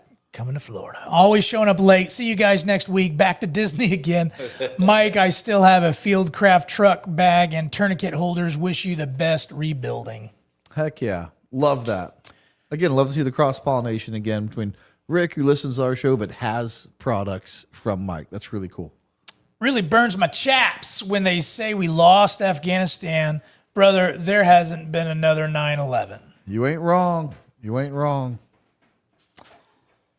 Hell of a week. Bought 2 Cloud Defense Rain 3.0 lights, then some tasty games. Heck yeah, you're on a roll, buddy. Saved a shite ton of money with the Tier 1 code on both, and finally jumped on the Tier 1 Patreon train. Thank you, girl dad. Cheers, boys. Yep, you guys have no idea how awesome the Patreon community is for me and hopefully each other. I'm so grateful to have it. Asked this question last week, but gotta ask, Mike, did you have a favorite Kid Up song? Oh, that's and a good why question. was it Barbie Girl by Aqua? Cheers, legends. Favorite Kid Up song? I was the guy who always was playing the 80s. So everything 80s. Boston, the Eagles, Motley Leonard Skinner, Crue. Motley Crue, Guns N' Roses. Like, GNR. it was all we can 80s hang out. for me. We Yeah. can Take that. definitely hang Yeah, out. I'll take that. Mike, my favorite Fieldcraft podcast was when you had Chris Von Sant and Lee Busby. Man, that was good. Yeah, two great legends dudes. from the unit, two amazing human beings. And I just talked to Lee today. I'm doing a piece on his sailboat in Charleston, South Carolina. We're doing a little survival video because it's the ultimate bug out rig. And I love Lee, man. I love Chris too. Both legends and good human beings. Yeah. Love it. Thank you. I don't know if this has already been seen, but Mike, did Andy give you your quantitative certificate, which is the most important thing on your resume? I need one now. He needs to ante up. Right, at this point. Violence may be controversial, but I have never understood those who don't want to learn emergency medicine to help their fellow man. Yeah, that's a really good point. It's a weird really one. good point. I Yeah. was criticized for teaching people how to stop the bleed when I came on the military because, like, why would you want to teach people that? And I'm like, why would you not? I mean, Right. Yeah. It happens. No homo. But what shoes is Mike wearing? Also, I like your video game reactions on your channel, Mike. Thanks, man. I have fun doing those, and it's nice to have kind of an outlet just screwing around and talking shit about video games and going through it. So it's really fun. So thank you for that. And these are the new Ultras. This is the Gen 2 that have vibrant soles, and I need it because it's 0 drop. I run a prosthetic in this because my left leg, because it was broke, is about a ½ inch shorter than my right really? leg. Yeah, so I have to wear it. And these, my 13 size foot, this is the only shoe that I could wear without like discomfort, and they're awesome. These are the Ultra. I just picked these up. These are the Ultra. What is it? The new model. Oh, I don't have the model on here. I'm sorry. It's these guys. So you a gamer, Mike? No, I'm not a gamer at all. Okay. I don't Just play doing it. the reactions to them. Doing reactions to them, yeah. Have you ever have you ever watched or do you know of a gamer called the Burnt Peanut? No. All right. I know someone on there knows who the Burnt Peanut is. He's a gamer. Yeah. But he's in this peanut AI outfit, and doing reacts. He's playing. Oh, he's just funny. He's just really, really funny. I like that stuff, man. He'll have like 300,000, 500,000 in his lives. Damn. He's just live streaming and on multiple platforms. And no one knows who he is. Yeah, no one knows who he is. Yeah, that's me. He's pretty funny, actually. Devin's brother Cam got me watching him. I don't watch him very often, but every now and again. How long we sat there and watched it one night? All right, have to ask, what is the favorite field snack of all of you, the whole Tier 1 team, and Mr. Glover? Magnet? You got a field snack? No, it wasn't in the field. You've never been in a field? No. Sure. It says the whole Tier 1 team. Not me. All right, I'll lead this off. It's a little bit, just super bland and normal. Trail mix. I love trail mix. It's got peanuts. I got a sweet tooth. The raisins in it. It's really got everything you need for a little bit of long-term energy in the fat and some short-term energy in the sugar. And if you're really getting after it, you'll burn those things off. Trail mix was just always a go-to You love Nutella. favorite snack for me. Nutella. If you could have Nutella, you would have that. I probably would, actually. Yeah, it would be delicious. It'd be delicious. So good. Don't try to make that sound like it's a bad thing. Mike, your field snack. I think just for the calories and the flavor, because I'm a PB whore, I like Nutter Butters. Yeah. Nutter Butters for just keep it in the kit and just something that is full of sugar and fat and calories. I didn't have them at the time, but because they're a little bit of a newer thing, Uncrustables. Uncrustables, is that what they're called? They're like a PBJ snack, pre-made. Yeah. Yes, those are really good.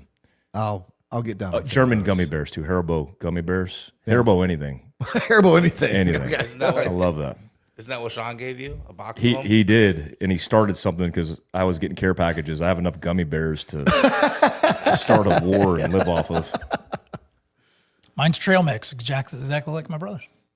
Imagine that. Right wing nut, Graham Plattner is an anti-Semite. Perfect. Okay. All right. Guess he's warning you.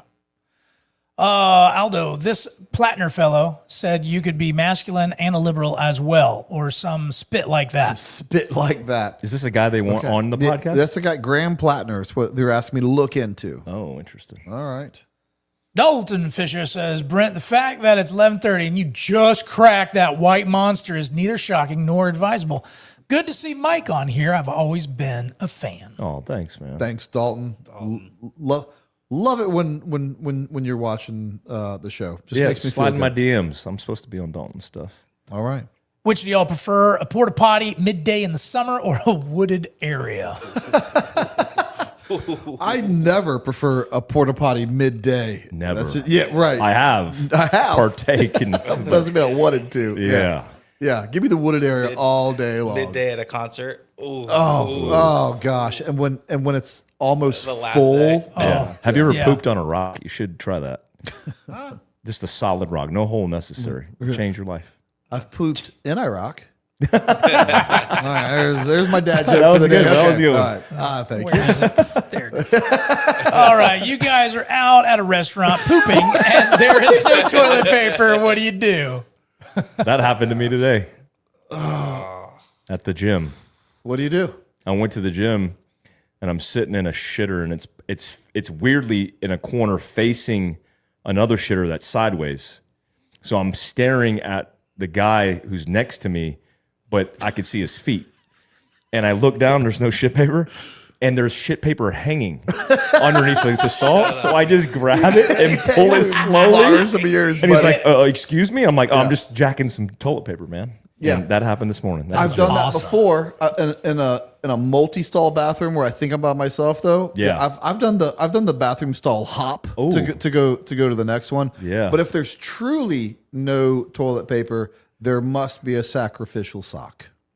Oh, you're going to use a sock? That's thick. If there's no toilet paper, Yeah, why Could you if use there's like these nothing, thick wool socks? Or are you using? do what you got to do for sure. I'll do it. Oh, When I'm not using my shirt. Yeah, I usually use it if I'm in like a BDU top. Obviously, Yeah. I've cut the shirt. There you go. Yeah, Okay. pull the knife out, cut the shirt, and then use that thin shirt. My It's real boxers. nice. I've used my boxers. Ooh, Again, That's these brave. are things. Not if I'm wearing my favorite underwear. Yeah, Gotta these go are with the things sock. you have to know before you're in the situation. Right. yeah. You know what I mean? You're not going to make the best decision during it. Yeah. So these are good topics to cover. Be prepared. It's in the book. All right. Glad Mike's back, and I want it on that steak. I went out on that stage. I want in on that steak. I'm sorry. I want Very it on different. that stage. Very different. Damn it. I know. Go to the You know what? bathroom. He wants going Mike's on a steak? You know, we're gonna have two events here: Tube steak. the Patreon range day and just a steak day at the podcast. Tube steak for studio. everyone. Yeah. Have to have a steak day. All right. Whiskey and Stogies, miss ya, love ya. Hate to be the guy, but it's coming out during this podcast. General Donahue is stepping down, retiring, resigning as last boots on the ground for him. Curious to hear thoughts. Yep, we'd already covered that, but I won't get tired saying that CD is a great man and a great leader, and America is losing a great leader with him stepping down. Yes, and the last of the super chats. Here it is. Matt's the man. Was my recruiter in 2014. Glad to see you back, Mike. Brent, keep the killer podcast going and keep Mike holding his piss. We let him go. We failed. Perfect way to end it.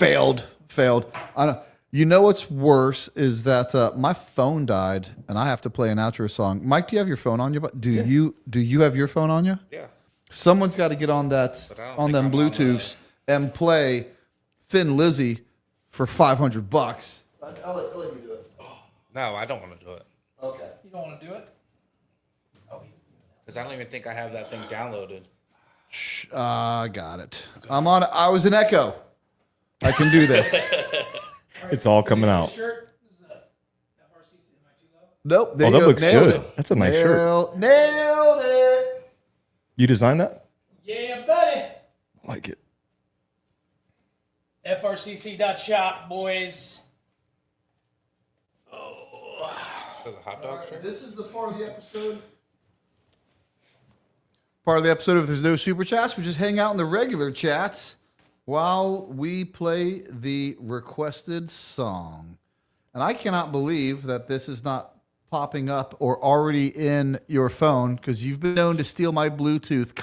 Every dare you every accuse me of that? Bluetooth speaker I have that he's ever connected to, somehow his phone connects to it over mine. You know what's great, And Mike? then when he now shows he's putting up- it on my phone, so now what's going to happen? And it makes me so mad. It makes me so mad. I see Gunfu Fighter said, "What's up?" about Philcraft Tribe. What's up, Gunfu? What's up, Mason? Good tune. Yeah. Some music when we don't have any music.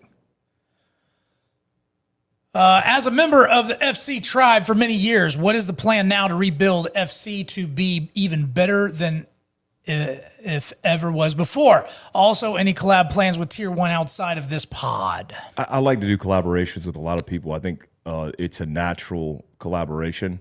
Be cool to bring my patrons together with you guys as patrons and do like a patron event.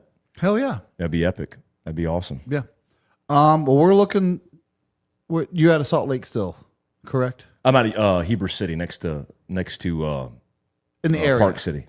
Yeah, Park in the area, about an hour up the hill. You got a good range to go to? Yeah. I got access to a whole bunch of ranges and ranches and all kinds of stuff, man. It's beautiful there too in the mountains. We were talking about doing that Patreon event and just doing basically a camp out, like arrive Friday, camp out, do a Saturday shoot, camp out Saturday, and then just everyone leave Sunday. That would be epic. Kind of thing. Let's chat about it. It'd be easy. Let's I can chat about it. facilitate Like that. I said, and we can just combine the Land-wise. Patreon and have plenty of land. How cold is it going to be in September? Where Not you're at? cold at all. It's going to be 70 degrees and sunny. You know what? In fact, it'll be a much nicer place to do it than Florida. It'll be Yeah, and it'd be central, miserable. kind of centrally located somewhere. We'll definitely need to talk about that for sure. And I need to hit the easy button with that at some point. Somebody just said, "Does Clint Emerson? Am I going to do content with him?" I just talked to Clint last week. He's actually going to be doing content on Philcraft Survival's YouTube channel. He's a Black Squadron guy, really good dude. Okay. Wrote 8 books on survival. So he should be on this. You guys would love. Oh, you know what's worse? I don't remember what song he said with Thin Lizzy. Did you say Thin Lizzy or did he give a song? No, he gave a song in the first. With a Wile E. Coyote. Jailbreak. Jailbreak. Thank you. Jailbreak, yeah. It's G Squadron, the unit known as G Unit. I don't even know if it exists anymore. Ish. Yeah. I'll tell you in the garage how that worked out. Yeah. All right. Here we go. Looks like we're on a commercial because Magnet won't get YouTube Premium. Just put yours in. Just put yours in. Oh no! What is going on? Why is it not? It is connected, but it is not playing. Now I have to be a bad echo in front of everyone. It says it's connected. I don't like that. I'll bring a big cooler full of steaks. That's awesome. I don't like it. Drew, do not. You do not, Drew. Do you have yours on? Is it on silent? Well, you got this case where I don't know if that's the issue. Oh, push the volume up. Yes, I'm aware of that. The volume's up, but she ain't playing. I don't like that. Turn the thing up. Just push the button on the side and make sure the speaker's on. There's a button that goes up, and there's a button that goes down. If you push that up button, it pumps the volume up. My brother was an echo, guys. He knows what he's doing. He said it wasn't a computer echo, though. It was Yeah. a radio echo. And he also said he hated it. Come get you. It says it's on silent. There's something about the silent setting on your weird phone that's not letting it play.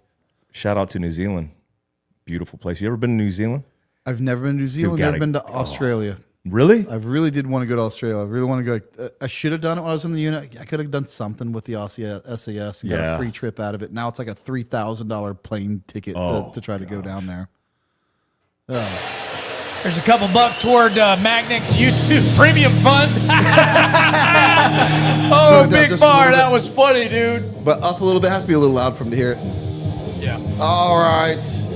We're back, and everyone had to watch that. Tasty Gains, I'll bring a big cooler full of steaks for the Patreon event. Heck yeah. All right. What do we got? Hey, plug in your phone. Yeah, I was gonna do that at the break, and I forgot to because I was in a hurry. Although I don't think this is valuable advice about preparedness by Claire Rose Original, especially after I was not prepared to do that. Right Wing Nut, Brent, do an episode on the Russians in Syria y'all smoked. Call it Killing Wagner. Okay. Drunk Christian, which is one of my favorite screen names on this, because it's the dichotomy of Drunk Christian as a screen name. Step 1, make a fire pit. Step 2, build a fire. Step 3, grab the Book of Mormon you stole and toss it in the fire. Step 4, read Galatians 1:10. Nice. Or, as a good friend of mine calls them, the Mountain Jews. The Mountain Jews. Is that Bo? It would surprise you. It would surprise you who that blonde-haired friend is. Okay. Not a dude. Back.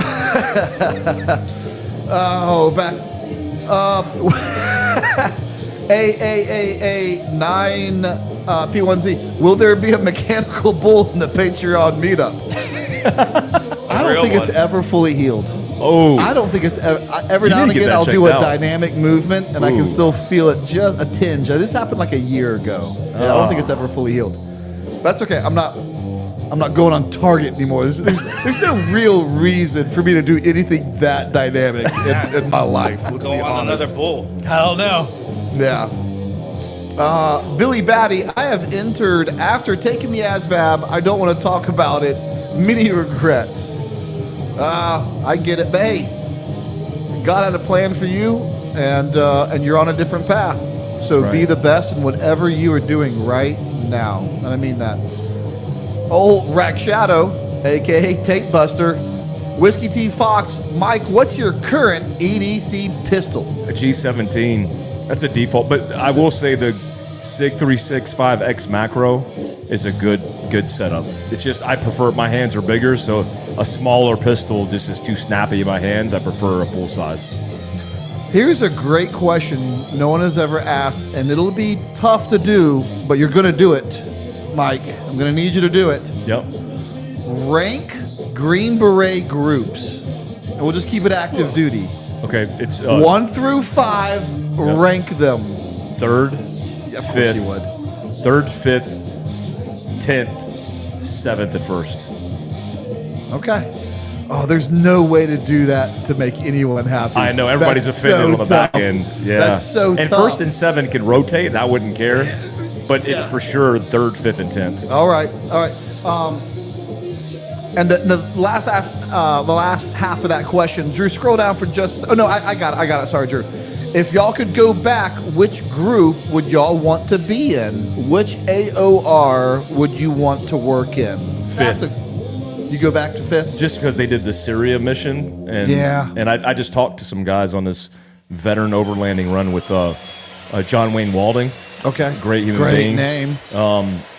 They just did this, and some of the 5th group guys, they were telling me about the Syria interactions and working with you guys. And man, We had a great time with them. Whoa. Crazy Mainly, stories. we worked with the Jeds, Yeah. and the Jeds were awesome. Yeah. I that's still awesome. keep in contact with one of them to this day. Was he a 5th grouper or? Sure was. Yeah, that's Lifetime awesome. 5th grouper. Spent a little bit of time in A15. But there was a Jed worked. They were kind of jobless. Yeah. And Anders, being Anders, Yeah, was man. like, "You guys looking for work?" And they're like, "We'd love to work with you." He's like, "Come on, I'll find you work." And he did. Yeah. And it was a time of their life. We needed the help too. We ended up making great friends with those guys. Yeah. The Jeds are really special. Like they recruit senior guys and they give them more training. The Jeds are just one of the best kept secrets of SF as well. Really cool. I wish, it's another unfortunate thing of SF. They're so capable, but they don't have the authority to do what they're capable of doing. Absolutely, man. That's all we got for tonight. I think we were all the way through the super chats. It was a marathon tonight. Mike, thanks so much for hanging out with us for as long as you did. I love it, man. Thank you for having me. That was unexpected, but a great time. We had a big audience and a great show. Guys, thank you so much. Thursday, we have Kyle Morgan coming on. This is just going to be a fun week of lives. We'll go around the room as we always do. Magnet from Lion Arms, what say you? Got to give a shout out to just another Love and Bravo. He sent us another Glock 45 to do. Okay. For a giveaway. Okay. And I'm going to collab with Rich. Where we at? Where we at for our giveaway gun? The Tier 1's pretty much almost done, and the Glock is still getting cerakoted. Okay. We got a hatchet coming up from Brotherhood Blades getting made. We got another custom Tier 1, not another, but another gun, but a custom Tier 1 Glock that we're going to give away to our Patreon. Hell yeah. I don't know if you saw, we gave away a pair of Panos. What? Kind of. Real? Ish. Operational? Ish. I know. Yeah. I found a pair of digital Panos on Etsy for $4,000. Wow. Digital Panos. Yeah. They were actually So same housing. just same different- housing, yeah, just digital terms. rather than I guess we'll call it analog. Yeah.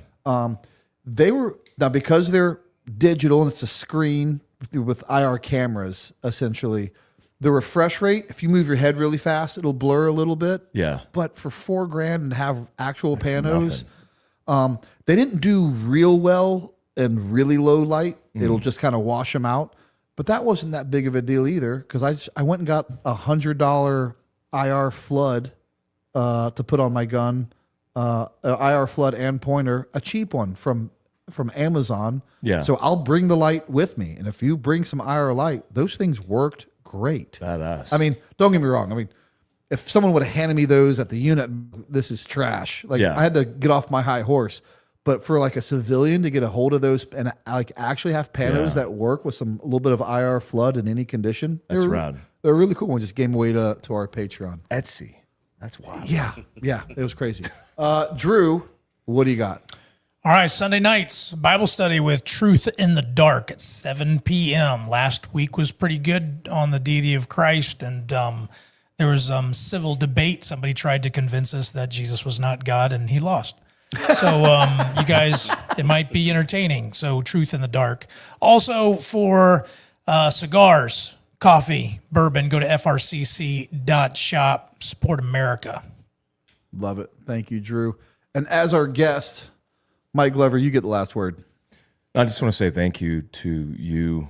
You're making an impact in this space, and I appreciate that. The candor. I appreciate the opportunity to talk about Tim and the situation and evolving both of our circumstances and how difficult that's been, but also allow me to clear the air on several things that I've been through. Yeah. And I'm very thankful to the audience and how kind and respectful you guys were, and asking some tough questions, but that's necessary, especially in the position and role that I am as this influencer. And because of you, I've been able to build a business and give security to my family post experience. And that means a lot to me. So I plan to do a lot more with Philcraft, and collaboration is one of those things. And I just hope we can keep doing this. And I appreciate you guys. Thank you so much. Like, yeah, I'm going to front load your episode, and it'll go out this Monday, 6 a.m. Eastern time. So if you guys are looking for the full episode of Mike, you won't have to wait much longer.